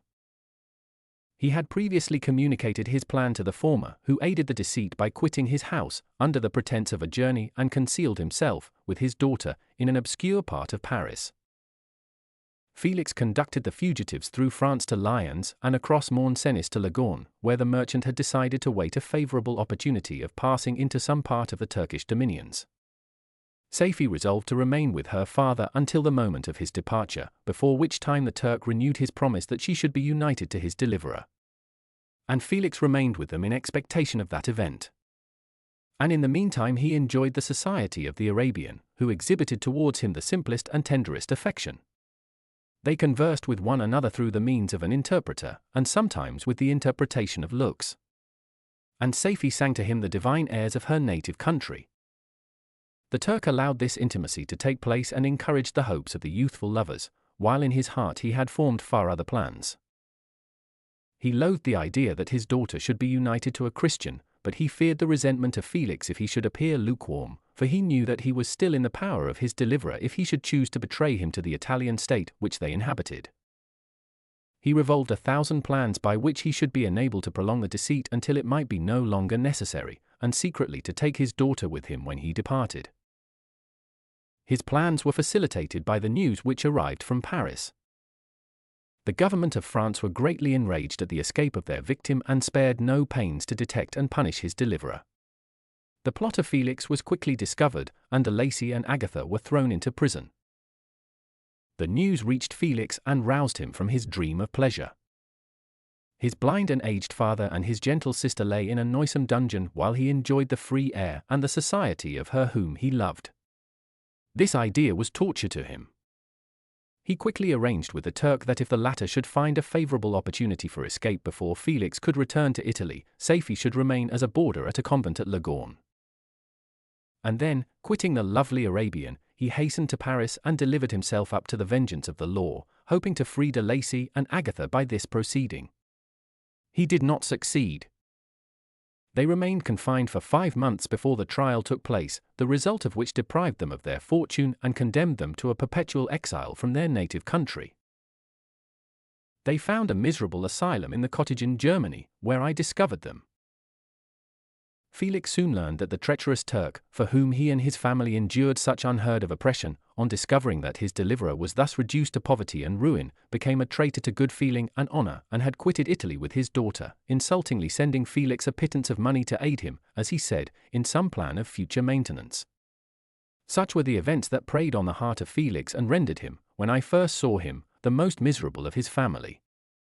He could have endured poverty, and while this distress had been the meed of his virtue, he gloried in it.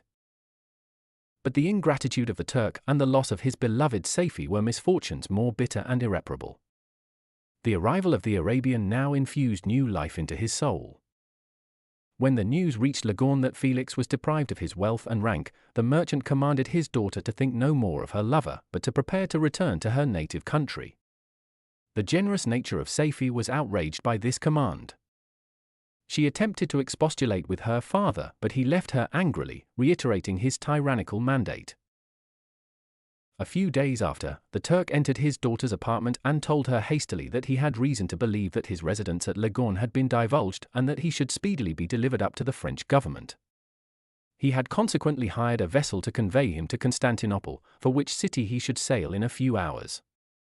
He intended to leave his daughter under the care of a confidential servant, to follow at her leisure with the greater part of his property, which had not yet arrived at Leghorn.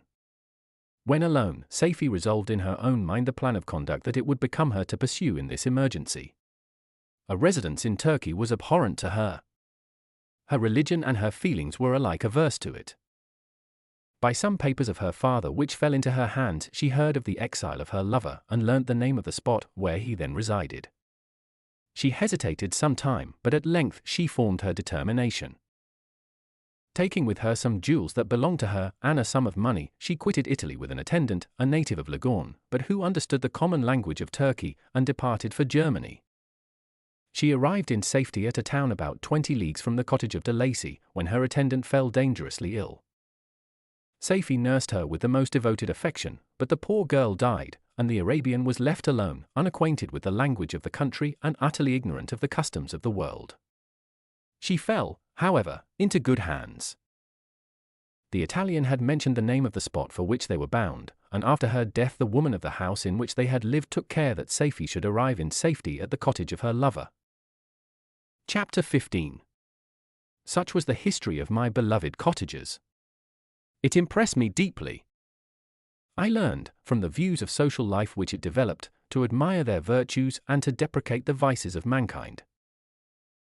As yet I looked upon crime as a distant evil. Benevolence and generosity were ever present before me, inciting within me a desire to become an actor in the busy scene where so many admirable qualities were called forth and displayed.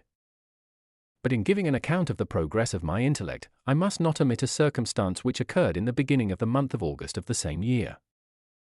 One night during my accustomed visit to the neighboring wood where I collected my own food and brought home firing for my protectors, I found on the ground a leathern portmanteau containing several articles of dress and some books. I eagerly seized the prize and returned with it to my hovel. Fortunately, the books were written in the language, the elements of which I had acquired at the cottage. They consisted of Paradise Lost, a volume of Plutarch's Lives, and the Sorrows of Werther. The possession of these treasures gave me extreme delight. I now continually studied and exercised my mind upon these histories, whilst my friends were employed in their ordinary occupations. I can hardly describe to you the effect of these books. They produced in me an infinity of new images and feelings, that sometimes raised me to ecstasy, but more frequently sunk me into the lowest dejection. In the Sorrows of Werther, besides the interest of its simple and affecting story, so many opinions are canvassed and so many lights thrown upon what had hitherto been to me obscure subjects that I found in it a never-ending source of speculation and astonishment. The gentle and domestic manners it described, combined with lofty sentiments and feelings, which had for their object something out of self, accorded well with my experience among my protectors and with the wants which were forever alive in my own bosom. But I thought Witter himself a more divine being than I had ever beheld or imagined. His character contained no pretension, but it sank deep. The disquisitions upon death and suicide were calculated to fill me with wonder. I did not pretend to enter into the merits of the case, yet I inclined towards the opinions of the hero, whose extinction I wept, without precisely understanding it. As I read, however, I applied much personally to my own feelings and condition. I found myself similar yet at the same time strangely unlike to the beings concerning whom I read and to whose conversation I was a listener. I sympathized with and partly understood them, but I was unformed in mind. I was dependent on none and related to none. The path of my departure was free, and there was none to lament my annihilation. My person was hideous and my stature gigantic. What did this mean? Who was I? What was I? Whence did I come? What was my destination? These questions continually recurred, but I was unable to solve them. The volume of Plutarch's Lives, which I possessed, contained the histories of the first founders of the ancient republics. This book had a far different effect upon me from the Sorrows of Witter. I learned from Witter's imaginations despondency and gloom, but Plutarch taught me high thoughts. He elevated me above the wretched sphere of my own reflections, to admire and love the heroes of past ages.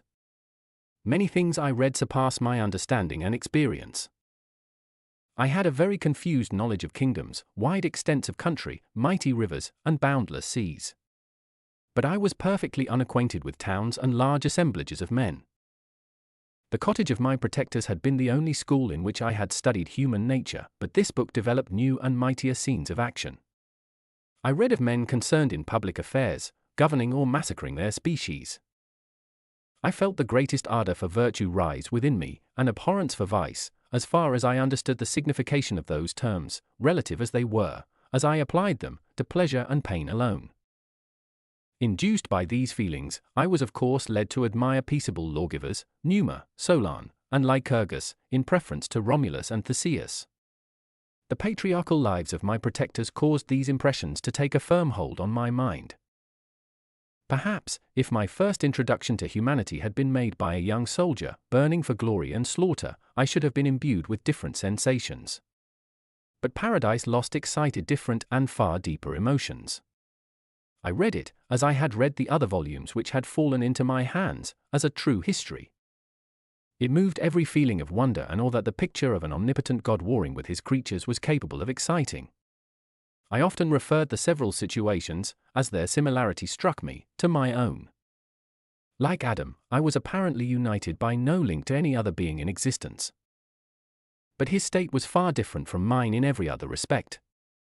He had come forth from the hands of God a perfect creature, happy and prosperous, guarded by the especial care of his Creator.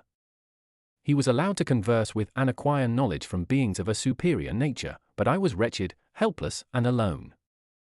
Many times I considered Satan as the fitter emblem of my condition, for often, like him, when I viewed the bliss of my protectors, the bitter gall of envy rose within me. Another circumstance strengthened and confirmed these feelings. Soon after my arrival in the hovel I discovered some papers in the pocket of the dress which I had taken from your laboratory. At first I had neglected them, but now that I was able to decipher the characters in which they were written, I began to study them with diligence. It was your journal of the 4 months that preceded my creation. You minutely described in these papers every step you took in the progress of your work. This history was mingled with accounts of domestic occurrences. You doubtless recollect these papers. Here they are. Everything is related in them which bears reference to my accursed origin. The whole detail of that series of disgusting circumstances which produced it is set in view.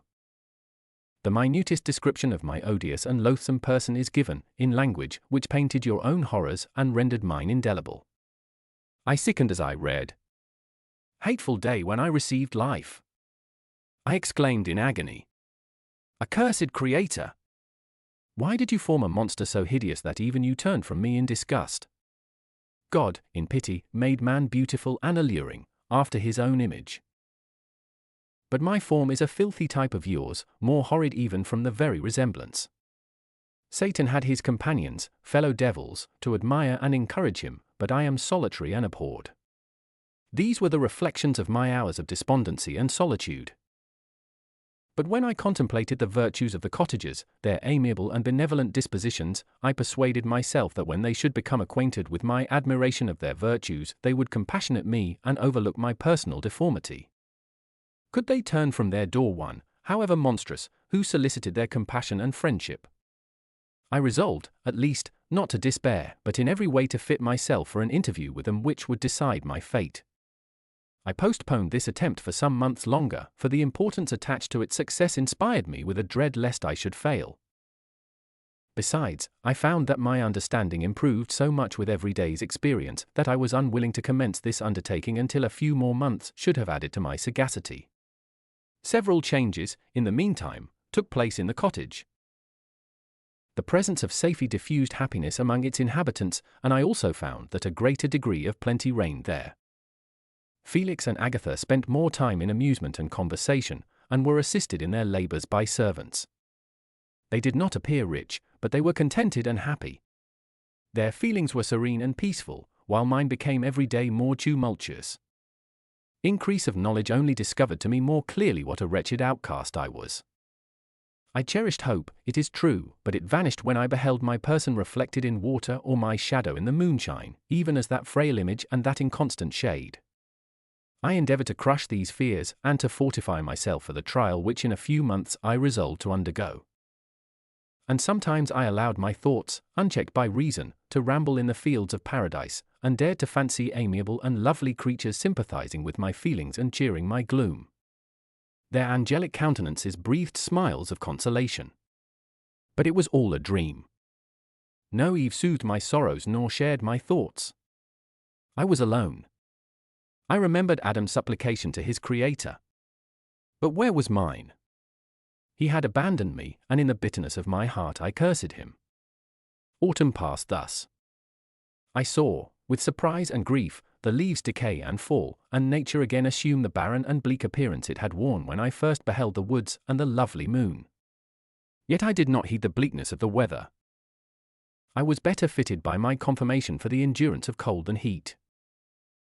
But my chief delights were the sight of the flowers, the birds, and all the gay apparel of summer. When those deserted me, I turned with more attention towards the cottagers. Their happiness was not decreased by the absence of summer. They loved and sympathized with one another. And their joys, depending on each other, were not interrupted by the casualties that took place around them. The more I saw of them, the greater became my desire to claim their protection and kindness. My heart yearned to be known and loved by these amiable creatures. To see their sweet looks directed towards me with affection was the utmost limit of my ambition. I dared not think that they would turn them from me with disdain and horror. The poor that stopped at their door were never driven away. I asked, it is true, for greater treasures than a little food or rest, I required kindness and sympathy. But I did not believe myself utterly unworthy of it. The winter advanced, and an entire revolution of the seasons had taken place since I awoke into life. My attention at this time was solely directed towards my plan of introducing myself into the cottage of my protectors.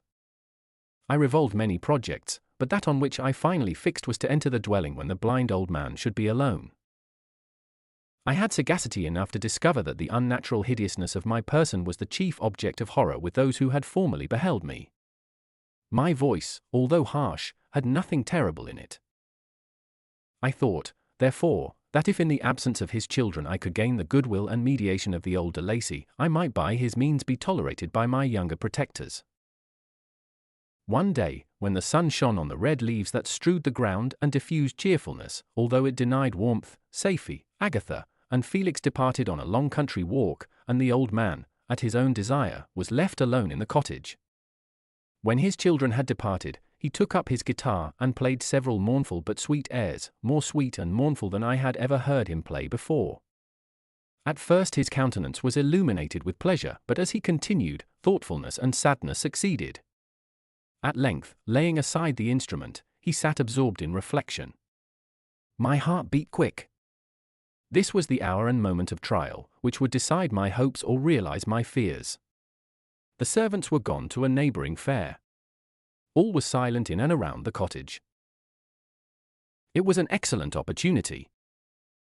Yet, when I proceeded to execute my plan, my limbs failed me and I sank to the ground. Again I rose, and exerting all the firmness of which I was master, removed the planks which I had placed before my hovel to conceal my retreat. The fresh air revived me, and with renewed determination I approached the door of their cottage. I knocked. "Who is there?" said the old man. "Come in." I entered. "Pardon this intrusion," said I. "I am a traveller in want of a little rest. You would greatly oblige me if you would allow me to remain a few minutes before the fire." "Enter," said de Lacy, "and I will try in what manner I can to relieve your wants. But, unfortunately, my children are from home, and as I am blind, I am afraid I shall find it difficult to procure food for you. Do not trouble yourself, my kind host. I have food. It is warmth and rest only that I need." I sat down, and a silence ensued. I knew that every minute was precious to me, yet I remained irresolute in what manner to commence the interview, when the old man addressed me. "By your language, stranger, I suppose you are my countryman. Are you French?" "No. But I was educated by a French family and understand that language only. I am now going to claim the protection of some friends, whom I sincerely love, and of whose favor I have some hopes." "Are they Germans?" "No, they are French. But let us change the subject. I am an unfortunate and deserted creature. I look around and I have no relation or friend upon earth. These amiable people to whom I go have never seen me and know little of me. I am full of fears, for if I fail there, I am an outcast in the world forever. Do not despair. To be friendless is indeed to be unfortunate, but the hearts of men, when unprejudiced by any obvious self-interest, are full of brotherly love and charity. Rely, therefore, on your hopes. And if these friends are good and amiable, do not despair. They are kind, they are the most excellent creatures in the world. But, unfortunately, they are prejudiced against me. I have good dispositions. My life has been hitherto harmless and in some degree beneficial. But a fatal prejudice clouds their eyes, and where they ought to see a feeling and kind friend, they behold only a detestable monster. That is indeed unfortunate. But if you are really blameless, cannot you undeceive them? I am about to undertake that task. And it is on that account that I feel so many overwhelming terrors. I tenderly love these friends. I have, unknown to them, been for many months in the habits of daily kindness towards them. But they believe that I wish to injure them, and it is that prejudice which I wish to overcome. Where do these friends reside? Near this spot.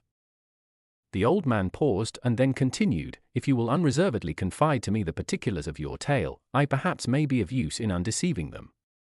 I am blind and cannot judge of your countenance, but there is something in your words which persuades me that you are sincere. I am poor and an exile, but it will afford me true pleasure to be in any way serviceable to a human creature." "Excellent man! I thank you and accept your generous offer. You raise me from the dust by this kindness. And I trust that, by your aid, I shall not be driven from the society and sympathy of your fellow creatures. Heaven forbid! Even if you were really criminal, for that can only drive you to desperation, and not instigate you to virtue. I also am unfortunate. I and my family have been condemned, although innocent. Judge, therefore, if I do not feel for your misfortunes. How can I thank you, my best and only benefactor? From your lips first have I heard the voice of kindness directed towards me. I shall be forever grateful. And your present humanity assures me of success with those friends whom I am on the point of meeting. May I know the names and residence of those friends?" I paused. This, I thought, was the moment of decision, which was to rob me of or bestow happiness on me forever. I struggled vainly for firmness sufficient to answer him, but the effort destroyed all my remaining strength. I sank on the chair and sobbed aloud. At that moment I heard the steps of my younger protectors. I had not a moment to lose, but seizing the hand of the old man, I cried, "Now is the time.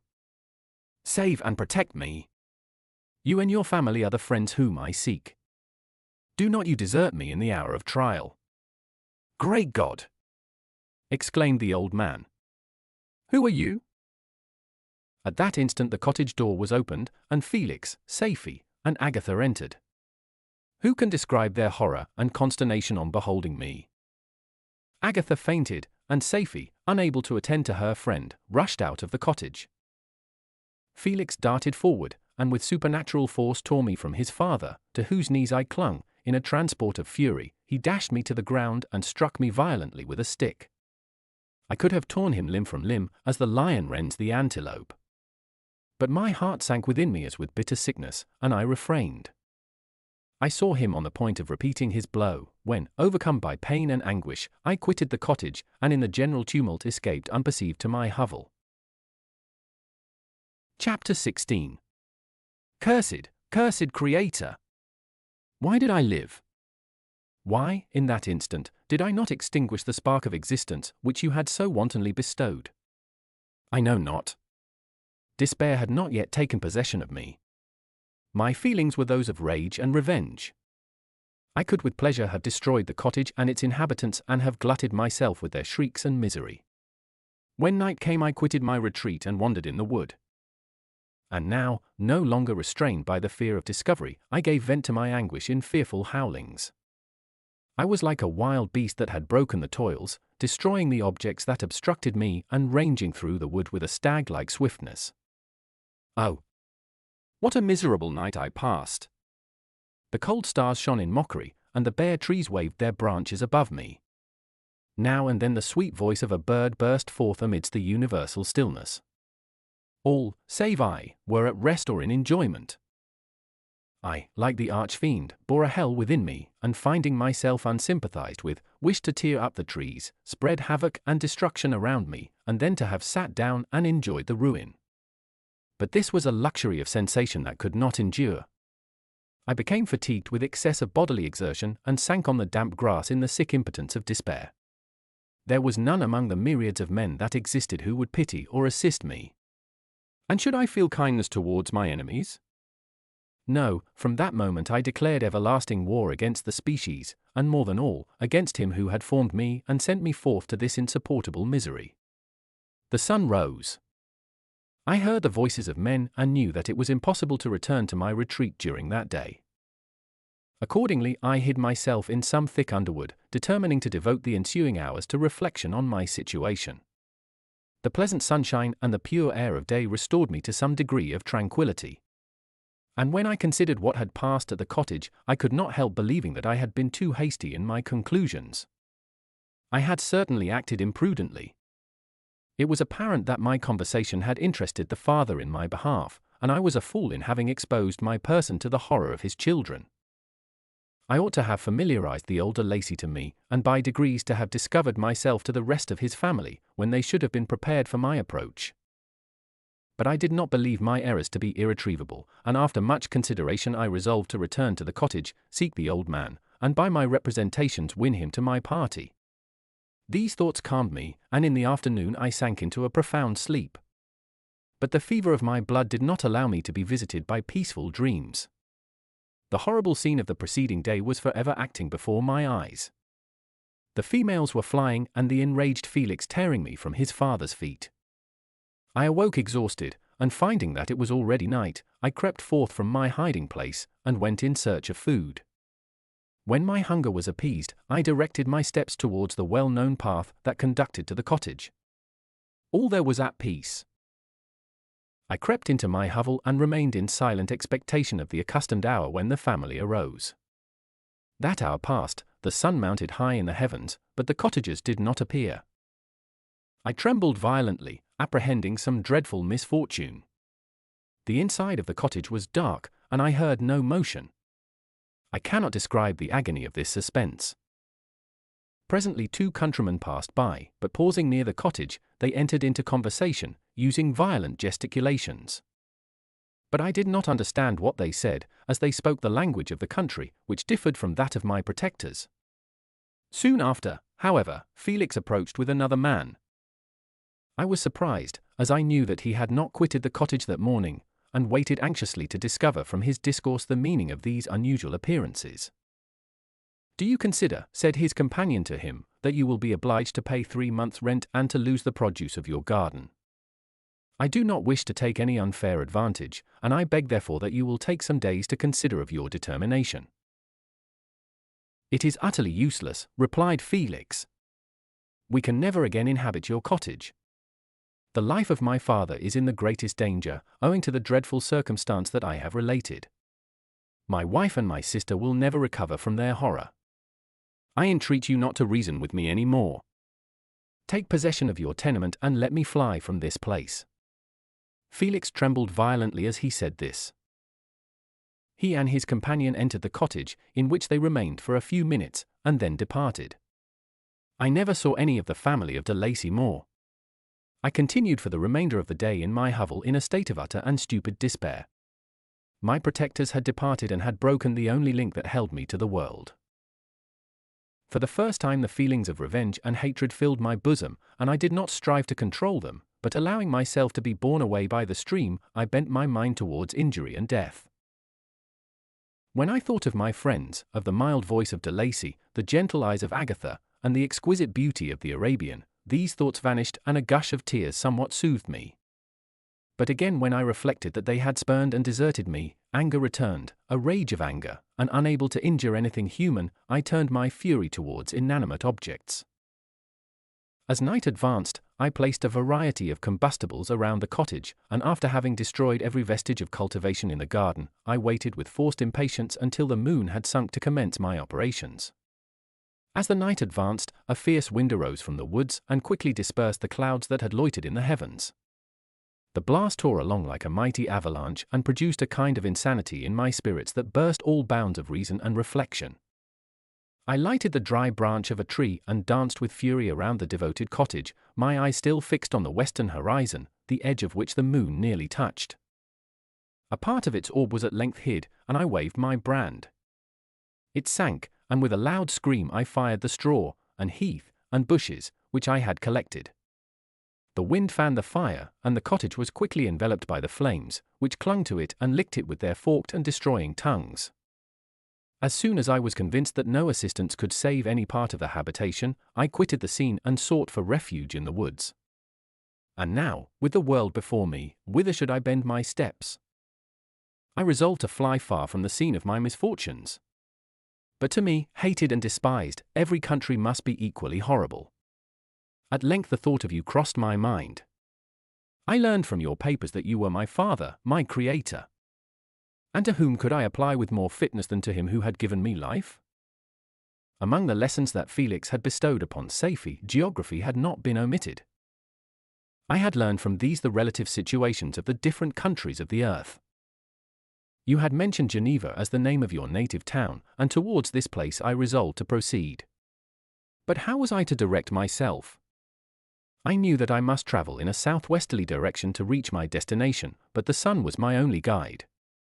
I did not know the names of the towns that I was to pass through, nor could I ask information from a single human being. But I did not despair. From you only could I hope for succor, although towards you I felt no sentiment but that of hatred. Unfeeling, heartless creator! You had endowed me with perceptions and passions, and then cast me abroad an object for the scorn and horror of mankind. But on you only had I any claim for pity and redress, and from you I determined to seek that justice which I vainly attempted to gain from any other being that wore the human form. My travels were long and the sufferings I endured intense. It was late in autumn when I quitted the district where I had so long resided. I travelled only at night, fearful of encountering the visage of a human being. Nature decayed around me, and the sun became heatless. Rain and snow poured around me. Mighty rivers were frozen. The surface of the earth was hard and chill, and bare, and I found no shelter. Oh, earth! How often did I imprecate curses on the cause of my being? The mildness of my nature had fled, and all within me was turned to gall and bitterness. The nearer I approached to your habitation, the more deeply did I feel the spirit of revenge enkindled in my heart. Snow fell, and the waters were hardened, but I rested not. A few incidents now and then directed me, and I possessed a map of the country. But I often wandered wide from my path. The agony of my feelings allowed me no respite.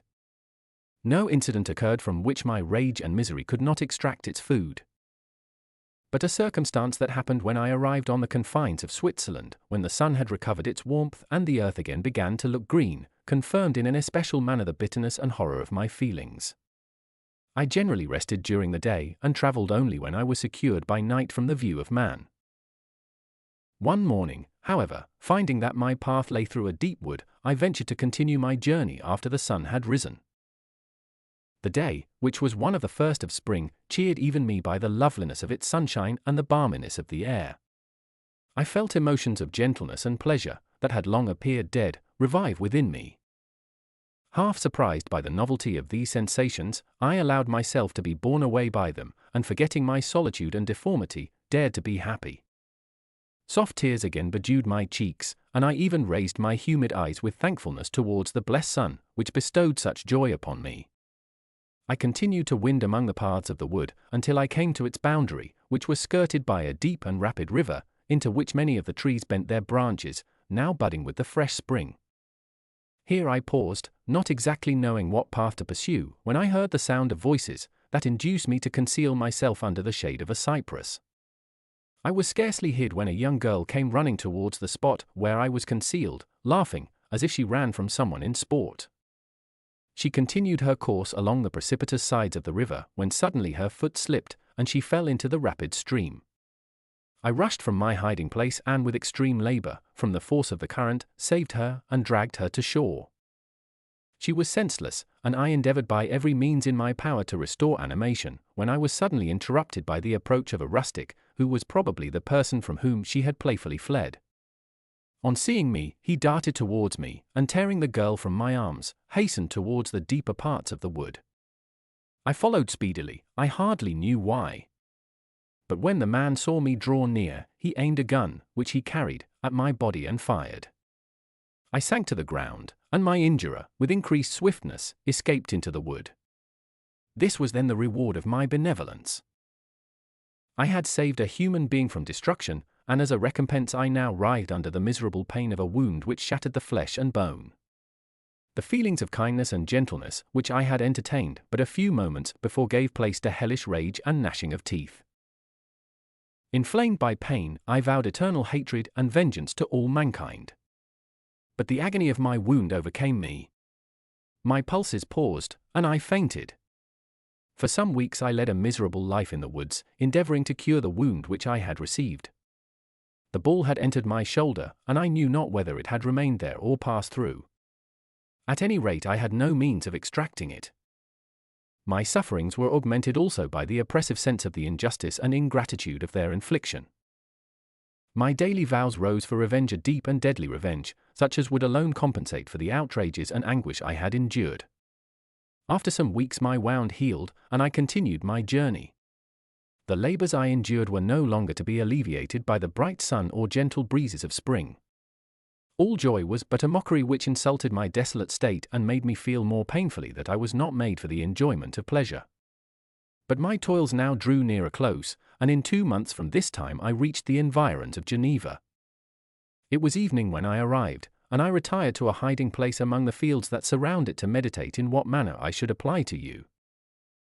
I was oppressed by fatigue and hunger, and far too unhappy to enjoy the gentle breezes of evening or the prospect of the sun setting behind the stupendous mountains of Jura.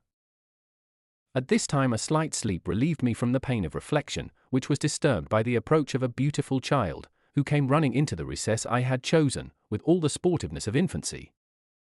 Suddenly, as I gazed on him, an idea seized me that this little creature was unprejudiced and had lived too short a time to have imbibed a horror of deformity. If, therefore, I could seize him and educate him as my companion and friend, I should not be so desolate in this peopled earth. Urged by this impulse, I seized on the boy as he passed and drew him towards me. As soon as he beheld my form, he placed his hands before his eyes and uttered a shrill scream. I drew his hand forcibly from his face and said, "Child, what is the meaning of this? I do not intend to hurt you. Listen to me." He struggled violently.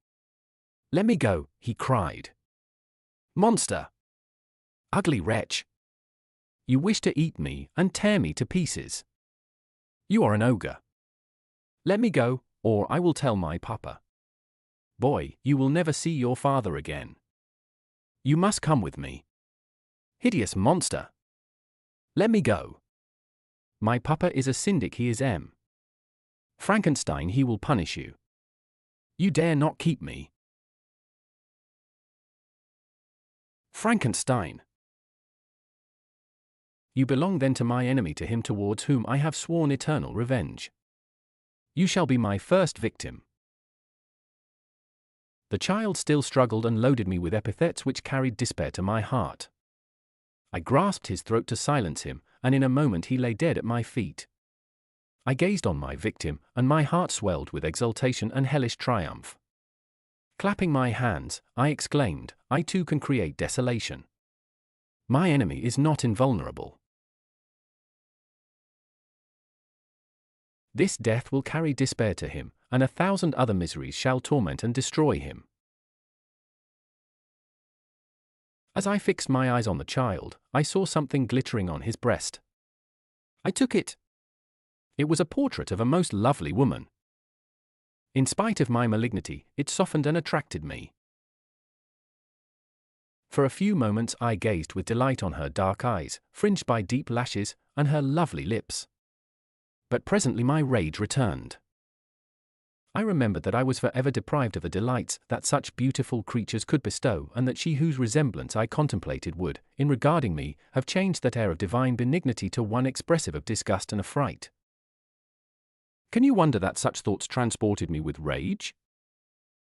I only wonder that at that moment, instead of venting my sensations in exclamations and agony, I did not rush among mankind and perish in the attempt to destroy them.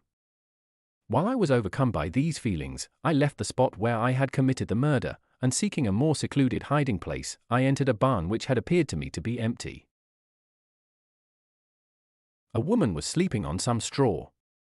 She was young, not indeed so beautiful as her whose portrait I held, but of an agreeable aspect and blooming in the loveliness of youth and health. Here, I thought, is one of those whose joy-imparting smiles are bestowed on all but me. And then I bent over her and whispered, Awake, fairest, thy lover is near, he who would give his life but to obtain one look of affection from thine eyes. My beloved, awake! The sleeper stirred. A thrill of terror ran through me. Should she indeed awake, and see me, and curse me, and denounce the murderer? Thus would she assuredly act if her darkened eyes opened and she beheld me. The thought was madness. It stirred the fiend within me, not I, but she, shall suffer. The murder I have committed because I am forever robbed of all that she could give me, she shall atone.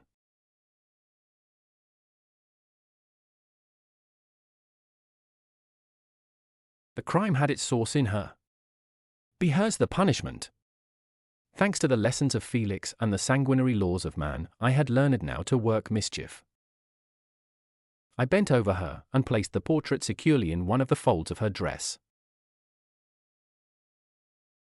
She moved again, and I fled.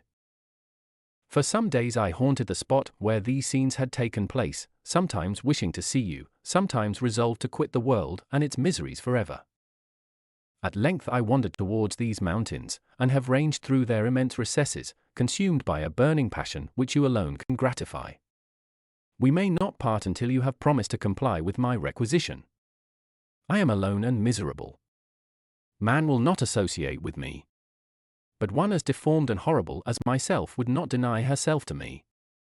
My companion must be of the same species and have the same defects. This being you must create. Chapter 17. The being finished speaking and fixed his looks upon me in the expectation of a reply.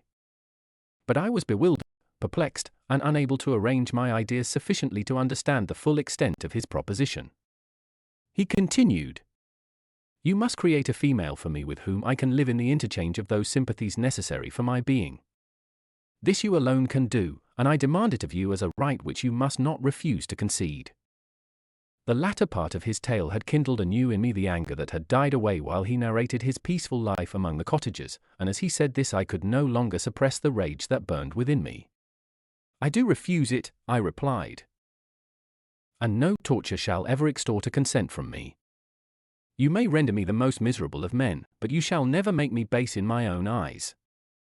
Shall I create another like yourself, whose joint wickedness might desolate the world? Begone! I have answered you. You may torture me, but I will never consent. You are in the wrong, replied the fiend.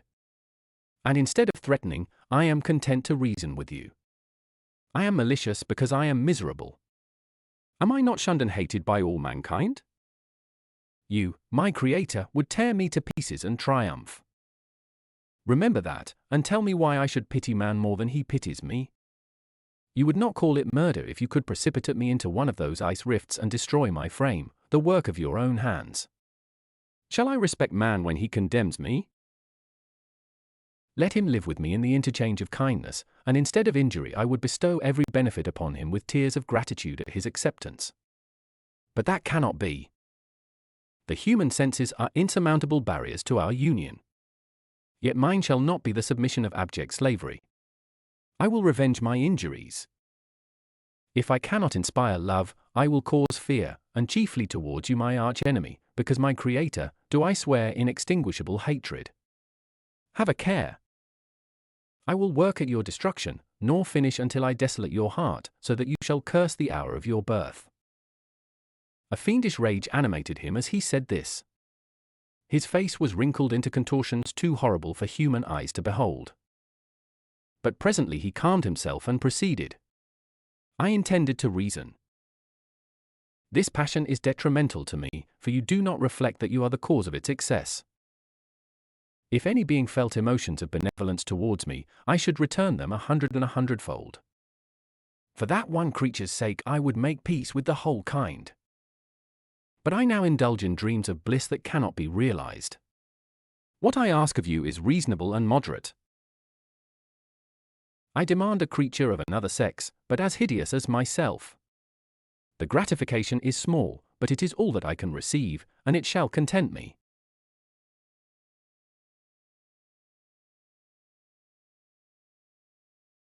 It is true, we shall be monsters, cut off from all the world. But on that account we shall be more attached to one another. Our lives will not be happy, but they will be harmless and free from the misery I now feel. Oh, my Creator, make me happy.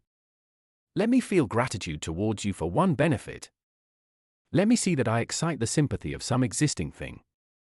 Do not deny me my request. I was moved.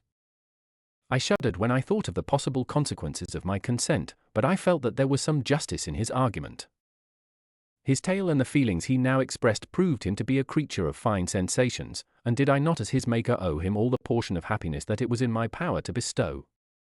He saw my change of feeling and continued. If you consent, neither you nor any other human being shall ever see us again. I will go to the vast wilds of South America. My food is not that of man. I do not destroy the lamb and the kid to glut my appetite. Acorns and berries afford me sufficient nourishment. My companion will be of the same nature as myself and will be content with the same fare. We shall make our bed of dried leaves. The sun will shine on us as on man and will ripen our food. The picture I present to you is peaceful and human, and you must feel that you could deny it only in the wantonness of power and cruelty. Pitiless as you have been towards me, I now see compassion in your eyes. Let me seize the favorable moment and persuade you to promise what I so ardently desire. You propose, replied I, to fly from the habitations of man, to dwell in those wilds where the beasts of the field will be your only companions. How can you, who long for the love and sympathy of man, persevere in this exile? You will return and again seek their kindness, and you will meet with their detestation. Your evil passions will be renewed, and you will then have a companion to aid you in the task of destruction. This may not be.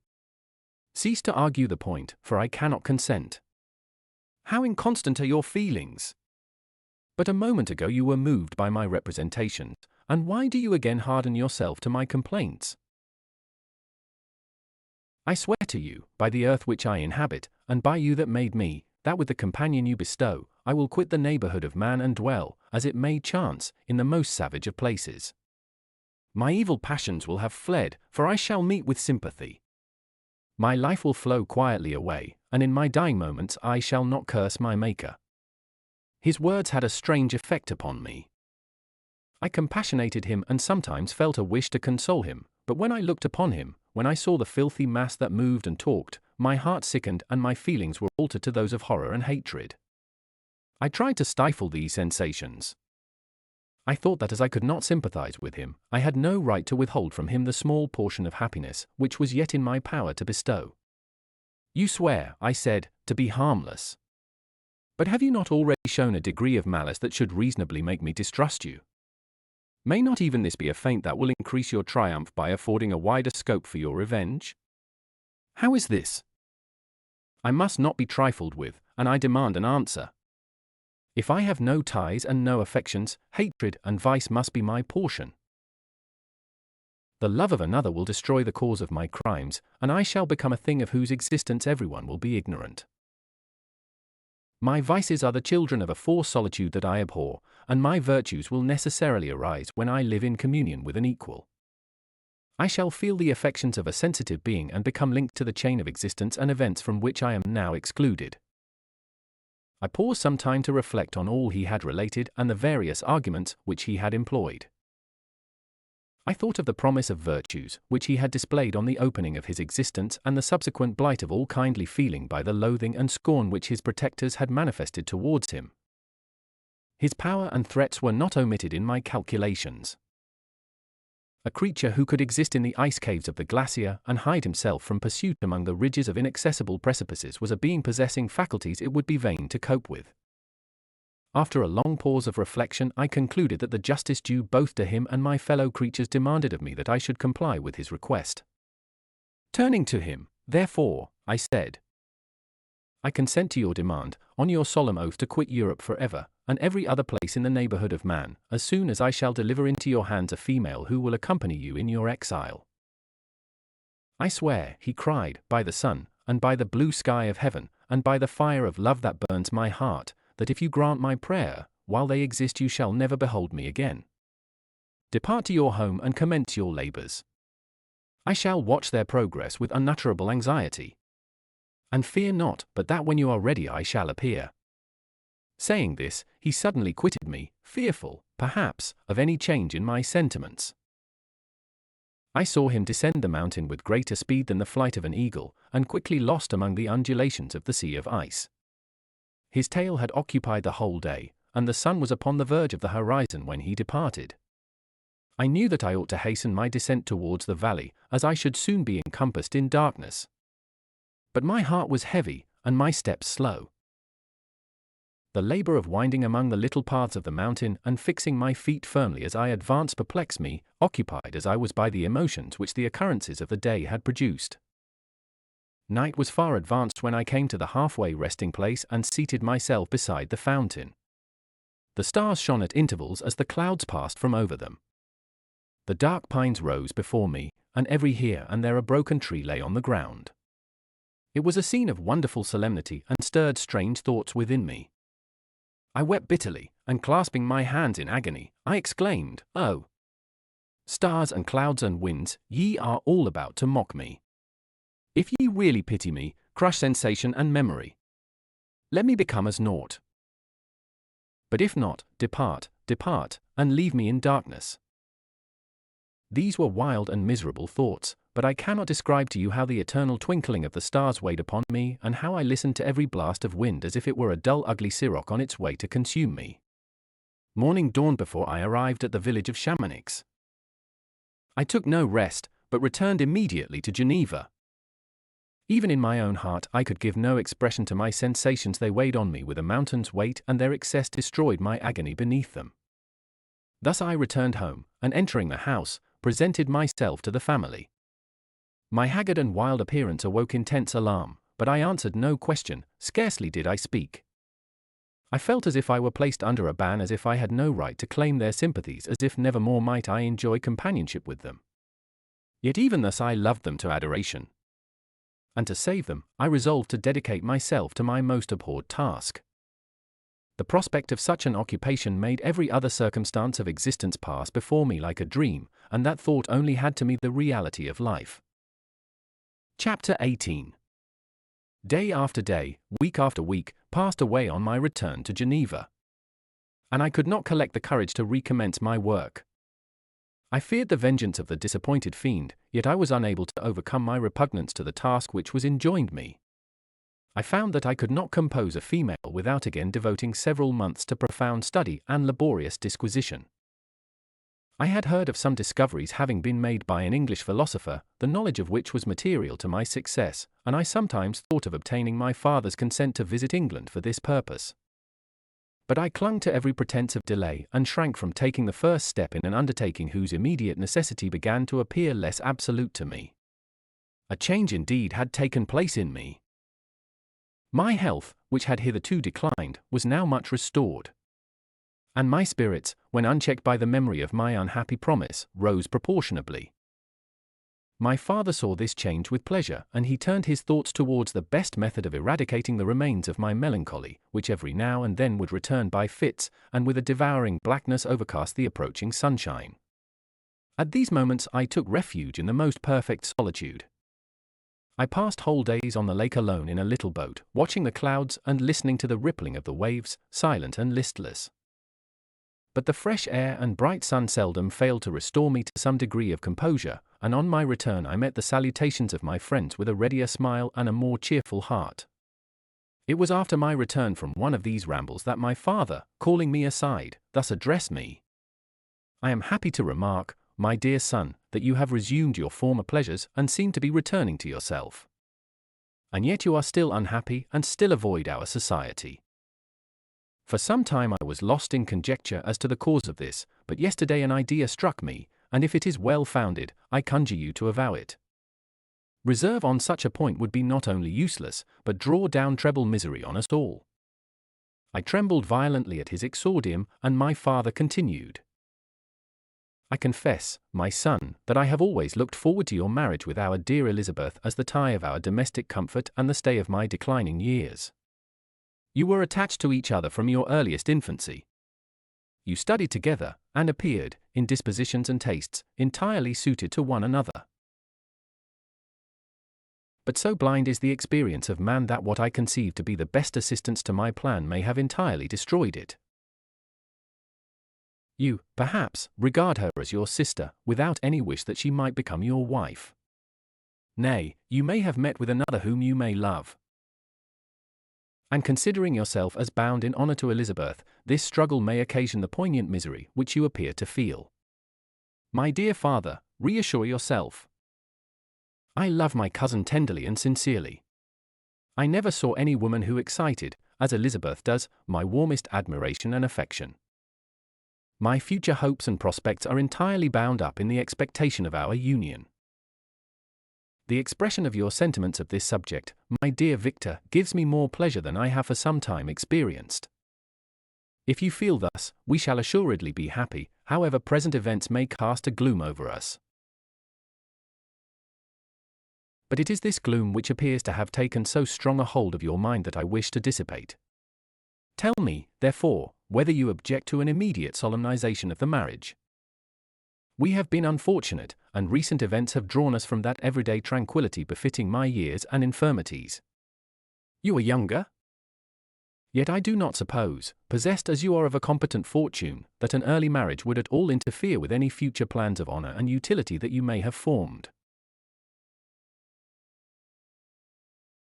Do not suppose, however, that I wish to dictate happiness to you or that a delay on your part would cause me any serious uneasiness. Interpret my words with candor and answer me, I conjure you, with confidence and sincerity. I listened to my father in silence and remained for some time incapable of offering any reply. I revolved rapidly in my mind a multitude of thoughts and endeavored to arrive at some conclusion. Alas! To me the idea of an immediate union with my Elizabeth was one of horror and dismay. I was bound by a solemn promise, which I had not yet fulfilled and dared not break, or if I did, what manifold miseries might not impend over me and my devoted family. Could I enter into a festival with this deadly weight yet hanging round my neck and bowing me to the ground? I must perform my engagement and let the monster depart with his mate before I allowed myself to enjoy the delight of a union from which I expected peace. I remembered also the necessity imposed upon me of either journeying to England or entering into a long correspondence with those philosophers of that country whose knowledge and discoveries were of indispensable use to me in my present undertaking. The latter method of obtaining the desired intelligence was dilatory and unsatisfactory. Besides, I had an insurmountable aversion to the idea of engaging myself in my loathsome task in my father's house while in habits of familiar intercourse with those I loved. I knew that 1,000 fearful accidents might occur, the slightest of which would disclose a tale to thrill all connected with me with horror. I was aware also that I should often lose all self-command, all capacity of hiding the harrowing sensations that would possess me during the progress of my unearthly occupation. I must absent myself from all I loved while thus employed. Once commenced, it would quickly be achieved, and I might be restored to my family in peace and happiness. My promise fulfilled, the monster would depart forever. Or, so my fond fancy imaged, some accident might meanwhile occur to destroy him and put an end to my slavery forever. These feelings dictated my answer to my father. I expressed a wish to visit England, but concealing the true reasons of this request, I clothed my desires under a guise which excited no suspicion, while I urged my desire with an earnestness that easily induced my father to comply. After so long a period of an absorbing melancholy that resembled madness in its intensity and effects, he was glad to find that I was capable of taking pleasure in the idea of such a journey, and he hoped that change of scene and varied amusement would, before my return, have restored me entirely to myself. The duration of my absence was left to my own choice.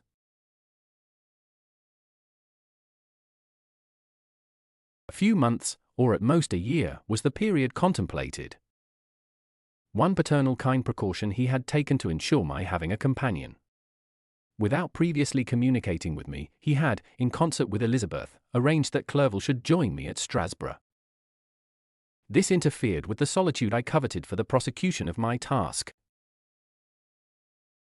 Yet at the commencement of my journey the presence of my friend could in no way be an impediment, and truly I rejoiced that thus I should be saved many hours of lonely, maddening reflection. Nay, Henry might stand between me and the intrusion of my foe. If I were alone, would he not at times force his abhorred presence on me to remind me of my task or to contemplate its progress? To England, therefore, I was bound, and it was understood that my union with Elizabeth should take place immediately on my return. My father's age rendered him extremely averse to delay. For myself, there was one reward I promised myself from my detested toils, one consolation for my unparalleled sufferings. It was the prospect of that day when, enfranchised from my miserable slavery, I might claim Elizabeth and forget the past in my union with her. I now made arrangements for my journey, but one feeling haunted me which filled me with fear and agitation. During my absence I should leave my friends unconscious of the existence of their enemy and unprotected from his attacks, exasperated as he might be by my departure. But he had promised to follow me wherever I might go, and would he not accompany me to England? This imagination was dreadful in itself, but soothing inasmuch as it supposed the safety of my friends. I was agonized with the idea of the possibility that the reverse of this might happen. But through the whole period during which I was the slave of my creature I allowed myself to be governed by the impulses of the moment. And my present sensations strongly intimated that the fiend would follow me and exempt my family from the danger of his machinations. It was in the latter end of September that I again quitted my native country. My journey had been my own suggestion, and Elizabeth therefore acquiesced, but she was filled with disquiet at the idea of my suffering, away from her, the inroads of misery and grief. It had been her care which provided me a companion in Clerval, and yet a man is blind to 1,000 circumstances which call forth a woman's sedulous attention. She longed to bid me hasten my return. 1,000 conflicting emotions rendered her mute as she bade me a tearful, silent farewell. I threw myself into the carriage that was to convey me away, hardly knowing whither I was going, and careless of what was passing around. I remembered only, and it was with a bitter anguish that I reflected on it, to order that my chemical instruments should be packed to go with me. Filled with dreary imaginations, I passed through many beautiful and majestic scenes, but my eyes were fixed and unobserving. I could only think of the bourne of my travels and the work which was to occupy me whilst they endured. After some days spent in listless indolence, during which I traversed many leagues, I arrived at Strasbourg, where I waited 2 days for Clerval. He came. Alas, how great was the contrast between us!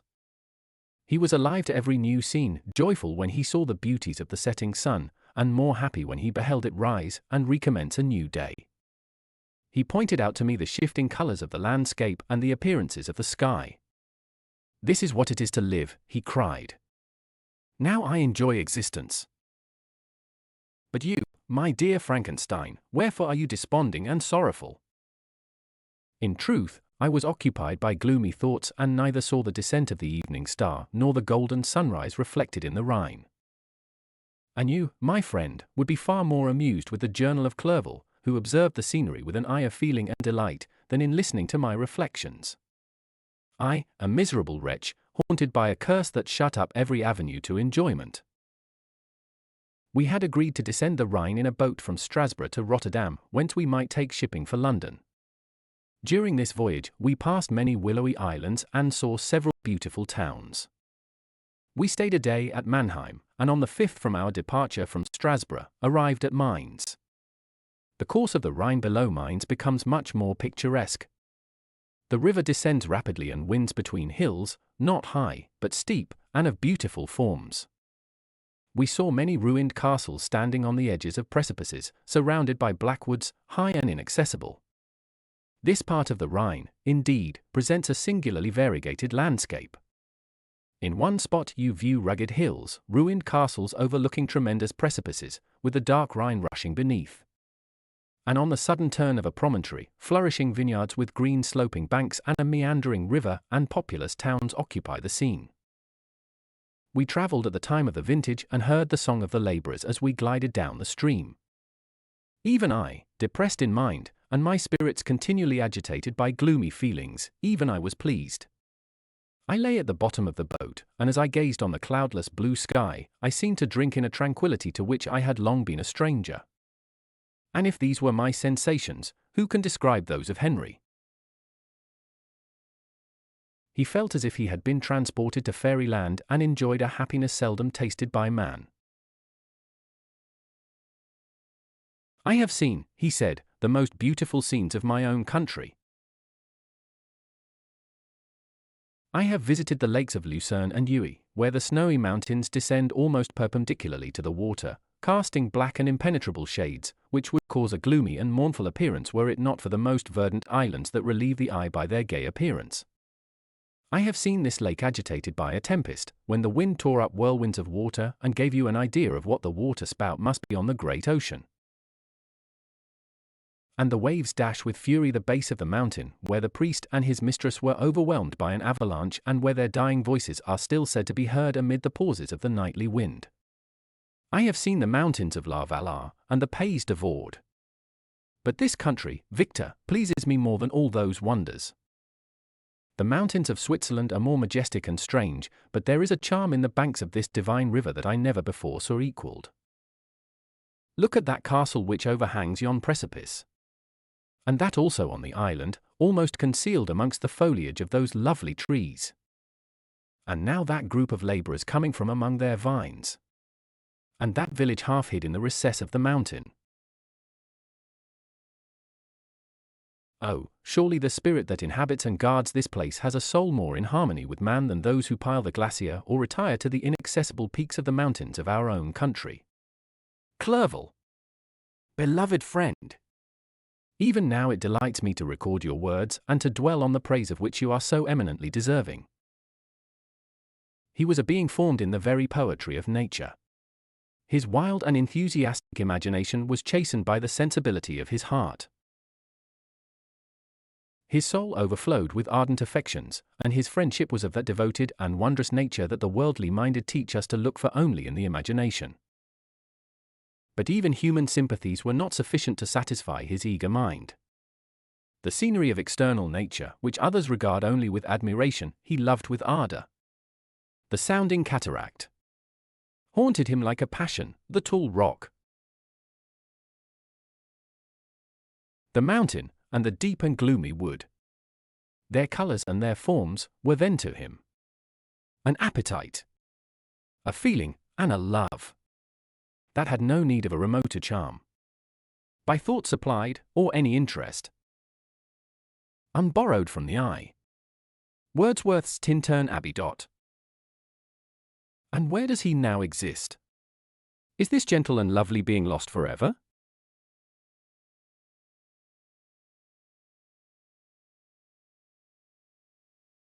Has this mind, so replete with ideas, imaginations fanciful and magnificent, which formed a world, whose existence depended on the life of its creator, has this mind perished?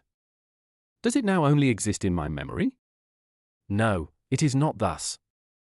Your form so divinely wrought, and beaming with beauty, has decayed, but your spirit still visits and consoles your unhappy friend. Pardon this gush of sorrow. These ineffectual words are but a slight tribute to the unexampled worth of Henry, but they soothe my heart, overflowing with the anguish which his remembrance creates. I will proceed with my tale.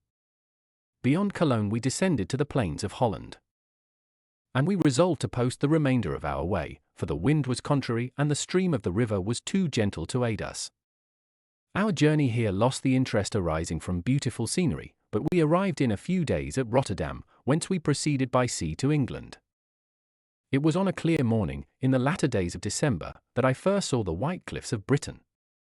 The banks of the Thames presented a new scene. They were flat but fertile, and almost every town was marked by the remembrance of some story. We saw Tilbury Fort and remembered the Spanish Armada, Gravesend, Woolwich, and Greenwich places, which I had heard of even in my country. At length, we saw the numerous steeples of London, St.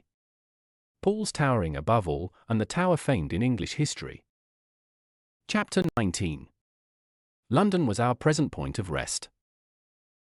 We determined to remain several months in this wonderful and celebrated city. Clerval desired the intercourse of the men of genius and talent who flourished at this time, but this was with me a secondary object.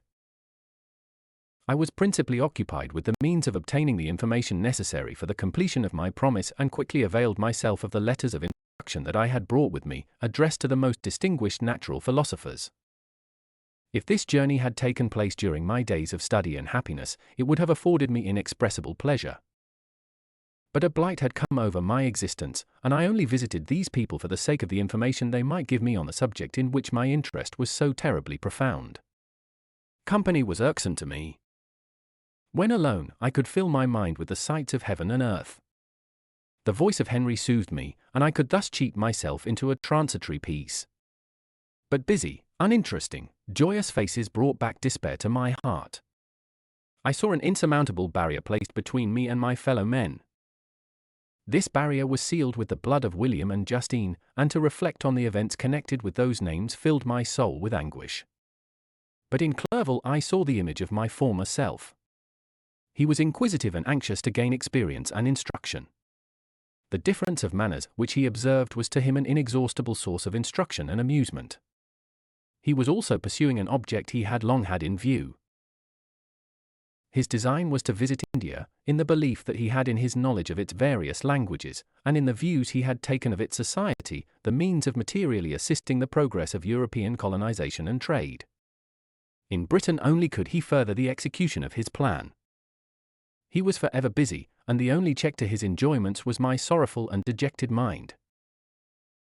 I tried to conceal this as much as possible, that I might not debar him from the pleasures natural to one who was entering on a new scene of life, undisturbed by any care or bitter recollection.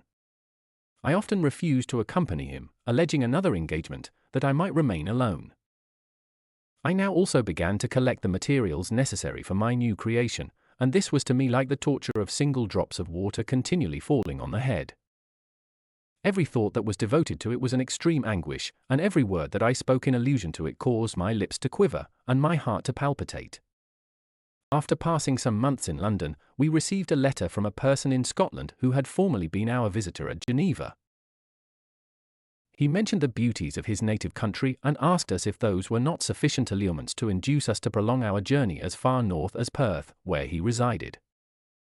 Clerval eagerly desired to accept this invitation, and I, although I abhorred society, wished to view again mountains and streams and all the wondrous works with which nature adorns her chosen dwelling places. We had arrived in England at the beginning of October, and it was now February.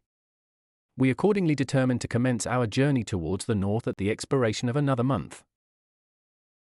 In this expedition, we did not intend to follow the Great Road to Edinburgh, but to visit Windsor, Oxford, Matlock, and the Cumberland Lakes, resolving to arrive at the completion of this tour about the end of July.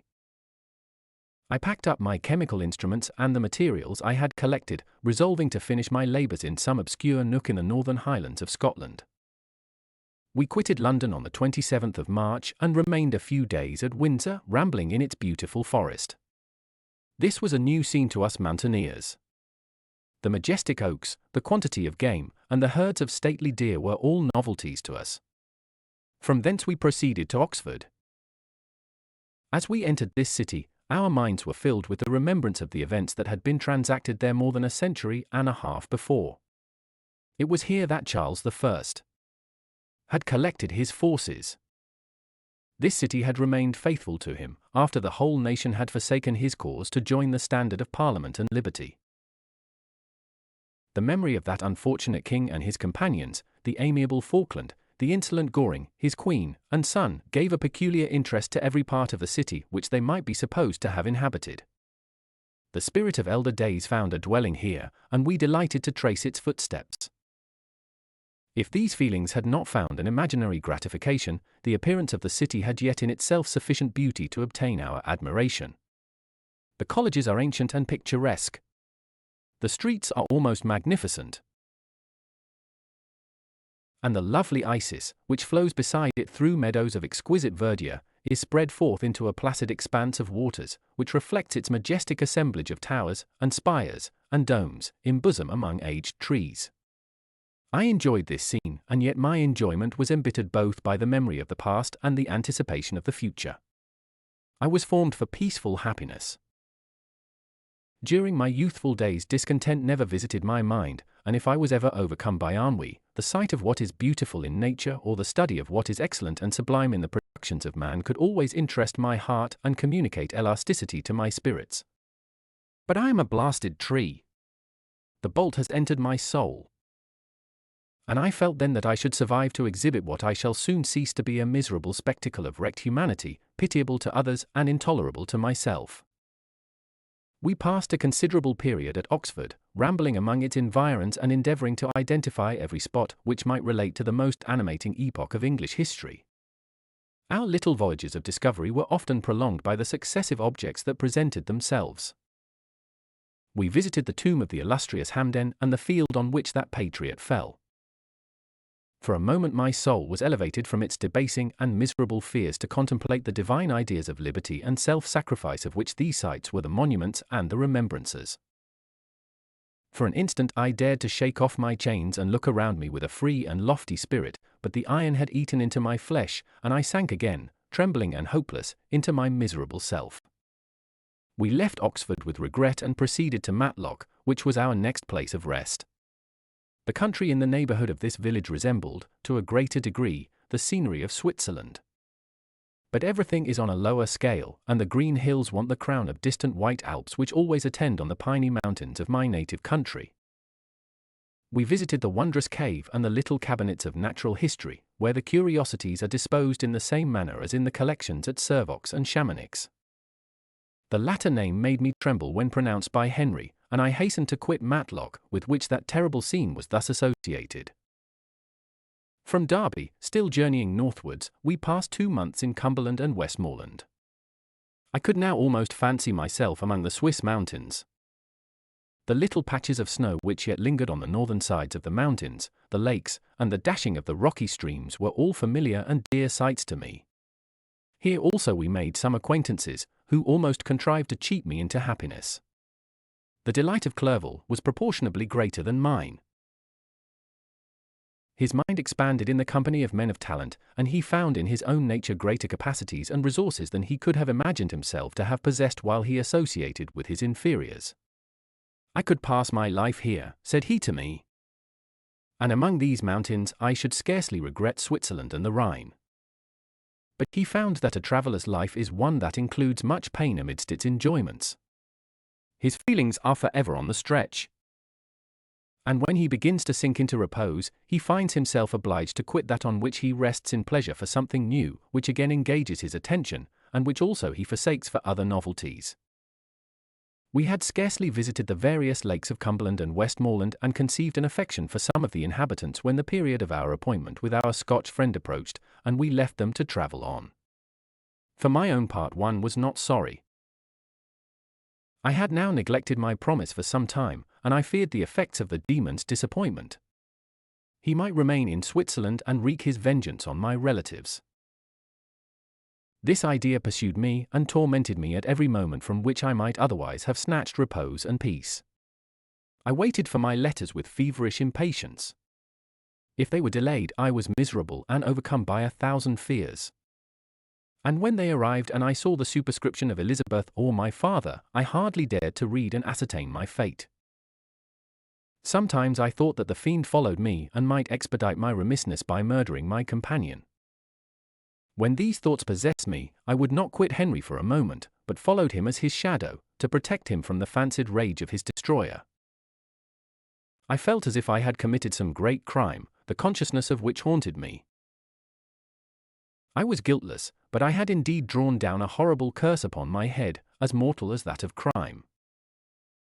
I visited Edinburgh with languid eyes and mind. And yet that city might have interested the most unfortunate being. Clerval did not like it so well as Oxford, for the antiquity of the latter city was more pleasing to him. But the beauty and regularity of the new town of Edinburgh, its romantic castle and its environs, the most delightful in the world, Arthur's Seat, St. Bernard's Well, and the Pentland Hills, compensated him for the change and filled him with cheerfulness and admiration. But I was impatient to arrive at the termination of my journey. We left Edinburgh in a week, passing through Cooper, St. Andrews, and along the banks of the Tay, to Perth, where our friend expected us. But I was in no mood to laugh and talk with strangers or enter into their feelings or plans with the good humour expected from a guest. And accordingly I told Clerval that I wished to make the tour of Scotland alone. "Do you," said I, "enjoy yourself, and let this be our rendezvous. I may be absent a month or two. But do not interfere with my motions, I entreat you. Leave me to peace and solitude for a short time. And when I return, I hope it will be with a lighter heart, more congenial to your own temper." Henry wished to dissuade me, but seeing me bent on this plan, ceased to remonstrate. He entreated me to write often. "I had rather be with you," he said, "in your solitary rambles, than with these Scotch people, whom I do not know. Hasten, then, my dear friend, to return, that I may again feel myself somewhat at home, which I cannot do in your absence." Having parted from my friend, I determined to visit some remote spot of Scotland and finish my work in solitude. I did not doubt but that the monster followed me and would discover himself to me when I should have finished, that he might receive his companion. With this resolution I traversed the northern highlands and fixed on one of the remotest of the Orkneys as the scene of my labours. It was a place fitted for such a work, being hardly more than a rock whose high sides were continually beaten upon by the waves. The soil was barren, scarcely affording pasture for a few miserable cows, and oatmeal for its inhabitants, which consisted of 5 persons, whose gaunt and scraggy limbs gave tokens of their miserable fare. Vegetables and bread, when they indulged in such luxuries, and even fresh water, was to be procured from the mainland, which was about 5 miles distant. On the whole island there were but 3 miserable huts, and one of these was vacant when I arrived. This I hired.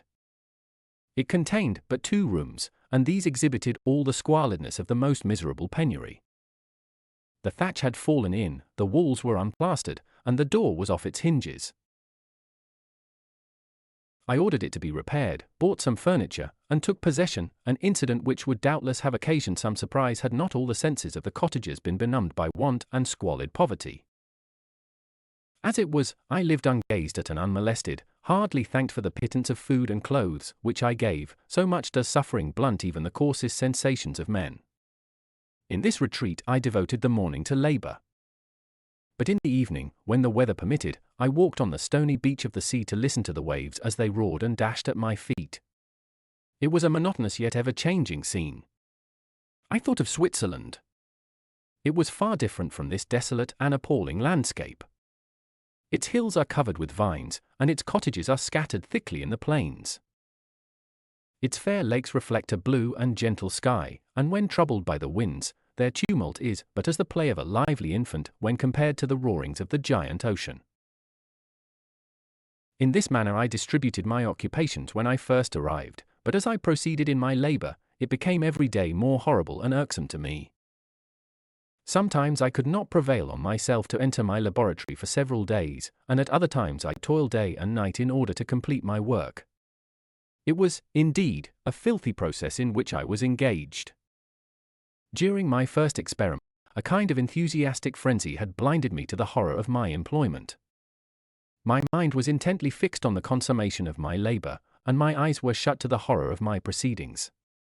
But now I went to it in cold blood, and my heart often sickened at the work of my hands.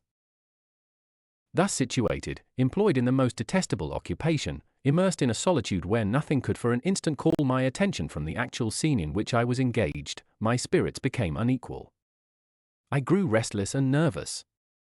Every moment I feared to meet my persecutor. Sometimes I sat with my eyes fixed on the ground, fearing to raise them lest they should encounter the object which I so much dreaded to behold. I feared to wander from the sight of my fellow creatures lest when alone he should come to claim his companion. In the meantime I worked on, and my labor was already considerably advanced. I looked towards its completion with a tremulous and eager hope, which I dared not trust myself to question, but which was intermixed with obscure forebodings of evil that made my heart sicken in my bosom. Chapter 20. I sat one evening in my laboratory. The sun had set, and the moon was just rising from the sea. I had not sufficient light for my employment, and I remained idle, in a pause of consideration of whether I should leave my labor for the night or hasten its conclusion by an unremitting attention to it. As I sat, a train of reflection occurred to me which led me to consider the effects of what I was now doing. 3 years before, I was engaged in the same manner, and had created a fiend whose unparalleled barbarity had desolated my heart and filled it forever with the bitterest remorse. I was now about to form another being of whose dispositions I was alike ignorant. She might become 10,000 times more malignant than her mate and delight, for its own sake, in murder and wretchedness. He had sworn to quit the neighborhood of man and hide himself in deserts, but she had not. And she, who in all probability was to become a thinking and reasoning animal, might refuse to comply with a compact made before her creation. They might even hate each other. The creature who already lived loathed his own deformity, and might he not conceive a greater abhorrence for it when it came before his eyes in the female form? She also might turn with disgust from him to the superior beauty of man. She might quit him, and he be again alone, exasperated by the fresh provocation of being deserted by one of his own species. Even if they were to leave Europe and inhabit the deserts of the New World, yet one of the first results of those sympathies for which the demon thirsted would be children, and a race of devils would be propagated upon the earth who might make the very existence of the species of man a condition precarious and full of terror. Had I right, for my own benefit, to inflict this curse upon everlasting generations? I had before been moved by the sophisms of the being I had created. I had been struck senseless by his fiendish threats. But now, for the first time, the wickedness of my promise burst upon me. I shudder to think that future ages might curse me as their pest, whose selfishness had not hesitated to buy its own peace at the price, perhaps, of the existence of the whole human race. I trembled and my heart failed within me, when, on looking up, I saw by the light of the moon the demon at the casement. A ghastly grin wrinkled his lips as he gazed on me, where I sat fulfilling the task which he had allotted to me. Yes, he had followed me in my travels. He had loitered in forests, hid himself in caves, or taken refuge in wide and desert heaths. And he now came to mark my progress and claim the fulfillment of my promise. As I looked on him, his countenance expressed the utmost extent of malice and treachery. I thought with a sensation of madness on my promise of creating another like to him, and trembling with passion, tore to pieces the thing on which I was engaged. The wretch saw me destroy the creature on whose future existence he depended for happiness, and with a howl of devilish despair and revenge, withdrew. I left the room, and locking the door, made a solemn vow in my own heart never to resume my labors. And then, with trembling steps, I sought my own apartment. I was alone. None were near me to dissipate the gloom and relieve me from the sickening oppression of the most terrible reveries. Several hours passed, and I remained near my window gazing on the sea. It was almost motionless, for the winds were hushed, and all nature reposed under the eye of the quiet moon. A few fishing vessels alone specked the water, and now and then the gentle breeze wafted the sound of voices as the fishermen called to one another. I felt the silence, although I was hardly conscious of its extreme profundity, until my ear was suddenly arrested by the paddling of oars near the shore, and a person landed close to my house. In a few minutes after, I heard the creaking of my door, as if someone endeavored to open it softly. I trembled from head to foot. I felt a presentiment of who it was and wished to rouse one of the peasants who dwelt in a cottage not far from mine. But I was overcome by the sensation of helplessness, so often felt in frightful dreams, when you in vain endeavor to fly from an impending danger, and was rooted to the spot. Presently I heard the sound of footsteps along the passage. The door opened, and the wretch whom I dreaded appeared. Shutting the door, he approached me and said in a smothered voice, "You have destroyed the work which you began. What is it that you intend? Do you dare to break your promise? I have endured toil and misery. I left Switzerland with you. I crept along the shores of the Rhine, among its willow islands and over the summits of its hills. I have dwelt many months in the heaths of England and among the deserts of Scotland. I have endured incalculable fatigue, and cold, and hunger. Do you dare destroy my hopes? Begone! I do break my promise. Never will I create another like yourself, equal in deformity and wickedness. Slave, I before reasoned with you, but you have proved yourself unworthy of my condescension. Remember that I have power. You believe yourself miserable, but I can make you so wretched that the light of day will be hateful to you. You are my creator, but I am your master. Obey. The hour of my irresolution is past, and the period of your power is arrived.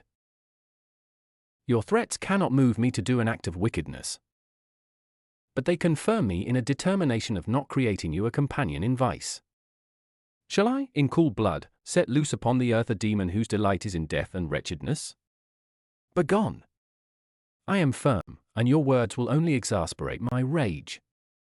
The monster saw my determination in my face and gnashed his teeth in the impotence of anger. Shall each man, cried he, find a wife for his bosom, and each beast have his mate, and I be alone? I had feelings of affection, and they were requited by detestation and scorn. Man! You may hate, but beware! Your hours will pass in dread and misery, and soon the bolt will fall which must ravish from you your happiness forever. Are you to be happy while I grovel in the intensity of my wretchedness? You can blast my other passions, but revenge remains revenge, henceforth dearer than light or food. I may die, but first you, my tyrant and tormentor, shall curse the sun that gazes on your misery. Beware, for I am fearless and therefore powerful. I will watch with the wiliness of a snake, but I may sting with its venom. Man, you shall repent of the injuries you inflict. Devil, cease! And do not poison the air with these sounds of malice. I have declared my resolution to you, and I am no coward to bend beneath words. Leave me. I am inexorable. It is well. I go. But remember, I shall be with you on your wedding night. I started forward and exclaimed, Villain! Before you sign my death warrant, be sure that you are yourself safe. I would have seized him, but he eluded me and quitted the house with precipitation. In a few moments I saw him in his boat, which shot across the waters with an arrowy swiftness and was soon lost amidst the waves. All was again silent, but his words rang in my ears. I burned with rage to pursue the murderer of my peace and precipitate him into the ocean. I walked up and down my room hastily and perturbed, while my imagination conjured up 1,000 images to torment and sting me. Why had I not followed him and closed with him in mortal strife? But I had suffered him to depart, and he had directed his course towards the mainland. I shuddered to think who might be the next victim sacrificed to his insatiate revenge. And then I thought again of his words, I will be with you on your wedding night. That, then, was the period fixed for the fulfillment of my destiny. In that hour I should die and at once satisfy and extinguish his malice. The prospect did not move me to fear. Yet when I thought of my beloved Elizabeth, of her tears and endless sorrow, when she should find her lover so barbarously snatched from her, tears, the first I had shed for many months, streamed from my eyes, and I resolved not to fall before my enemy without a bitter struggle. The night passed away, and the sun rose from the ocean. My feelings became calmer, if it may be called calmness when the violence of rage sinks into the depths of despair. I left the house, the horrid scene of the last night's contention, and walked on the beach of the sea, which I almost regarded as an insuperable barrier between me and my fellow creatures. Nay, a wish that such should prove the fact stole across me. I desired that I might pass my life on that barren rock, wearily, it is true, but uninterrupted by any sudden shock of misery. If I returned, it was to be sacrificed or to see those whom I most loved die under the grasp of a demon whom I had myself created. I walked about the isle like a restless spectre, separated from all it loved and miserable in the separation. When it became noon and the sun rose higher, I lay down on the grass and was overpowered by a deep sleep. I had been awake the whole of the preceding night, my nerves were agitated, and my eyes inflamed by watching and misery. The sleep into which I now sank refreshed me.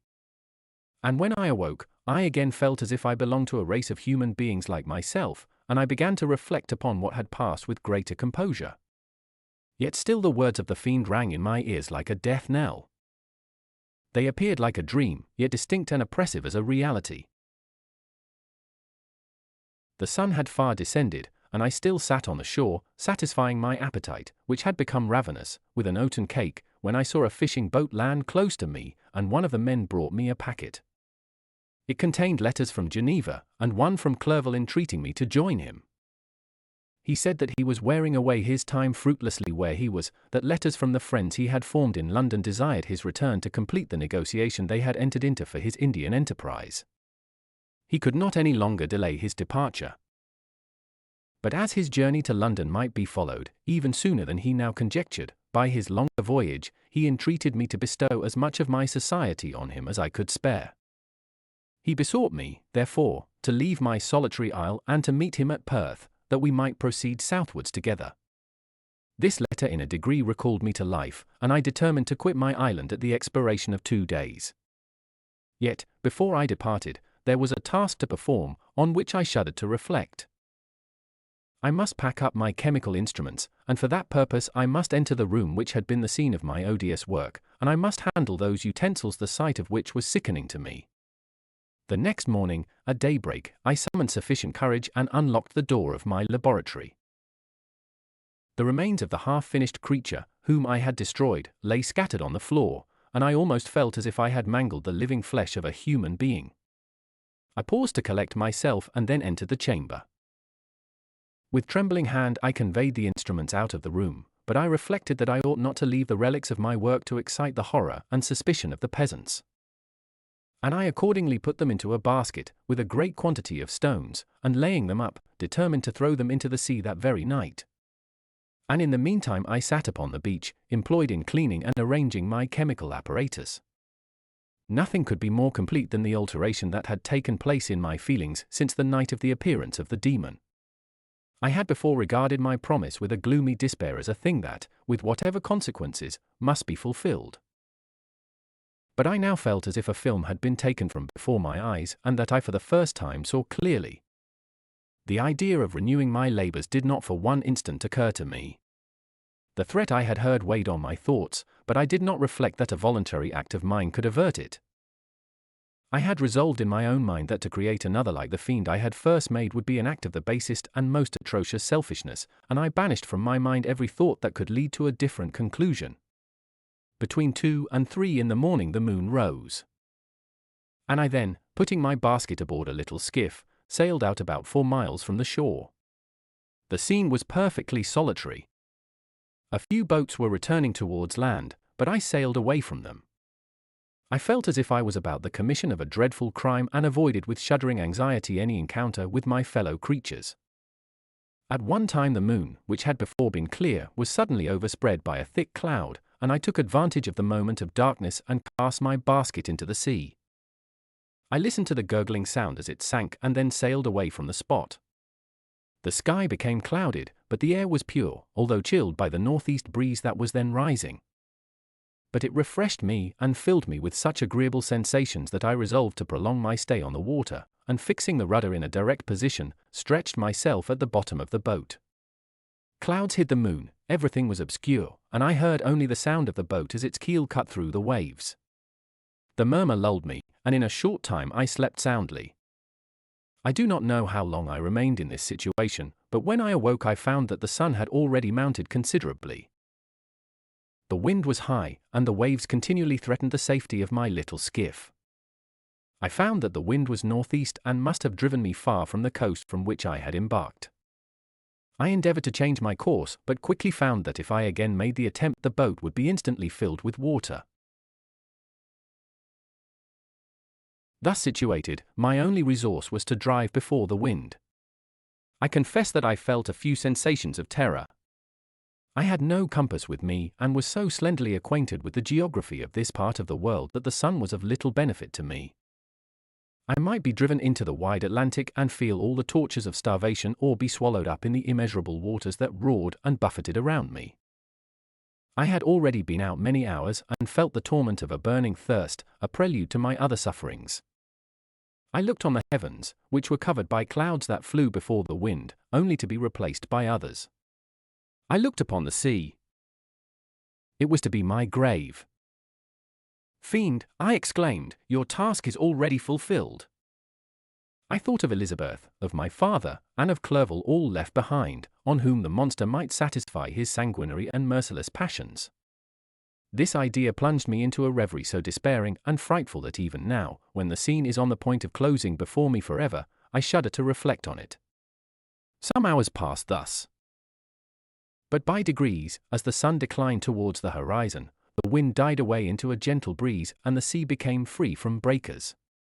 But these gave place to a heavy swell. I felt sick and hardly able to hold the rudder, when suddenly I saw a line of high land towards the south. Almost spent, as I was, by fatigue and the dreadful suspense I endured for several hours, this sudden certainty of life rushed like a flood of warm joy to my heart, and tears gushed from my eyes. How mutable are our feelings, and how strange is that clinging love we have of life even in the excess of misery! I constructed another sail with a part of my dress and eagerly steered my course towards the land. It had a wild and rocky appearance, but as I approached nearer I easily perceived the traces of cultivation. I saw vessels near the shore and found myself suddenly transported back to the neighborhood of civilized man. I carefully traced the windings of the land and hailed a steeple, which I at length saw issuing from behind a small promontory. As I was in a state of extreme debility, I resolved to sail directly towards the town, as a place where I could most easily procure nourishment. Fortunately, I had money with me. As I turned the promontory I perceived a small neat town and a good harbor, which I entered, my heart bounding with joy at my unexpected escape. As I was occupied in fixing the boat and arranging the sails, several people crowded towards the spot. They seemed much surprised at my appearance, but instead of offering me any assistance, whispered together with gestures that at any other time might have produced in me a slight sensation of alarm. As it was, I merely remarked that they spoke English, and I therefore addressed them in that language. "My good friends," said I, "will you be so kind as to tell me the name of this town and inform me where I am?" "You will know that soon enough," replied a man with a hoarse voice. "Maybe you are come to a place that will not prove much to your taste, but you will not be consulted as to your quarters, I promise you." I was exceedingly surprised on receiving so rude an answer from a stranger, and I was also disconcerted on perceiving the frowning and angry countenances of his companions. "Why do you answer me so roughly?" I replied. "Surely it is not the custom of Englishmen to receive strangers so inhospitably." "I do not know," said the man, "what the custom of the English may be, but it is the custom of the Irish to hate villains." While this strange dialogue continued, I perceived the crowd rapidly increase. Their faces expressed a mixture of curiosity and anger, which annoyed and in some degree alarmed me. I inquired the way to the inn, but no one replied.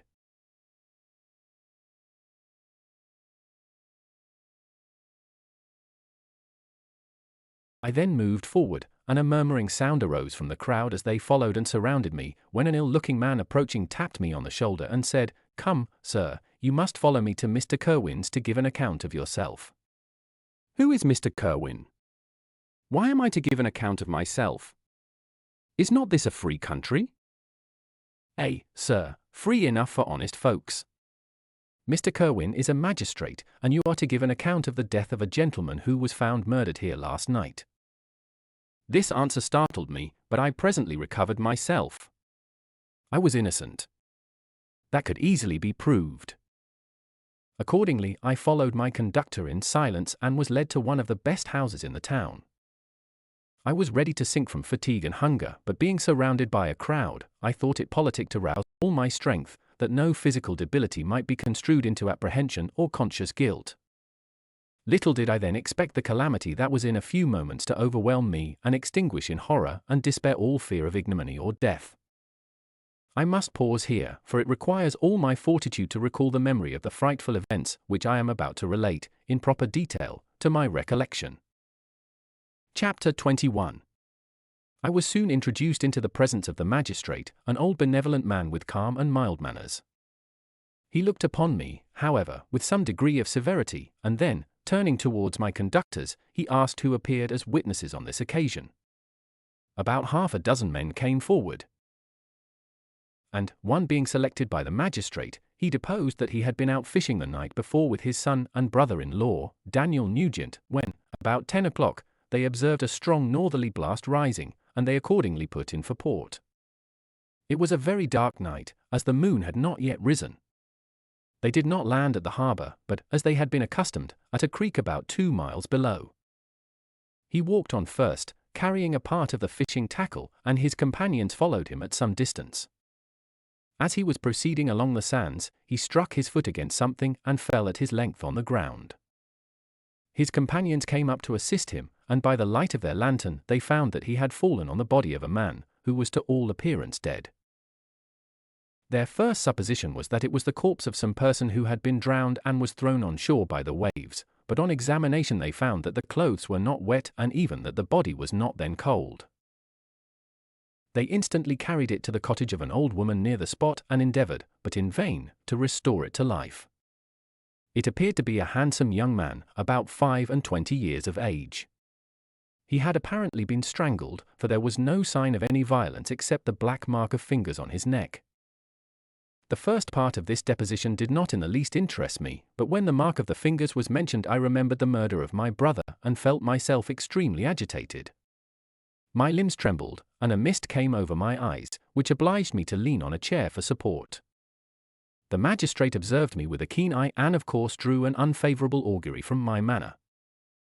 The son confirmed his father's account, but when Daniel Nugent was called he swore positively that just before the fall of his companion, he saw a boat, with a single man in it, at a short distance from the shore. And as far as he could judge by the light of a few stars, it was the same boat in which I had just landed. A woman deposed that she lived near the beach and was standing at the door of her cottage, waiting for the return of the fisherman, about an hour before she heard of the discovery of the body, when she saw a boat with only one man in it push off from that part of the shore where the corpse was afterwards found. Another woman confirmed the account of the fisherman having brought the body into her house.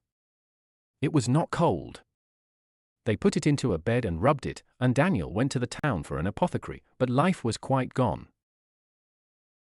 Several other men were examined concerning my landing, and they agreed that, with a strong north wind that had arisen during the night, it was very probable that I had beaten about for many hours and had been obliged to return nearly to the same spot from which I had departed. Besides, they observed that it appeared that I had brought the body from another place, and it was likely that as I did not appear to know the shore, I might have put into the harbour ignorant of the distance of the town from the place where I had deposited the corpse. Mr. Kerwin, on hearing this evidence, desired that I should be taken into the room where the body lay for interment, that it might be observed what effect the sight of it would produce upon me. This idea was probably suggested by the extreme agitation I had exhibited when the mode of the murder had been described. I was accordingly conducted, by the magistrate and several other persons, to the inn. I could not help being struck by the strange coincidences that had taken place during this eventful night. but, knowing that I had been conversing with several persons in the island I had inhabited about the time that the body had been found, I was perfectly tranquil as to the consequences of the affair. I entered the room where the corpse lay, and was led up to the coffin. How can I describe my sensations on beholding it? I feel yet parched with horror, nor can I reflect on that terrible moment without shuddering and agony. The examination, the presence of the magistrate and witnesses, passed like a dream from my memory when I saw the lifeless form of Henry Clerval stretched before me. I gasped for breath, and throwing myself on the body, I exclaimed, "Have my murderous machinations deprived you also, my dearest Henry, of life? 2 I have already destroyed. Other victims await their destiny. But you, Clerval, my friend, my benefactor." The human frame could no longer support the agonies that I endured, and I was carried out of the room in strong convulsions. A fever succeeded to this. I lay for 2 months on the point of death. My ravings, as I afterwards heard, were frightful. I called myself the murderer of William, of Justine, and of Clerval. Sometimes I entreated my attendants to assist me in the destruction of the fiend by whom I was tormented. And at others I felt the fingers of the monster already grasping my neck, and screamed aloud with agony and terror. Fortunately, as I spoke my native language, Mr. Kerwin alone understood me. But my gestures and bitter cries were sufficient to affright the other witnesses. Why did I not die?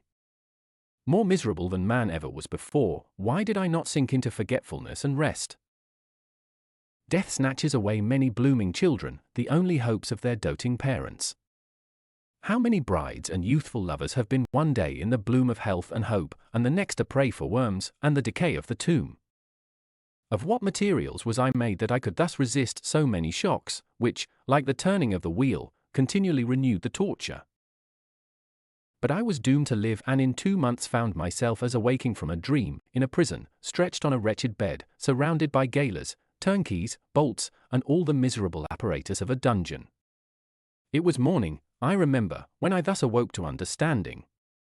I had forgotten the particulars of what had happened and only felt as if some great misfortune had suddenly overwhelmed me. But when I looked around and saw the barred windows and the squalidness of the room in which I was, all flashed across my memory, and I groaned bitterly. This sound disturbed an old woman who was sleeping in a chair beside me. She was a hired nurse, the wife of one of the turnkeys, and her countenance expressed all those bad qualities which often characterize that class. The lines of her face were hard and rude, like that of persons accustomed to see without sympathizing in sights of misery. Her tone expressed her entire indifference. She addressed me in English, and the voice struck me as one that I had heard during my sufferings. "Are you better now, sir?" said she. I replied in the same language, with a feeble voice, "I believe I am. But if it be all true, if indeed I did not dream, I am sorry that I am still alive to feel this misery and horror." "For that matter," replied the old woman, "if you mean about the gentleman you murdered, I believe that it were better for you if you were dead, for I fancy it will go hard with you. However, that's none of my business. I am sent to nurse you and get you well. I do my duty with a safe conscience. It were well if everybody did the same." I turned with loathing from the woman who could utter so unfeeling a speech to a person just saved, on the very edge of death. But I felt languid and unable to reflect on all that had passed. The whole series of my life appeared to me as a dream. I sometimes doubted if indeed it were all true, for it never presented itself to my mind with the force of reality. As the images that floated before me became more distinct, I grew feverish. A darkness pressed around me. No one was near me who soothed me with the gentle voice of love. No dear hand supported me. The physician came and prescribed medicines, and the old woman prepared them for me. But utter carelessness was visible in the first, and the expression of brutality was strongly marked in the visage of the second. Who could be interested in the fate of a murderer but the hangman who would gain his fee? These were my first reflections, but I soon learned that Mr. Kerwin had shown me extreme kindness. He had caused the best room in the prison to be prepared for me, wretched indeed was the best. And it was he who had provided a physician and a nurse.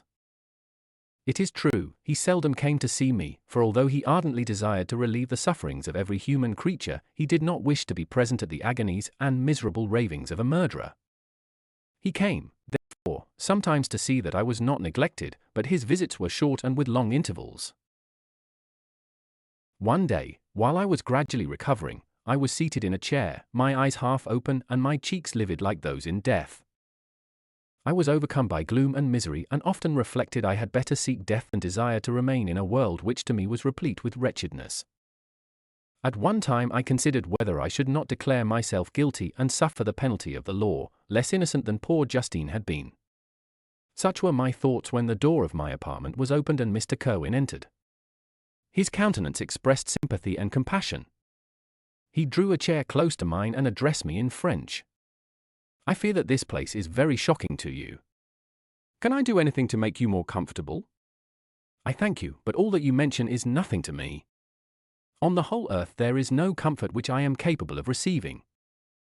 I know that the sympathy of a stranger can be but of little relief to one borne down as you are by so strange a misfortune. But you will, I hope, soon quit this melancholy abode, for doubtless evidence can easily be brought to free you from the criminal charge. That is my least concern. I am, by a course of strange events, become the most miserable of mortals. Persecuted and tortured as I am and have been, can death be any evil to me? Nothing indeed could be more unfortunate and agonizing than the strange chances that have lately occurred. You were thrown, by some surprising accident, on this shore, renowned for its hospitality, seized immediately, and charged with murder. The first sight that was presented to your eyes was the body of your friend, murdered in so unaccountable a manner and placed, as it were, by some fiend across your path. As Mr. Kerwin said this, notwithstanding the agitation I endured on this retrospect of my sufferings, I also felt considerable surprise at the knowledge he seemed to possess concerning me. I suppose some astonishment was exhibited in my countenance, for Mr. Kerwin hastened to say, "Immediately upon your being taken ill, all the papers that were on your person were brought me, and I examined them that I might discover some trace by which I could send to your patients an account of your misfortune and illness. I found several letters, and, among others, one which I discovered from its commencement to be from your father. I instantly wrote to Geneva. Nearly 2 months have elapsed since the departure of my letter. But you are ill. Even now you tremble. You are unfit for agitation of any kind. This suspense is 1,000 times worse than the most horrible event. Tell me what new scene of death has been acted, and whose murder I am now to lament." "Your family is perfectly well," said Mr. Kerwin with gentleness. "And someone, a friend, is come to visit you." I know not by what chain of thought the idea presented itself, but it instantly darted into my mind that the murderer had come to mock at my misery and taunt me with the death of Clerval, as a new incitement for me to comply with his hellish desires. I put my hand before my eyes, and cried out in agony, "Oh! Take him away! I cannot see him. For God's sake, do not let him enter." Mr. Kerwin regarded me with a troubled countenance. He could not help regarding my exclamation as a presumption of my guilt, and said in rather a severe tone, "I should have thought, young man, that the presence of your father would have been welcome instead of inspiring such violent repugnance." "My father!" cried I, while every feature and every muscle was relaxed from anguish to pleasure. "Is my father indeed come? How kind, how very kind! But where is he? Why does he not hasten to me?" My change of manner surprised and pleased the magistrate. Perhaps he thought that my former exclamation was a momentary return of delirium, and now he instantly resumed his former benevolence. He rose and quitted the room with my nurse, and in a moment my father entered it. Nothing, at this moment, could have given me greater pleasure than the arrival of my father. I stretched out my hand to him and cried, "Are you then safe and Elizabeth and Ernest?" My father calmed me with assurances of their welfare and endeavored, by dwelling on these subjects so interesting to my heart, to raise my desponding spirits. But he soon felt that a prison cannot be the abode of cheerfulness. "What a place is this that you inhabit, my son?" said he, looking mournfully at the barred windows and wretched appearance of the room. "You travel to seek happiness, but a fatality seems to pursue you. And poor Clerval!" The name of my unfortunate and murdered friend was an agitation too great to be endured in my weak state. I shed tears. Alas! Yes, My father, replied I. Some destiny of the most horrible kind hangs over me, and I must live to fulfill it, or surely I should have died on the coffin of Henry. We were not allowed to converse for any length of time, for the precarious state of my health rendered every precaution necessary that could ensure tranquility. Mr. Kerwin came in and insisted that my strength should not be exhausted by too much exertion. But the appearance of my father was to me like that of my good angel, and I gradually recovered my health. As my sickness quitted me, I was absorbed by a gloomy and black melancholy that nothing could dissipate. The image of Clerval was forever before me, ghastly and murdered.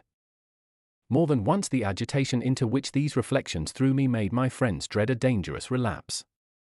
Alas! Why did they preserve so miserable and detested a life? It was surely that I might fulfill my destiny, which is now drawing to a close.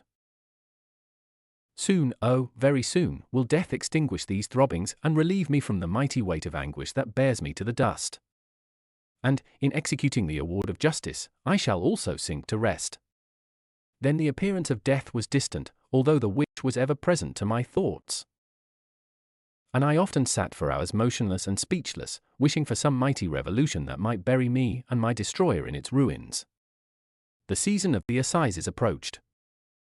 I had already been 3 months in prison, and although I was still weak and in continual danger of a relapse, I was obliged to travel nearly 100 miles to the country town where the court was held. Mr. Kerwin charged himself with every care of collecting witnesses and arranging my defense. I was spared the disgrace of appearing publicly as a criminal, as the case was not brought before the court that decides on life and death. The grand jury rejected the bill, on its being proved that I was on the Orkney Islands at the hour the body of my friend was found. And a fortnight after my removal I was liberated from prison. My father was enraptured on finding me freed from the vexations of a criminal charge, that I was again allowed to breathe the fresh atmosphere and permitted to return to my native country. I did not participate in these feelings, for to me the walls of a dungeon or a palace were alike hateful. The cup of life was poisoned forever, and although the sun shone upon me, as upon the happy and gay of heart, I saw around me nothing but a dense and frightful darkness, penetrated by no light but the glimmer of 2 eyes that glared upon me. Sometimes they were the expressive eyes of Henry, languishing in death, the dark orbs nearly covered by the lids, and the long black lashes that fringed them. Sometimes it was the watery, clouded eyes of the monster, as I first saw them in my chamber at Ingolstadt. My father tried to awaken in me the feelings of affection. He talked of Geneva, which I should soon visit, of Elizabeth and Ernest. But these words only drew deep groans from me.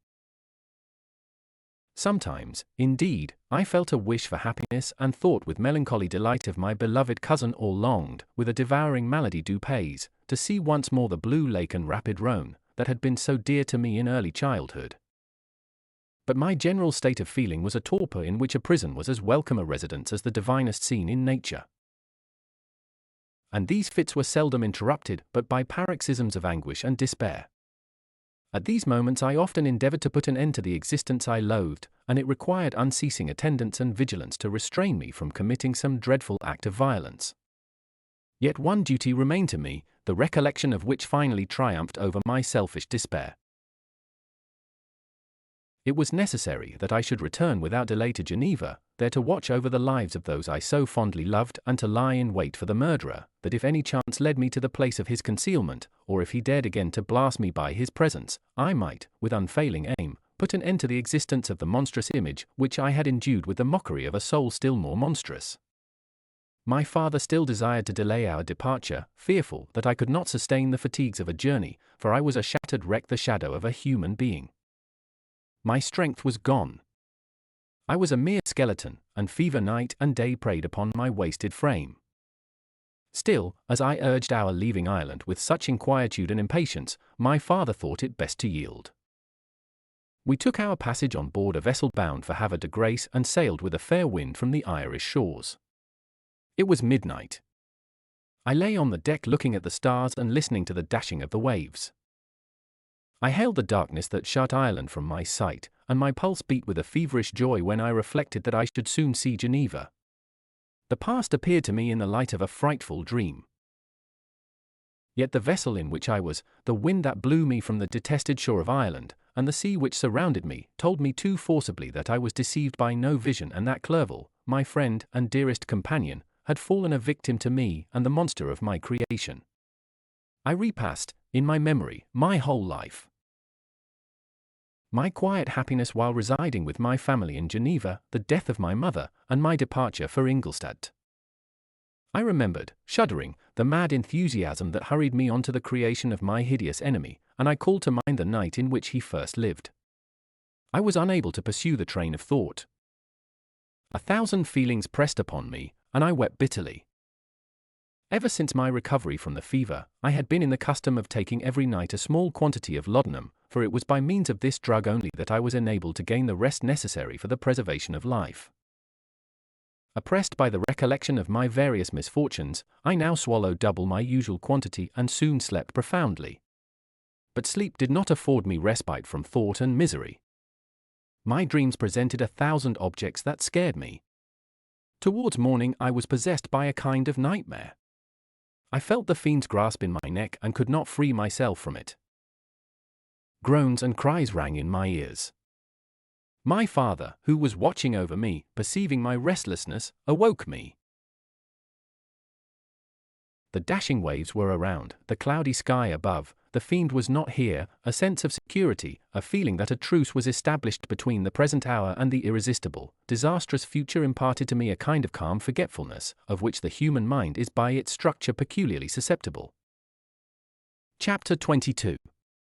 The voyage came to an end. We landed, and proceeded to Paris. I soon found that I had overtaxed my strength and that I must repose before I could continue my journey. My father's care and attentions were indefatigable, but he did not know the origin of my sufferings and sought erroneous methods to remedy the incurable ill. He wished me to seek amusement in society. I abhorred the face of man. Oh, not abhorred. They were my brethren, my fellow beings, and I felt attracted even to the most repulsive among them, as to creatures of an angelic nature and celestial mechanism. But I felt that I had no right to share their intercourse. I had unchained an enemy among them whose joy it was to shed their blood and to revel in their groans. How they would, each and all, abhor me and hunt me from the world, did they know my unhallowed acts and the crimes which had their source in me. My father yielded at length to my desire to avoid society and strove by various arguments to banish my despair. Sometimes he thought that I felt deeply the degradation of being obliged to answer a charge of murder, and he endeavored to prove to me the futility of pride. Alas! My father, said I, how little do you know me? Human beings, their feelings and passions, would indeed be degraded if such a wretch as I felt pride. Justine, poor unhappy Justine, was as innocent as I, and she suffered the same charge. She died for it. And I am the cause of this. I murdered her. William, Justine, and Henry, they all died by my hands. My father had often, during my imprisonment, heard me make the same assertion. When I thus accused myself, he sometimes seemed to desire an explanation, and at others he appeared to consider it as the offspring of delirium, and that, during my illness, some idea of this kind had presented itself to my imagination, the remembrance of which I preserved in my convalescence. I avoided explanation and maintained a continual silence concerning the wretch I had created. I had a persuasion that I should be supposed mad, and this in itself would forever have chained my tongue.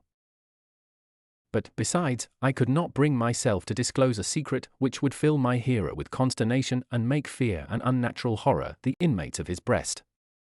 I checked, therefore, my impatient thirst for sympathy and was silent when I would have given the world to have confided the fatal secret.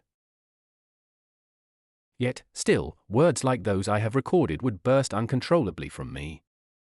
I could offer no explanation of them, but their truth in part relieved the burden of my mysterious woe. Upon this occasion my father said, with an expression of unbounded wonder, "My dearest Victor, what infatuation is this? My dear son, I entreat you never to make such an assertion again." "I am not mad," I cried energetically. "The sun and the heavens, who have viewed my operations, can bear witness of my truth. I am the assassin of those most innocent victims. They died by my machinations. 1,000 times would I have shed my own blood, drop by drop, to have saved their lives. But I could not, my father, indeed I could not sacrifice the whole human race. The conclusion of this speech convinced my father that my ideas were deranged, and he instantly changed the subject of our conversation and endeavored to alter the course of my thoughts. He wished as much as possible to obliterate the memory of the scenes that had taken place in Ireland and never alluded to them or suffered me to speak of my misfortunes. As time passed away, I became more calm. Misery had her dwelling in my heart, but I no longer talked in the same incoherent manner of my own crimes. Sufficient for me was the consciousness of them. By the utmost self-violence I curbed the imperious voice of wretchedness, which sometimes desired to declare itself to the whole world, and my manners were calmer and more composed than they had ever been since my journey to the Sea of Ice. A few days before we left Paris on our way to Switzerland, I received the following letter from Elizabeth. My dear friend, it gave me the greatest pleasure to receive a letter from my uncle dated at Paris. You are no longer at a formidable distance, and I may hope to see you in less than a fortnight. My poor cousin, how much you must have suffered! I expect to see you looking even more ill than when you quitted Geneva. This winter has been passed most miserably, tortured as I have been by anxious suspense. Yet I hope to see peace in your countenance and to find that your heart is not totally void of comfort and tranquillity. Yet I fear that the same feelings now exist that made you so miserable a year ago, even perhaps augmented by time. I would not disturb you at this period, when so many misfortunes weigh upon you, but a conversation that I had with my uncle previous to his departure renders some explanation necessary before we meet. Explanation! You may possibly say, what can Elizabeth have to explain? If you really say this, my questions are answered and all my doubts satisfied. But you are distant from me, and it is possible that you may dread and yet be pleased with this explanation. And in a probability of this being the case, I dare not any longer postpone writing what, during your absence, I have often wished to express to you but have never had courage to begin. You well know, Victor, that our union had been the favorite plan of your parents ever since our infancy.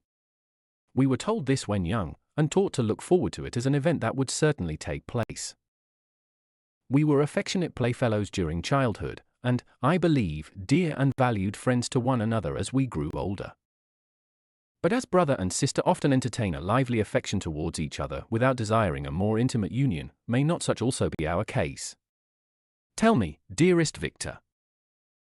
Answer me, I conjure you by our mutual happiness, with simple truth, do you not love another? You have travelled. You have spent several years of your life at Ingolstadt. And I confess to you, my friend, that when I saw you last autumn so unhappy, flying to solitude from the society of every creature, I could not help supposing that you might regret our connection and believe yourself bound in honour to fulfil the wishes of your parents, although they opposed themselves to your inclinations. But this is false reasoning. I confess to you, my friend, that I love you and that in my airy dreams of futurity you have been my constant friend and companion. But it is your happiness I desire as well as my own when I declare to you that our marriage would render me eternally miserable unless it were the dictate of your own free choice. Even now I weep to think that, borne down as you are by the cruelest misfortunes, you may stifle, by the word honour, all hope of that love and happiness which would alone restore you to yourself. I, who have so disinterested an affection for you, may increase your miseries tenfold by being an obstacle to your wishes. Ah! Victor, be assured that your cousin and playmate has too sincere a love for you not to be made miserable by this supposition. Be happy, my friend. And if you obey me in this one request, remain satisfied that nothing on earth will have the power to interrupt my tranquillity. Do not let this letter disturb you. Do not answer tomorrow, or the next day, or even until you come, if it will give you pain. My uncle will send me news of your health, and if I see but one smile on your lips when we meet, occasioned by this or any other exertion of mine, I shall need no other happiness. Elizabeth Lavenza. Geneva, May 18, 17. This letter revived in my memory what I had before forgotten, the threat of the fiend, I will be with you on your wedding night. Such was my sentence, and on that night would the demon employ every art to destroy me and tear me from the glimpse of happiness which promised partly to console my sufferings. On that night he had determined to consummate his crimes by my death. Well, be it so. A deadly struggle would then assuredly take place, in which if he were victorious I should be at peace and his power over me be at an end. If he were vanquished, I should be a free man. Alas! What freedom! Such as the peasant enjoys when his family have been massacred before his eyes, his cottage burnt, his lands laid waste, and he is turned adrift, homeless, penniless, and alone, but free. Such would be my liberty, except that in my Elizabeth the first possessed a treasure, alas, balanced by those horrors of remorse and guilt which would pursue me until death. Sweet and beloved Elizabeth! I read and reread her letter, and some softened feelings stole into my heart and dared to whisper paradisiacal dreams of love and joy. But the apple was already eaten, and the angel's arm bared to drive me from all hope. Yet I would die to make her happy. If the monster executed his threat, death was inevitable. Yet, again, I considered whether my marriage would hasten my fate. My destruction might indeed arrive a few months sooner, but if my torturer should suspect that I postponed it, influenced by his menaces, he would surely find other and perhaps more dreadful means of revenge. He had vowed to be with me on my wedding night, yet he did not consider that threat as binding him to peace in the meantime, for as if to show me that he was not yet satiated with blood, he had murdered Clerval immediately after the enunciation of his threats. I resolved, therefore, that if my immediate union with my cousin would conduce either to hers or my father's happiness, my adversary's designs against my life should not retard it a single hour. In this state of mind I wrote to Elizabeth. My letter was calm and affectionate. I fear, my beloved girl, I said, little happiness remains for us on earth. Yet all that I may one day enjoy is centered in you. Chase away your idle fears. To you alone do I consecrate my life and my endeavors for contentment. I have one secret, Elizabeth, a dreadful one. When revealed to you, it will chill your frame with horror, and then, far from being surprised at my misery, you will only wonder that I survive what I have endured. I will confide this tale of misery and terror to you the day after our marriage shall take place, for, my sweet cousin, there must be perfect confidence between us. But until then, I conjure you, do not mention or allude to it. This I most earnestly entreat, and I know you will comply. In about a week after the arrival of Elizabeth's letter, we returned to Geneva. The sweet girl welcomed me with warm affection, yet tears were in her eyes as she beheld my emaciated frame and feverish cheeks. I saw a change in her also. She was thinner and had lost much of that heavenly vivacity that had before charmed me. But her gentleness and soft looks of compassion made her a more fit companion for one blasted and miserable as I was. The tranquility which I now enjoyed did not endure. Memory brought madness with it, and when I thought of what had passed, a real insanity possessed me. Sometimes I was furious and burnt with rage, sometimes low and despondent. I neither spoke nor looked at anyone, but sat motionless, bewildered by the multitude of miseries that overcame me. Elizabeth alone had the power to draw me from these fits. Her gentle voice would soothe me when transported by passion and inspire me with human feelings when sunk in torpor. She wept with me and for me. When reason returned, she would remonstrate and endeavor to inspire me with resignation. Ah!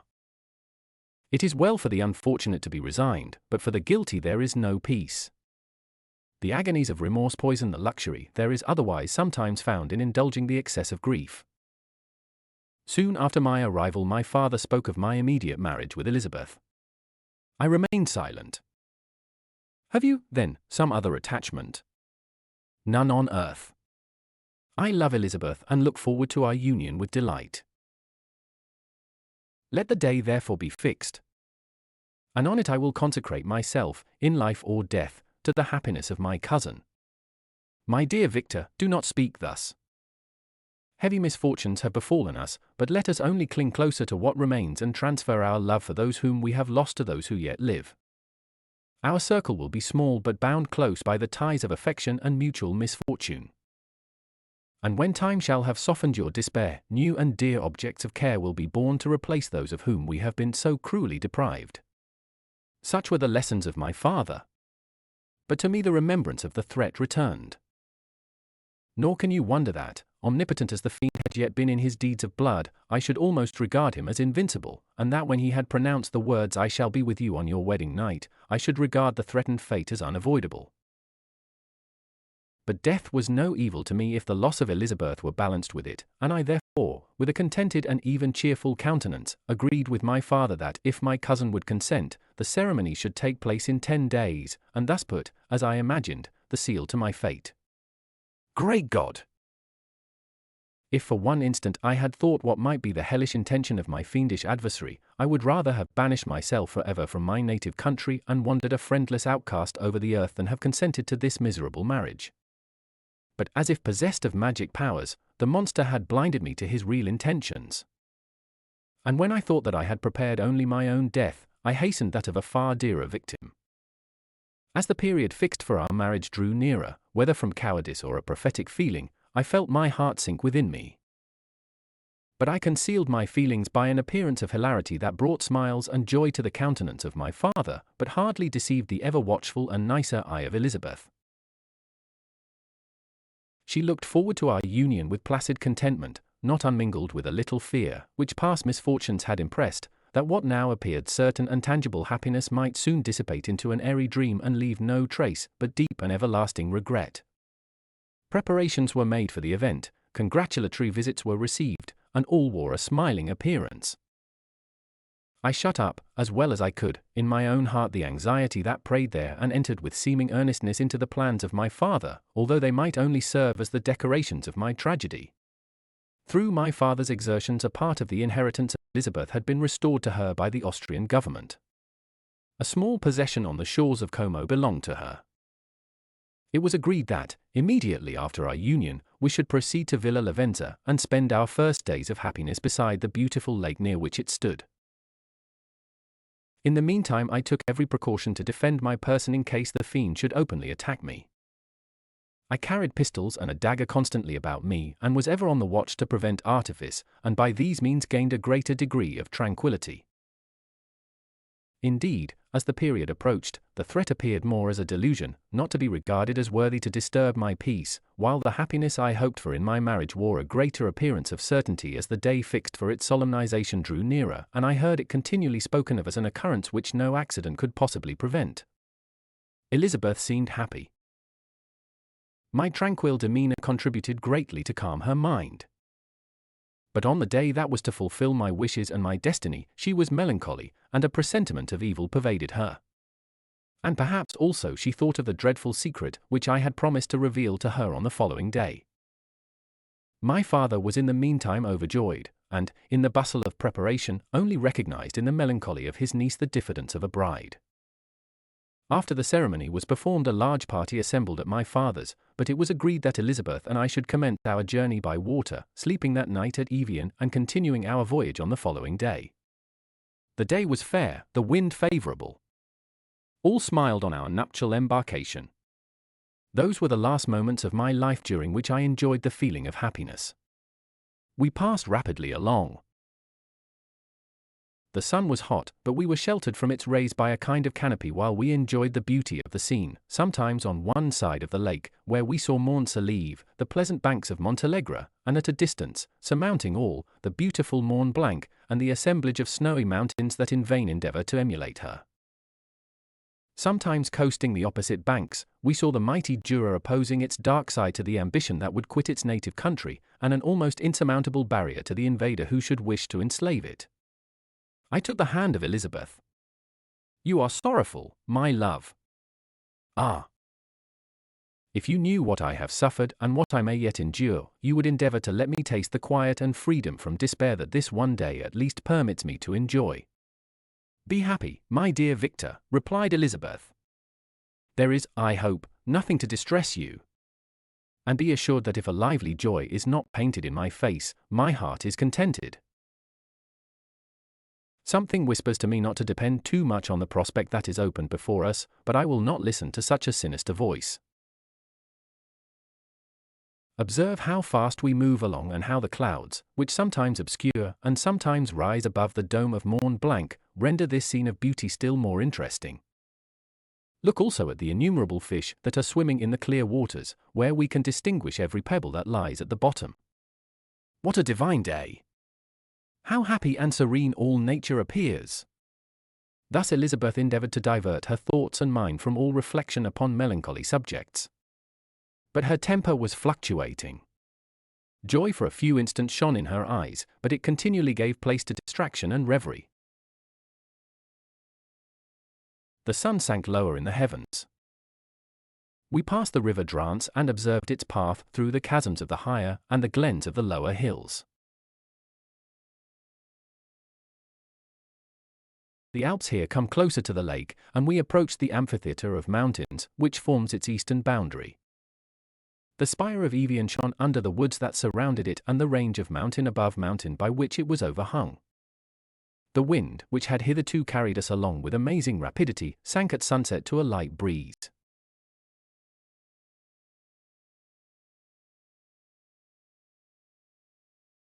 The soft air just ruffled the water and caused a pleasant motion among the trees as we approached the shore, from which it wafted the most delightful scent of flowers and hay. The sun sank beneath the horizon as we landed, and as I touched the shore I felt those cares and fears revive which soon were to clasp me and cling to me forever. Chapter 23. It was 8 o'clock when we landed. We walked for a short time on the shore, enjoying the transitory light, and then retired to the inn and contemplated the lovely scene of waters, woods, and mountains, obscured in darkness, yet still displaying their black outlines. The wind, which had fallen in the south, now rose with great violence in the west. The moon had reached her summit in the heavens, and was beginning to descend. The clouds swept across it swifter than the flight of the vulture and dimmed her rays, while the lake reflected the scene of the busy heavens, rendered still busier by the restless waves that were beginning to rise. Suddenly a heavy storm of rain descended. I had been calm during the day, but so soon as night obscured the shapes of objects, 1,000 fears arose in my mind. I was anxious and watchful, while my right hand grasped a pistol which was hidden in my bosom. Every sound terrified me, but I resolved that I would sell my life dearly and not shrink from the conflict until my own life or that of my adversary was extinguished. Elizabeth observed my agitation for some time in timid and fearful silence, but there was something in my glance which communicated terror to her, and trembling, she asked, "What is it that agitates you, my dear Victor? What is it you fear?" "Oh, peace, peace, my love," replied I. "This night, and all will be safe. But this night is dreadful, very dreadful." I passed an hour in this state of mind, when suddenly I reflected how fearful the combat which I momentarily expected would be to my wife, and I earnestly entreated her to retire, resolving not to join her until I had obtained some knowledge as to the situation of my enemy. She left me, and I continued some time walking up and down the passages of the house and inspecting every corner that might afford a retreat to my adversary. But I discovered no trace of him and was beginning to conjecture that some fortunate chance had intervened to prevent the execution of his menaces when suddenly I heard a shrill and dreadful scream. It came from the room into which Elizabeth had retired. As I heard it, the whole truth rushed into my mind, my arms dropped, the motion of every muscle and fibre was suspended. I could feel the blood trickling in my veins and tingling in the extremities of my limbs. This state lasted but for an instant.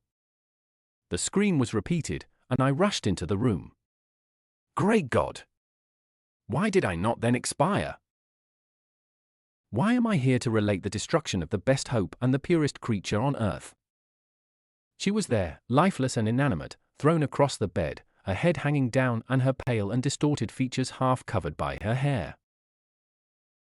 Everywhere I turn I see the same figure, her bloodless arms and relaxed form flung by the murderer on its bridal bier. Could I behold this and live? Alas! Life is obstinate and clings closest where it is most hated. For a moment only did I lose recollection. I fell senseless on the ground. When I recovered I found myself surrounded by the people of the inn. Their countenances expressed a breathless terror, but the horror of others appeared only as a mockery, a shadow of the feelings that oppressed me. I escaped from them to the room where lay the body of Elizabeth, my love, my wife, so lately living, so dear, so worthy. She had been moved from the posture in which I had first beheld her, and now, as she lay, her head upon her arm and a handkerchief thrown across her face and neck, I might have supposed her asleep. I rushed towards her and embraced her with ardor, but the deadly languor and coldness of the limbs told me that what I now held in my arms had ceased to be the Elizabeth whom I had loved and cherished. The murderous mark of the fiend's grasp was on her neck, and the breath had ceased to issue from her lips. While I still hung over her in the agony of despair, I happened to look up. The windows of the room had before been darkened, and I felt a kind of panic on seeing the pale yellow light of the moon illuminate the chamber. The shutters had been thrown back, and with a sensation of horror not to be described, I saw at the open window a figure the most hideous and abhorred. A grin was on the face of the monster. He seemed to jeer, as with his fiendish finger he pointed towards the corpse of my wife. I rushed towards the window, and drawing a pistol from my bosom, fired. But he eluded me, leaped from his station, and running with the swiftness of lightning, plunged into the lake. The report of the pistol brought a crowd into the room. I pointed to the spot where he had disappeared, and we followed the track with boats. Nets were cast, but in vain. After passing several hours, we returned hopeless, most of my companions believing it to have been a form conjured up by my fancy. After having landed, they proceeded to search the country, parties going in different directions among the woods and vines. I attempted to accompany them and proceeded a short distance from the house, but my head whirled round, my steps were like those of a drunken man, I fell at last in a state of utter exhaustion. A film covered my eyes, and my skin was parched with the heat of fever. In this state I was carried back and placed on a bed, hardly conscious of what had happened. My eyes wandered round the room as if to seek something that I had lost. After an interval I arose, and as if by instinct, crawled into the room where the corpse of my beloved lay. There were women weeping around. I hung over it and joined my sad tears to theirs. All this time no distinct idea presented itself to my mind, but my thoughts rambled to various subjects, reflecting confusedly on my misfortunes and their cause. I was bewildered, in a cloud of wonder and horror. The death of William, the execution of Justine, the murder of Clerval, and lastly of my wife. Even at that moment I knew not that my only remaining friends were safe from the malignity of the fiend. My father even now might be writhing under his grasp, and Ernest might be dead at his feet. This idea made me shudder and recalled me to action. I started up and resolved to return to Geneva with all possible speed. There were no horses to be procured, and I must return by the lake. But the wind was unfavorable, and the rain fell in torrents. However, it was hardly morning, and I might reasonably hope to arrive by night. I hired men to row and took an oar myself, for I had always experienced relief from mental torment in bodily exercise. But the overflowing misery I now felt, and the excessive agitation that I endured rendered me incapable of any exertion. I threw down the oar, and leaning my head upon my hands, gave way to every gloomy idea that arose. If I looked up, I saw scenes which were familiar to me in my happier time and which I had contemplated but the day before in the company of her who was now but a shadow and a recollection. Tears streamed from my eyes. The rain had ceased for a moment, and I saw the fish play in the waters as they had done a few hours before. They had then been observed by Elizabeth. Nothing is so painful to the human mind as a great and sudden change. The sun might shine or the clouds might lower, but nothing could appear to me as it had done the day before. A fiend had snatched from me every hope of future happiness. No creature had ever been so miserable as I was. So frightful an event is single in the history of man. But why should I dwell upon the incidents that followed this last overwhelming event? Mine has been a tale of horrors. I have reached their acme, and what I must now relate can but be tedious to you. Know that, one by one, my friends were snatched away. I was left desolate. My own strength is exhausted, and I must tell, in a few words, what remains of my hideous narration. I arrived at Geneva. My father and Ernest yet lived, but the former sunk under the tidings that I bore. I see him now, excellent and venerable old man. His eyes wandered in vacancy, for they had lost their charm and their delight. His Elizabeth, his more than daughter, whom he doted on with all that affection which a man feels, who in the decline of life, having few affections, clings more earnestly to those that remain. Cursed, cursed be the fiend that brought misery on his grey hairs and doomed him to waste in wretchedness. He could not live under the horrors that were accumulated around him. The springs of existence suddenly gave way. He was unable to rise from his bed, and in a few days he died in my arms. What then became of me? I know not. I lost sensation, and chains and darkness were the only objects that pressed upon me. Sometimes, indeed, I dreamt that I wandered in flowery meadows and pleasant vales with the friends of my youth, but I awoke and found myself in a dungeon. Melancholy followed, but by degrees I gained a clear conception of my miseries and situation, and was then released from my prison. For they had called me mad, and during many months, as I understood, a solitary cell had been my habitation. Liberty, however, had been a useless gift to me, had I not, as I awakened to reason, at the same time awakened to revenge. As the memory of past misfortunes pressed upon me, I began to reflect on their cause: the monster whom I had created, the miserable demon whom I had sent abroad into the world for my destruction. I was possessed by a maddening rage when I thought of him, and desired and ardently prayed that I might have him within my grasp to wreak a great and signal revenge on his cursed head. Nor did my hate long confine itself to useless wishes. I began to reflect on the best means of securing him. And for this purpose, about a month after my release, I repaired to a criminal judge in the town and told him that I had an accusation to make, that I knew the destroyer of my family, and that I required him to exert his whole authority for the apprehension of the murderer. The magistrate listened to me with attention and kindness. "Be assured, sir," said he, "no pains or exertions on my part shall be spared to discover the villain." "I thank you," replied I. "Listen, therefore, to the deposition that I have to make. It is indeed a tale so strange that I should fear you would not credit it were there not something in truth which, however wonderful, forces conviction. The story is too connected to be mistaken for a dream, and I have no motive for falsehood." My manner as I thus addressed him was impressive but calm. I had formed in my own heart a resolution to pursue my destroyer to death, and this purpose quieted my agony and for an interval reconciled me to life. I now related my history briefly but with firmness and precision, marking the dates with accuracy and never deviating into invective or exclamation. The magistrate appeared at first perfectly incredulous, but as I continued he became more attentive and interested. I saw him sometimes shudder with horror. At others a lively surprise, unmingled with disbelief, was painted on his countenance. When I had concluded my narration, I said, "This is the being whom I accuse and for whose seizure and punishment I call upon you to exert your whole power.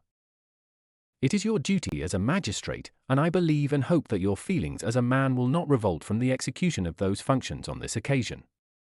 This address caused a considerable change in the physiognomy of my own auditor.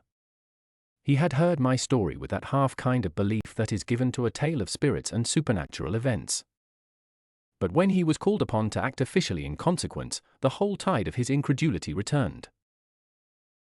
He, however, answered mildly, "I would willingly afford you every aid in your pursuit, but the creature of whom you speak appears to have powers which would put all my exertions to defiance.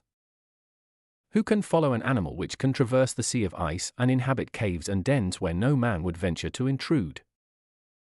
Besides, some months have elapsed since the commission of his crimes, and no one can conjecture to what place he has wandered or what region he may now inhabit. I do not doubt that he hovers near the spot which I inhabit, and if he has indeed taken refuge in the Alps, he may be hunted like the chamois and destroyed as a beast of prey. But I perceive your thoughts. You do not credit my narrative and do not intend to pursue my enemy with the punishment which is his desert." As I spoke, rage sparkled in my eyes. The magistrate was intimidated. "You are mistaken," said he. "I will exert myself, and if it is in my power to seize the monster, be assured that he shall suffer punishment proportionate to his crimes. But I fear, from what you have yourself described to be his properties, that this will prove impracticable. And thus, while every proper measure is pursued, you should make up your mind to disappointment. That cannot be. But all that I can say will be of little avail. My revenge is of no moment to you. Yet, while I allow it to be a vice, I confess that it is the devouring and only passion of my soul. My rage is unspeakable when I reflect that the murderer, whom I have turned loose upon society, still exists. You refuse my just demand. I have but one resource, and I devote myself, either in my life or death, to his destruction. I trembled with excess of agitation as I said this. There was a frenzy in my manner, and something, I doubt not, of that haughty fierceness which the martyrs of old are said to have possessed. But to a Genevan magistrate, whose mind was occupied by far other ideas than those of devotion and heroism, this elevation of mind had much the appearance of madness. He endeavored to soothe me as a nurse does a child, and reverted to my tale as the effects of delirium. Man, I cried, how ignorant art thou in thy pride of wisdom! Cease! You know not what it is you say. I broke from the house angry and disturbed, and retired to meditate on some other mode of action. Chapter 24. My present situation was one in which all voluntary thought was swallowed up and lost. I was hurried away by fury. Revenge alone endowed me with strength and composure. It molded my feelings and allowed me to be calculating and calm at periods when otherwise delirium or death would have been my portion. My first resolution was to quit Geneva forever. My country, which, when I was happy and beloved, was dear to me, now, in my adversity, became hateful. I provided myself with a sum of money, together with a few jewels which had belonged to my mother, and departed. And now my wanderings began, which are to cease, but with life. I have traversed a vast portion of the earth, and have endured all the hardships which travellers in deserts and barbarous countries are wont to meet. How I have lived I hardly know. Many times have I stretched my failing limbs upon the sandy plain and prayed for death. But revenge kept me alive. I dared not die and leave my adversary in being. When I quitted Geneva, my first labour was to gain some clue by which I might trace the steps of my fiendish enemy. But my plan was unsettled, and I wandered many hours round the confines of the town, uncertain what path I should pursue. As night approached, I found myself at the entrance of the cemetery where William, Elizabeth, and my father reposed. I entered it and approached the tomb which marked their graves. Everything was silent except the leaves of the trees, which were gently agitated by the wind. The night was nearly dark, and the scene would have been solemn and affecting even to an uninterested observer. The spirits of the departed seemed to flit around and to cast a shadow, which was felt but not seen, around the head of the mourner. The deep grief which this scene had at first excited quickly gave way to rage and despair. They were dead, and I lived. Their murderer also lived, and to destroy him I must drag out my weary existence. I knelt on the grass and kissed the earth, and with quivering lips exclaimed, "By the sacred earth on which I kneel, by the shades that wander near me, by the deep and eternal grief that I feel, I swear. And by thee, O night, and the spirits that preside over thee, to pursue the demon who caused this misery, until he or I shall perish in mortal conflict. For this purpose I will preserve my life. To execute this dear revenge will I again behold the sun, and tread the green herbage of earth, which otherwise should vanish from my eyes forever. And I call on you, spirits of the dead, and on you, wandering ministers of vengeance, to aid and conduct me in my work. Let the cursed and hellish monster drink deep of agony. Let him feel the despair that now torments me." I had begun my adjuration with solemnity and an awe which almost assured me that the shades of my murdered friends heard and approved my devotion, but the furies possessed me as I concluded, and rage choked my utterance. I was answered through the stillness of night by a loud and fiendish laugh. It rang on my ears long and heavily. The mountains re-echoed it, and I felt as if all hell surrounded me with mockery and laughter. Surely in that moment I should have been possessed by frenzy and have destroyed my miserable existence, but that my vow was heard and that I was reserved for vengeance. The laughter died away, when a well-known and abhorred voice, apparently close to my ear, addressed me in an audible whisper, "I am satisfied, miserable wretch. You have determined to live, and I am satisfied." I darted towards the spot from which the sound proceeded, but the devil eluded my grasp. Suddenly the broad disk of the moon arose and shone full upon his ghastly and distorted shape as he fled with more than mortal speed. I pursued him, and for many months this has been my task. Guided by a slight clue, I followed the windings of the Rhone, but vainly. The blue Mediterranean appeared, and by a strange chance, I saw the fiend enter by night and hide himself in a vessel bound for the Black Sea. I took my passage in the same ship, but he escaped, I know not how. Amidst the wilds of Tartary and Russia, although he still evaded me, I have ever followed in his track. Sometimes the peasants, scared by this horrid apparition, informed me of his path. Sometimes he himself, who feared that if I lost all trace of him I should despair and die, left some mark to guide me. The snows descended on my head, and I saw the print of his huge step on the white plain. To you first entering on life, to whom care is new and agony unknown, how can you understand what I have felt and still feel? Cold, want, and fatigue were the least pains which I was destined to endure. I was cursed by some devil and carried about with me my eternal hell. Yet still a spirit of good followed and directed my steps, and when I most murmured would suddenly extricate me from seemingly insurmountable difficulties.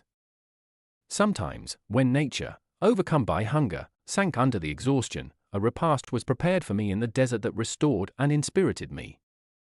The fare was, indeed, coarse, such as the peasants of the country ate, but I will not doubt that it was set there by the spirits that I had invoked to aid me. Often, when all was dry, the heavens cloudless, and I was parched by thirst, a slight cloud would bedim the sky, shed the few drops that revived me, and vanish. I followed, when I could, the courses of the rivers.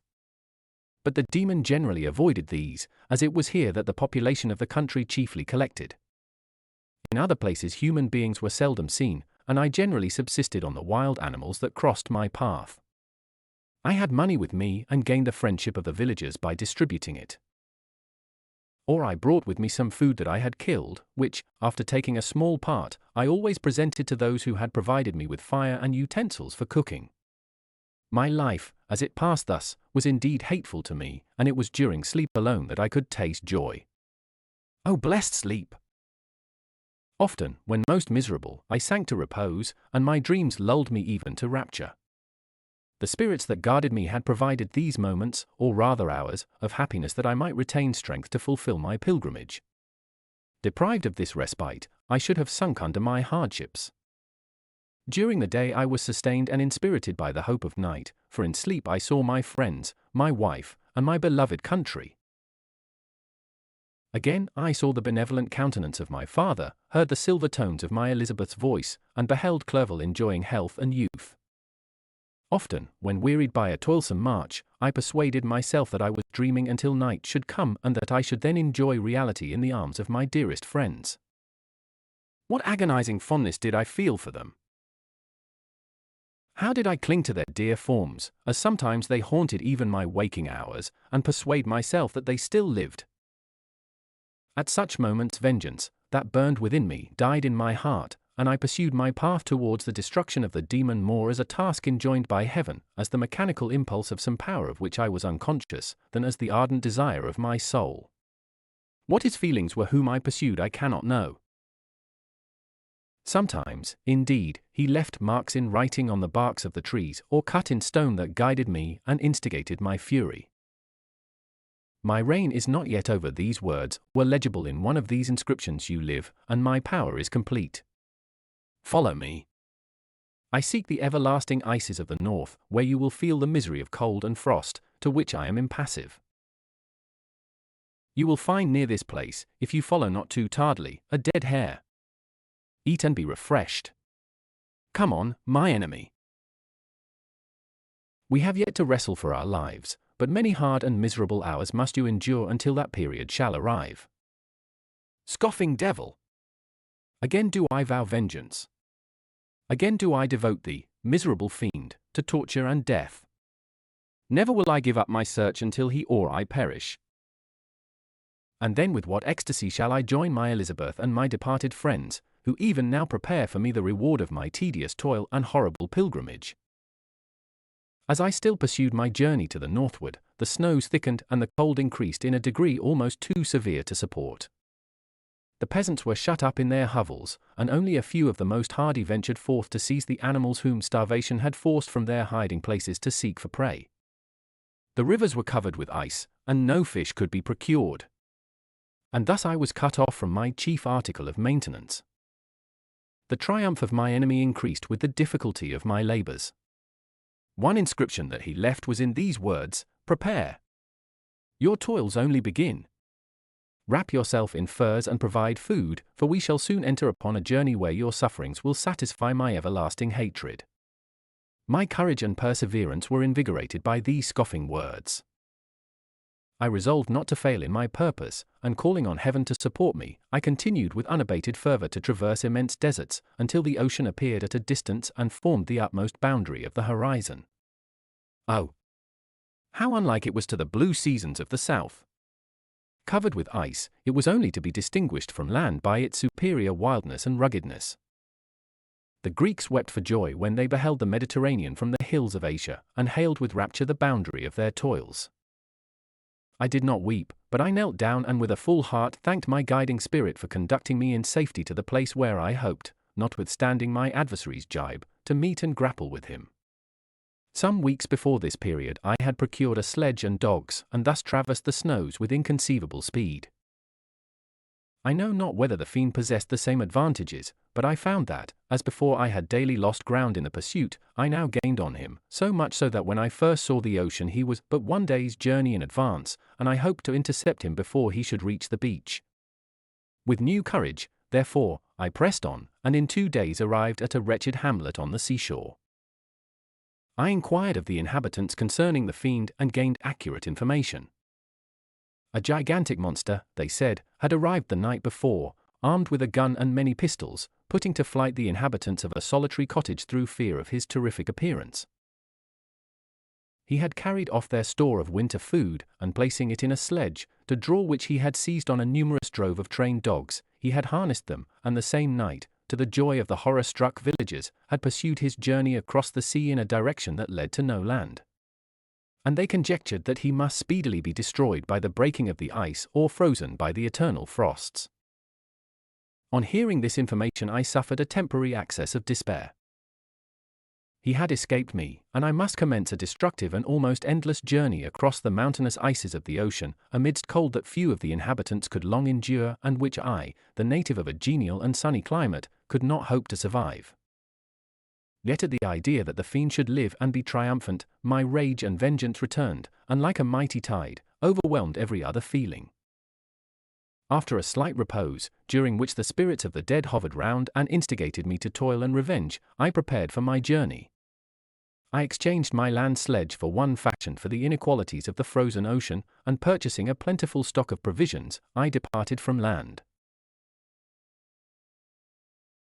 I cannot guess how many days have passed since then, but I have endured misery which nothing but the eternal sentiment of a just retribution burning within my heart could have enabled me to support.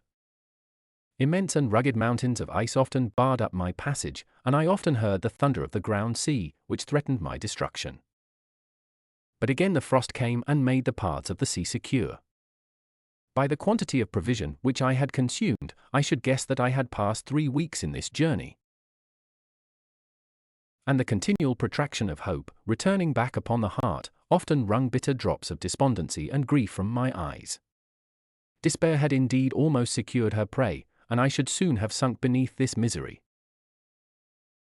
Once, after the poor animals that conveyed me had with incredible toil gained the summit of a sloping ice mountain, and one, sinking under his fatigue, died, I viewed the expanse before me with anguish, when suddenly my eye caught a dark speck upon the dusky plain. I strained my sight to discover what it could be, and uttered a wild cry of ecstasy when I distinguished a sledge and the distorted proportions of a well-known form within. Oh! With what a burning gush did hope revisit my heart! Warm tears filled my eyes, which I hastily wiped away, that they might not intercept the view I had of the demon. But still my sight was dimmed by the burning drops, until, giving way to the emotions that oppressed me, I wept aloud. But this was not the time for delay.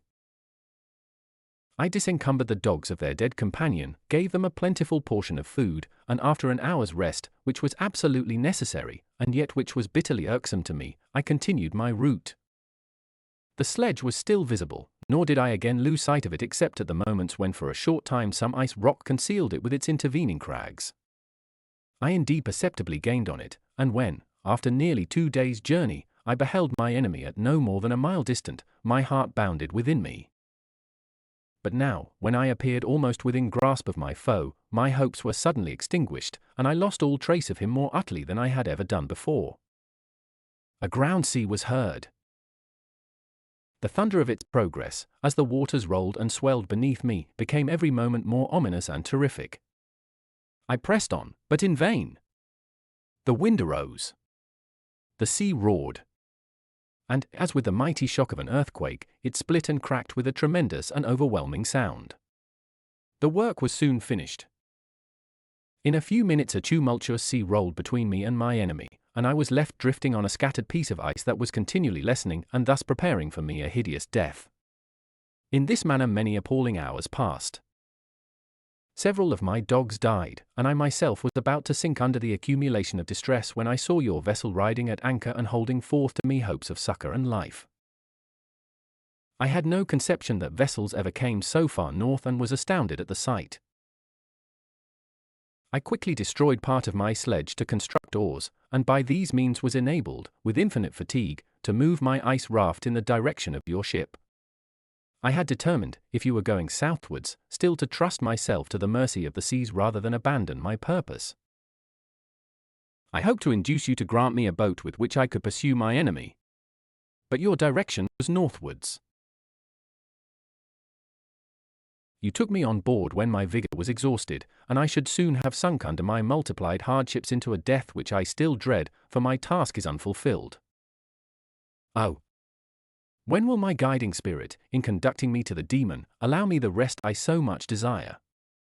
Or must I die, and he yet live? If I do, swear to me, Woolton, that he shall not escape, that you will seek him and satisfy my vengeance in his death. And do I dare to ask of you to undertake my pilgrimage, to endure the hardships that I have undergone? No. I am not so selfish. Yet, when I am dead, if he should appear, if the ministers of vengeance should conduct him to you, swear that he shall not live, swear that he shall not triumph over my accumulated woes, and survive to add to the list of his dark crimes.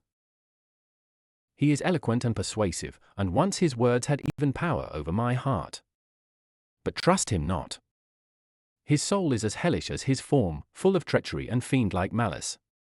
Hear him not. Call on the names of William, Justine, Clerval, Elizabeth, my father, and of the wretched Victor, and thrust your sword into his heart. I will hover near and direct the steel aright. Woolton, in continuation. August 26th, 17. You have read this strange and terrific story, Margaret.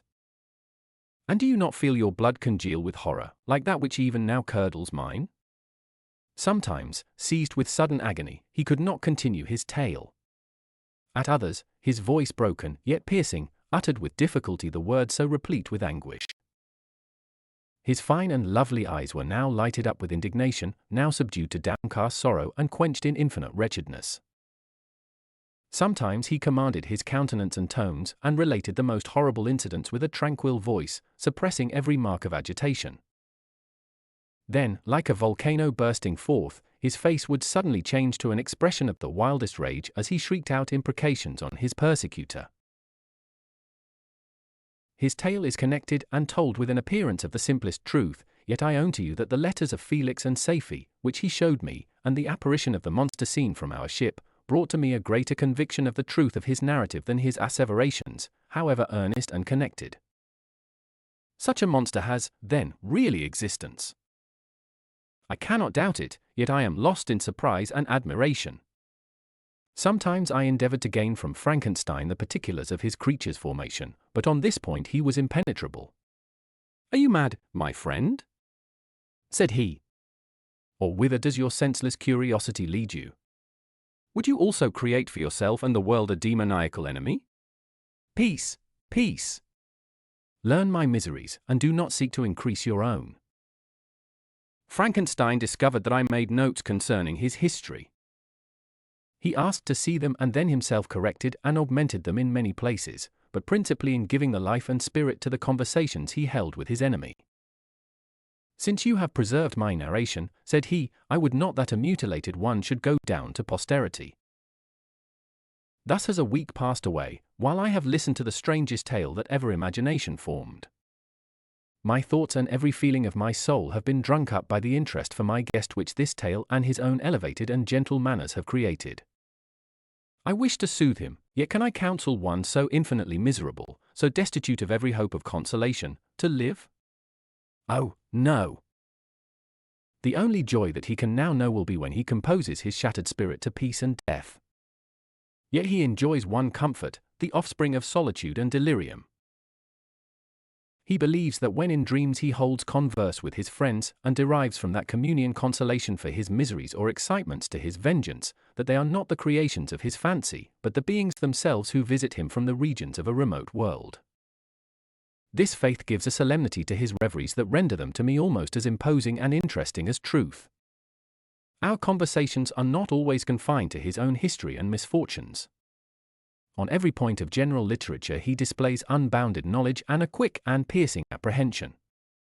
His eloquence is forcible and touching. Nor can I hear him, when he relates a pathetic incident or endeavors to move the passions of pity or love, without tears. What a glorious creature must he have been in the days of his prosperity, when he is thus noble and godlike in ruin.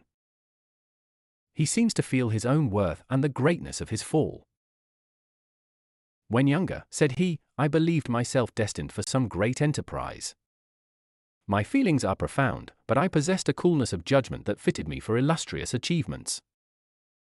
This sentiment of the worth of my nature supported me when others would have been oppressed, for I deemed it criminal to throw away in useless grief those talents that might be useful to my fellow creatures.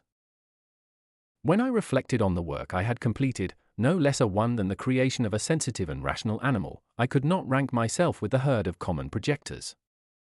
But this thought, which supported me in the commencement of my career, now serves only to plunge me lower in the dust.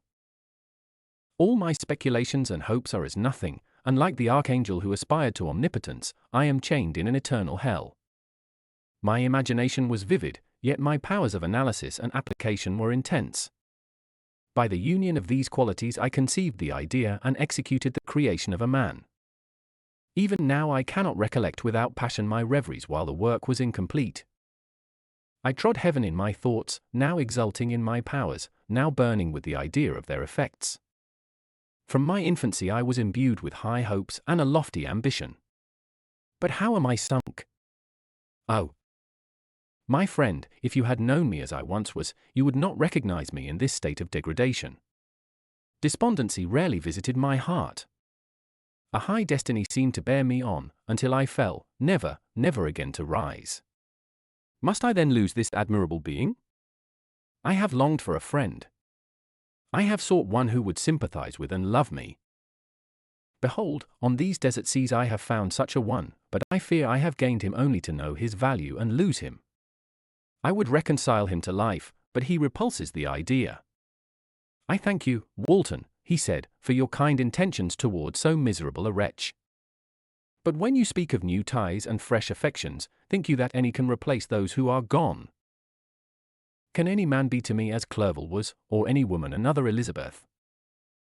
Even where the affections are not strongly moved by any superior excellence, the companions of our childhood always possess a certain power over our minds which hardly any later friend can obtain. They know our infantine dispositions, which, however they may be afterwards modified, are never eradicated. And they can judge of our actions with more certain conclusions as to the integrity of our motives. A sister or a brother can never, unless indeed such symptoms have been shown early, suspect the other of fraud or false dealing, when another friend, however strongly he may be attached, may, in spite of himself, be contemplated with suspicion. But I enjoyed friends, dear not only through habit and association, but from their own merits. And wherever I am, the soothing voice of my Elizabeth and the conversation of Clerval will be ever whispered in my ear. They are dead, and but one feeling in such a solitude can persuade me to preserve my life. If I were engaged in any high undertaking or design, fraught with extensive utility to my fellow creatures, then could I live to fulfill it. But such is not my destiny. I must pursue and destroy the being to whom I gave existence. Then my lot on earth will be fulfilled and I may die. My beloved sister. September 2d. I write to you, encompassed by peril and ignorant whether I am ever doomed to see again dear England and the dearer friends that inhabit it. I am surrounded by mountains of ice, which admit of no escape and threaten every moment to crush my vessel. The brave fellows whom I have persuaded to be my companions look towards me for aid, but I have none to bestow. There is something terribly appalling in our situation, yet my courage and hopes do not desert me. Yet it is terrible to reflect that the lives of all these men are endangered through me. If we are lost, my mad schemes are the cause.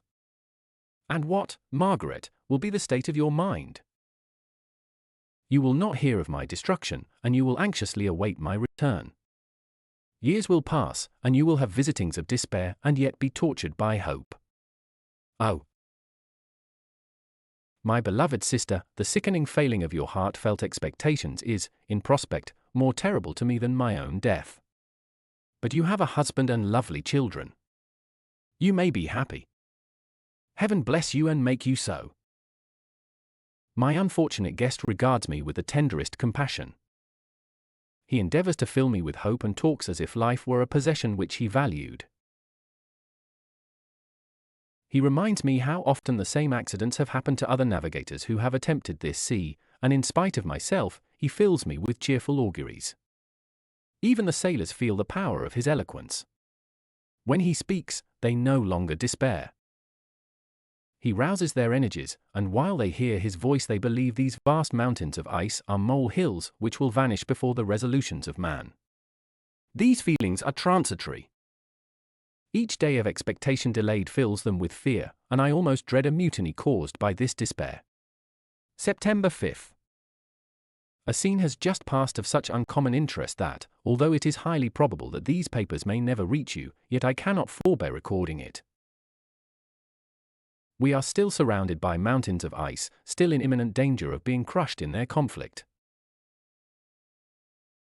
The cold is excessive, and many of my unfortunate comrades have already found a grave amidst this scene of desolation. Frankenstein has daily declined in health. A feverish fire still glimmers in his eyes, but he is exhausted, and when suddenly roused to any exertion, he speedily sinks again into apparent lifelessness. I mentioned in my last letter the fears I entertained of a mutiny. This morning, as I sat watching the wan countenance of my friend, his eyes half closed and his limbs hanging listlessly, I was roused by half a dozen of the sailors, who demanded admission into the cabin. They entered, and their leader addressed me. He told me that he and his companions had been chosen by the other sailors to come in deputation to me to make me a requisition which, in justice, I could not refuse. We were immured in ice and should probably never escape, but they feared that if, as was possible, the ice should dissipate and a free passage be opened, I should be rash enough to continue my voyage and lead them into fresh dangers, after they might happily have surmounted this. They insisted, therefore, that I should engage with a solemn promise that if the vessel should be freed I would instantly direct my course southwards. This speech troubled me. I had not despaired, nor had I yet conceived the idea of returning if set free. Yet could I, in justice, or even in possibility, refuse this demand? I hesitated before I answered, when Frankenstein, who had at first been silent, and indeed appeared hardly to have force enough to attend, now roused himself. His eyes sparkled, and his cheeks flushed with momentary vigor. Turning towards the men, he said, "What do you mean? What do you demand of your captain? Are you, then, so easily turned from your design? Did you not call this a glorious expedition? And wherefore was it glorious? Not because the way was smooth and placid as a southern sea, but because it was full of dangers and terror, because at every new incident your fortitude was to be called forth and your courage exhibited, because danger and death surrounded it, and these you were to brave and overcome. For this was it a glorious, for this was it an honourable undertaking. You were hereafter to be hailed as the benefactors of your species, your names adored as belonging to brave men who encountered death for honour and the benefit of mankind. And now, behold, with the first imagination of danger, or, if you will, the first mighty and terrific trial of your courage, you shrink away and are content to be handed down as men who had not strength enough to endure cold and peril. And so, poor souls, they were chilly and returned to their warm firesides. Why, that requires not this preparation? Ye need not have come thus far, and dragged your captain to the shame of a defeat merely to prove yourselves cowards. Oh! Be men, or be more than men. Be steady to your purposes and firm as a rock. This ice is not made of such stuff as your hearts may be. It is mutable and cannot withstand you if you say that it shall not. Do not return to your families with the stigma of disgrace marked on your brows. Return as heroes who have fought and conquered and who know not what it is to turn their backs on the foe. He spoke this with a voice so modulated to the different feelings expressed in his speech, with an eye so full of lofty design and heroism, that can you wonder that these men were moved? They looked at one another and were unable to reply. I spoke. I told them to retire and consider of what had been said, that I would not lead them farther north if they strenuously desired the contrary, but that I hoped that, with reflection, their courage would return. They retired and I turned towards my friend, but he was sunk in languor and almost deprived of life. How all this will terminate, I know not, but I had rather die than return shamefully, my purpose unfulfilled. Yet I fear such will be my fate. The men, unsupported by ideas of glory and honor, can never willingly continue to endure their present hardships. September 7th. The die is cast. I have consented to return if we are not destroyed. Thus are my hopes blasted by cowardice and indecision. I come back ignorant and disappointed. It requires more philosophy than I possess to bear this injustice with patience. September 12th. It is past. I am returning to England. I have lost my hopes of utility and glory. I have lost my friend. But I will endeavor to detail these bitter circumstances to you, my dear sister. And while I am wafted towards England and towards you, I will not despond. September 9th, the ice began to move, and roarings like thunder were heard at a distance as the island split and cracked in every direction. We were in the most imminent peril, but as we could only remain passive, my chief attention was occupied by my unfortunate guest whose illness increased in such a degree that he was entirely confined to his bed. The ice cracked behind us and was driven with force towards the north. A breeze sprang from the west, and on the 11th the passage towards the south became perfectly free. When the sailors saw this and that their return to their native country was apparently assured, a shout of tumultuous joy broke from them, loud and long continued. Frankenstein, who was dozing, awoke and asked the cause of the tumult. They shout, I said, because they will soon return to England. Do you, then, really return? Alas! Yes. I cannot withstand their demands. I cannot lead them unwillingly to danger, and I must return. Do so, if you will. But I will not. You may give up your purpose, but mine is assigned to me by heaven, and I dare not.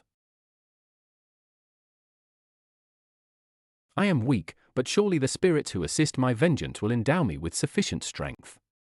Saying this, he endeavored to spring from the bed, but the exertion was too great for him. He fell back and fainted. It was long before he was restored, and I often thought that life was entirely extinct. At length he opened his eyes. He breathed with difficulty and was unable to speak. The surgeon gave him a composing draught and ordered us to leave him undisturbed. In the meantime he told me that my friend had certainly not many hours to live. His sentence was pronounced, and I could only grieve and be patient. I sat by his bed, watching him. His eyes were closed, and I thought he slept. But presently he called to me in a feeble voice, and bidding me come near, said, Alas! The strength I relied on is gone. I feel that I shall soon die, and he, my enemy and persecutor, may still be in being. Think not, Walton, that in the last moments of my existence I feel that burning hatred and ardent desire of revenge I once expressed. But I feel myself justified in desiring the death of my adversary. During these last days I have been occupied in examining my past conduct. Nor do I find it blamable. In a fit of enthusiastic madness I created a rational creature and was bound towards him to assure, as far as was in my power, his happiness and well-being. This was my duty, but there was another still paramount to that. My duties towards the beings of my own species had greater claims to my attention because they included a greater proportion of happiness or misery. Urged by this view, I refused, and I did right in refusing, to create a companion for the first creature. He showed unparalleled malignity and selfishness in evil. He destroyed my friends. He devoted to destruction beings who possessed exquisite sensations, happiness, and wisdom. Nor do I know where this thirst for vengeance may end. Miserable himself that he may render no other wretched, he ought to die. The task of his destruction was mine, but I have failed. When actuated by selfish and vicious motives, I asked you to undertake my unfinished work, and I renew this request now, when I am only induced by reason and virtue. Yet I cannot ask you to renounce your country and friends to fulfill this task. And now that you are returning to England, you will have little chance of meeting with him. But the consideration of these points, and the well-balancing of what you may esteem your duties, I leave to you. My judgment and ideas are already disturbed by the near approach of death. I dare not ask you to do what I think right, for I may still be misled by passion. That he should live to be an instrument of mischief disturbs me. In other respects, this hour, when I momentarily expect my release, is the only happy one which I have enjoyed for several years. The forms of the beloved dead flit before me, and I hasten to their arms. Farewell, Walton. Seek happiness in tranquility and avoid ambition, even if it be only the apparently innocent one of distinguishing yourself in science and discoveries. Yet why do I say this? I have myself been blasted in these hopes, yet another may succeed. His voice became fainter as he spoke, and at length, exhausted by his effort, he sank into silence. About half an hour afterwards he attempted again to speak, but was unable. He pressed my hand feebly, and his eyes closed forever, while the irradiation of a gentle smile passed away from his lips.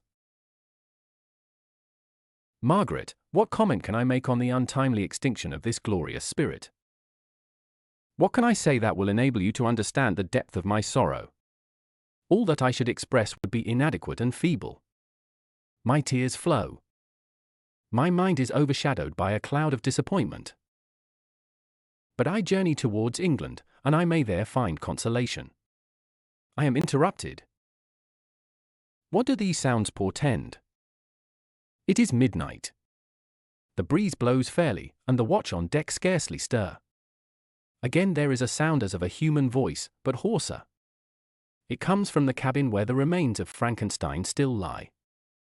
I must arise and examine. Good night, my sister. Great God! What a scene has just taken place! I am yet dizzy with the remembrance of it. I hardly know whether I shall have the power to detail it. Yet the tale which I have recorded would be incomplete without this final and wonderful catastrophe. I entered the cabin where lay the remains of my ill-fated and admirable friend. Over him hung a form which I cannot find words to describe, gigantic in stature, yet uncouth and distorted in its proportions. As he hung over the coffin, his face was concealed by long locks of ragged hair. But one vast hand was extended, in color and apparent texture like that of a mummy. When he heard the sound of my approach, he ceased to utter exclamations of grief and horror, and sprung towards the window. Never did I behold a vision so horrible as his face, of such loathsome yet appalling hideousness. I shut my eyes involuntarily and endeavored to recollect what were my duties with regard to this destroyer. I called on him to stay. He paused, looking on me with wonder, and again turning towards the lifeless form of his creator, he seemed to forget my presence, and every feature and gesture seemed instigated by the wildest rage of some uncontrollable passion. That is also my victim," he exclaimed. "In his murder my crimes are consummated. The miserable series of my being is wound to its close. Oh, Frankenstein! Generous and self-devoted being! What does it avail that I now ask thee to pardon me? I, who irretrievably destroyed thee by destroying all thou lovedst. Alas! He is cold, he cannot answer me." His voice seemed suffocated, and my first impulses, which had suggested to me the duty of obeying the dying request of my friend in destroying his enemy, were now suspended by a mixture of curiosity and compassion. I approached this tremendous being. I dared not again raise my eyes to his face, there was something so scaring and unearthly in his ugliness. I attempted to speak, but the words died away on my lips. The monster continued to utter wild and incoherent self-reproaches. At length I gathered resolution to address him in a pause of the tempest of his passion. "Your repentance," I said, "is now superfluous. If you had listened to the voice of conscience and heeded the stings of remorse before you had urged your diabolical vengeance to this extremity, Frankenstein would yet have lived." "And do you dream?" said the demon. "Do you think that I was then dead to agony and remorse?" He continued, pointing to the corpse, "he suffered not in the consummation of the deed. Oh, not the 10,000th portion of the anguish that was mine during the lingering detail of its execution. A frightful selfishness hurried me on, while my heart was poisoned with remorse. Think you that the groans of Clerval were music to my ears? My heart was fashioned to be susceptible of love and sympathy, and when wrenched by misery to vice and hatred, it did not endure the violence of the change without torture such as you cannot even imagine. After the murder of Clerval, I returned to Switzerland, heartbroken and overcome. I pitied Frankenstein. My pity amounted to horror. I abhorred myself. But when I discovered that he, the author at once of my existence and of its unspeakable torments, dared to hope for happiness, that while he accumulated wretchedness and despair upon me he sought his own enjoyment in feelings and passions from the indulgence of which I was forever barred, then impotent envy and bitter indignation filled me with an insatiable thirst for vengeance. I recollected my threat and resolved that it should be accomplished. I knew that I was preparing for myself a deadly torture, but I was the slave, not the master, of an impulse which I detested yet could not disobey. Yet when she died, nay, then I was not miserable. I had cast off all feeling, subdued all anguish, to riot in the excess of my despair. Evil thenceforth became my good. Urged thus far, I had no choice but to adapt my nature to an element which I had willingly chosen. The completion of my demoniacal design became an insatiable passion. And now it is ended. There is my last victim. I was at first touched by the expressions of his misery. Yet, when I called to mind what Frankenstein had said of his powers of eloquence and persuasion, and when I again cast my eyes on the lifeless form of my friend, indignation was rekindled within me. "Wretch!" I said. "It is well that you come here to whine over the desolation that you have made. You throw a torch into a pile of buildings, and when they are consumed, you sit among the ruins and lament the fall. Hypocritical fiend! If he whom you mourn still lived, still would he be the object, again would he become the prey of your accursed vengeance. It is not pity that you feel. You lament only because the victim of your malignity is withdrawn from your power." "Oh, it is not thus, interrupted the being. Yet such must be the impression conveyed to you by what appears to be the purport of my actions. Yet I seek not a fellow feeling in my misery. No sympathy may I ever find. When I first sought it, it was the love of virtue, the feelings of happiness and affection with which my whole being overflowed, that I wished to be participated. But now that virtue has become to me a shadow, and that happiness and affection are turned into bitter and loathing despair, in what should I seek for sympathy? I am content to suffer alone while my sufferings shall endure. When I die, I am well satisfied that abhorrence and opprobrium should load my memory. Once my fancy was soothed with dreams of virtue, of fame, and of enjoyment. Once I falsely hoped to meet with beings who, pardoning my outward form, would love me for the excellent qualities which I was capable of unfolding. I was nourished with high thoughts of honor and devotion. But now crime has degraded me beneath the meanest animal. No guilt, no mischief, no malignity, no misery can be found comparable to mine. When I run over the frightful catalogue of my sins, I cannot believe that I am the same creature whose thoughts were once filled with sublime and transcendent visions of the beauty and the majesty of goodness. But it is even so. The fallen angel becomes a malignant devil. Yet even that enemy of God and man had friends and associates in his desolation. I am alone. You, who call Frankenstein your friend, seem to have a knowledge of my crimes and his misfortunes. But in the detail which he gave you of them he could not sum up the hours and months of misery which I endured wasting in impotent passions. For while I destroyed his hopes, I did not satisfy my own desires. They were forever ardent and craving. Still I desired love and fellowship, and I was still spurned. Was there no injustice in this? Am I to be thought the only criminal, when all humankind sinned against me? Why do you not hate Felix, who drove his friend from his door with contumely? Why do you not execrate the rustic who sought to destroy the saviour of his child? Nay, these are virtuous and immaculate beings. I, the miserable and the abandoned, am an abortion, to be spurned at, and kicked, and trampled on. Even now my blood boils at the recollection of this injustice. But it is true that I am a wretch. I have murdered the lovely and the helpless. I have strangled the innocent as they slept and grasped to death his throat who never injured me or any other living thing. I have devoted my Creator, the select specimen of all that is worthy of love and admiration among men, to misery. I have pursued him even to that irremediable ruin. There he lies, white and cold in death. You hate me, but your abhorrence cannot equal that with which I regard myself. I look on the hands which executed the deed.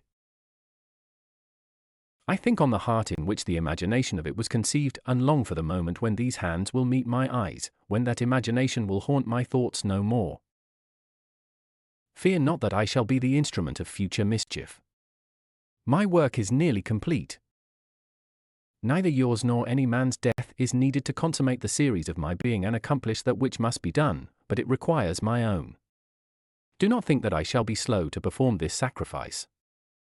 I shall quit your vessel on the ice raft which brought me thither, and shall seek the most northern extremity of the globe. I shall collect my funeral pile and consume to ashes this miserable frame, that its remains may afford no light to any curious and unhallowed wretch who would create such another as I have been. I shall die.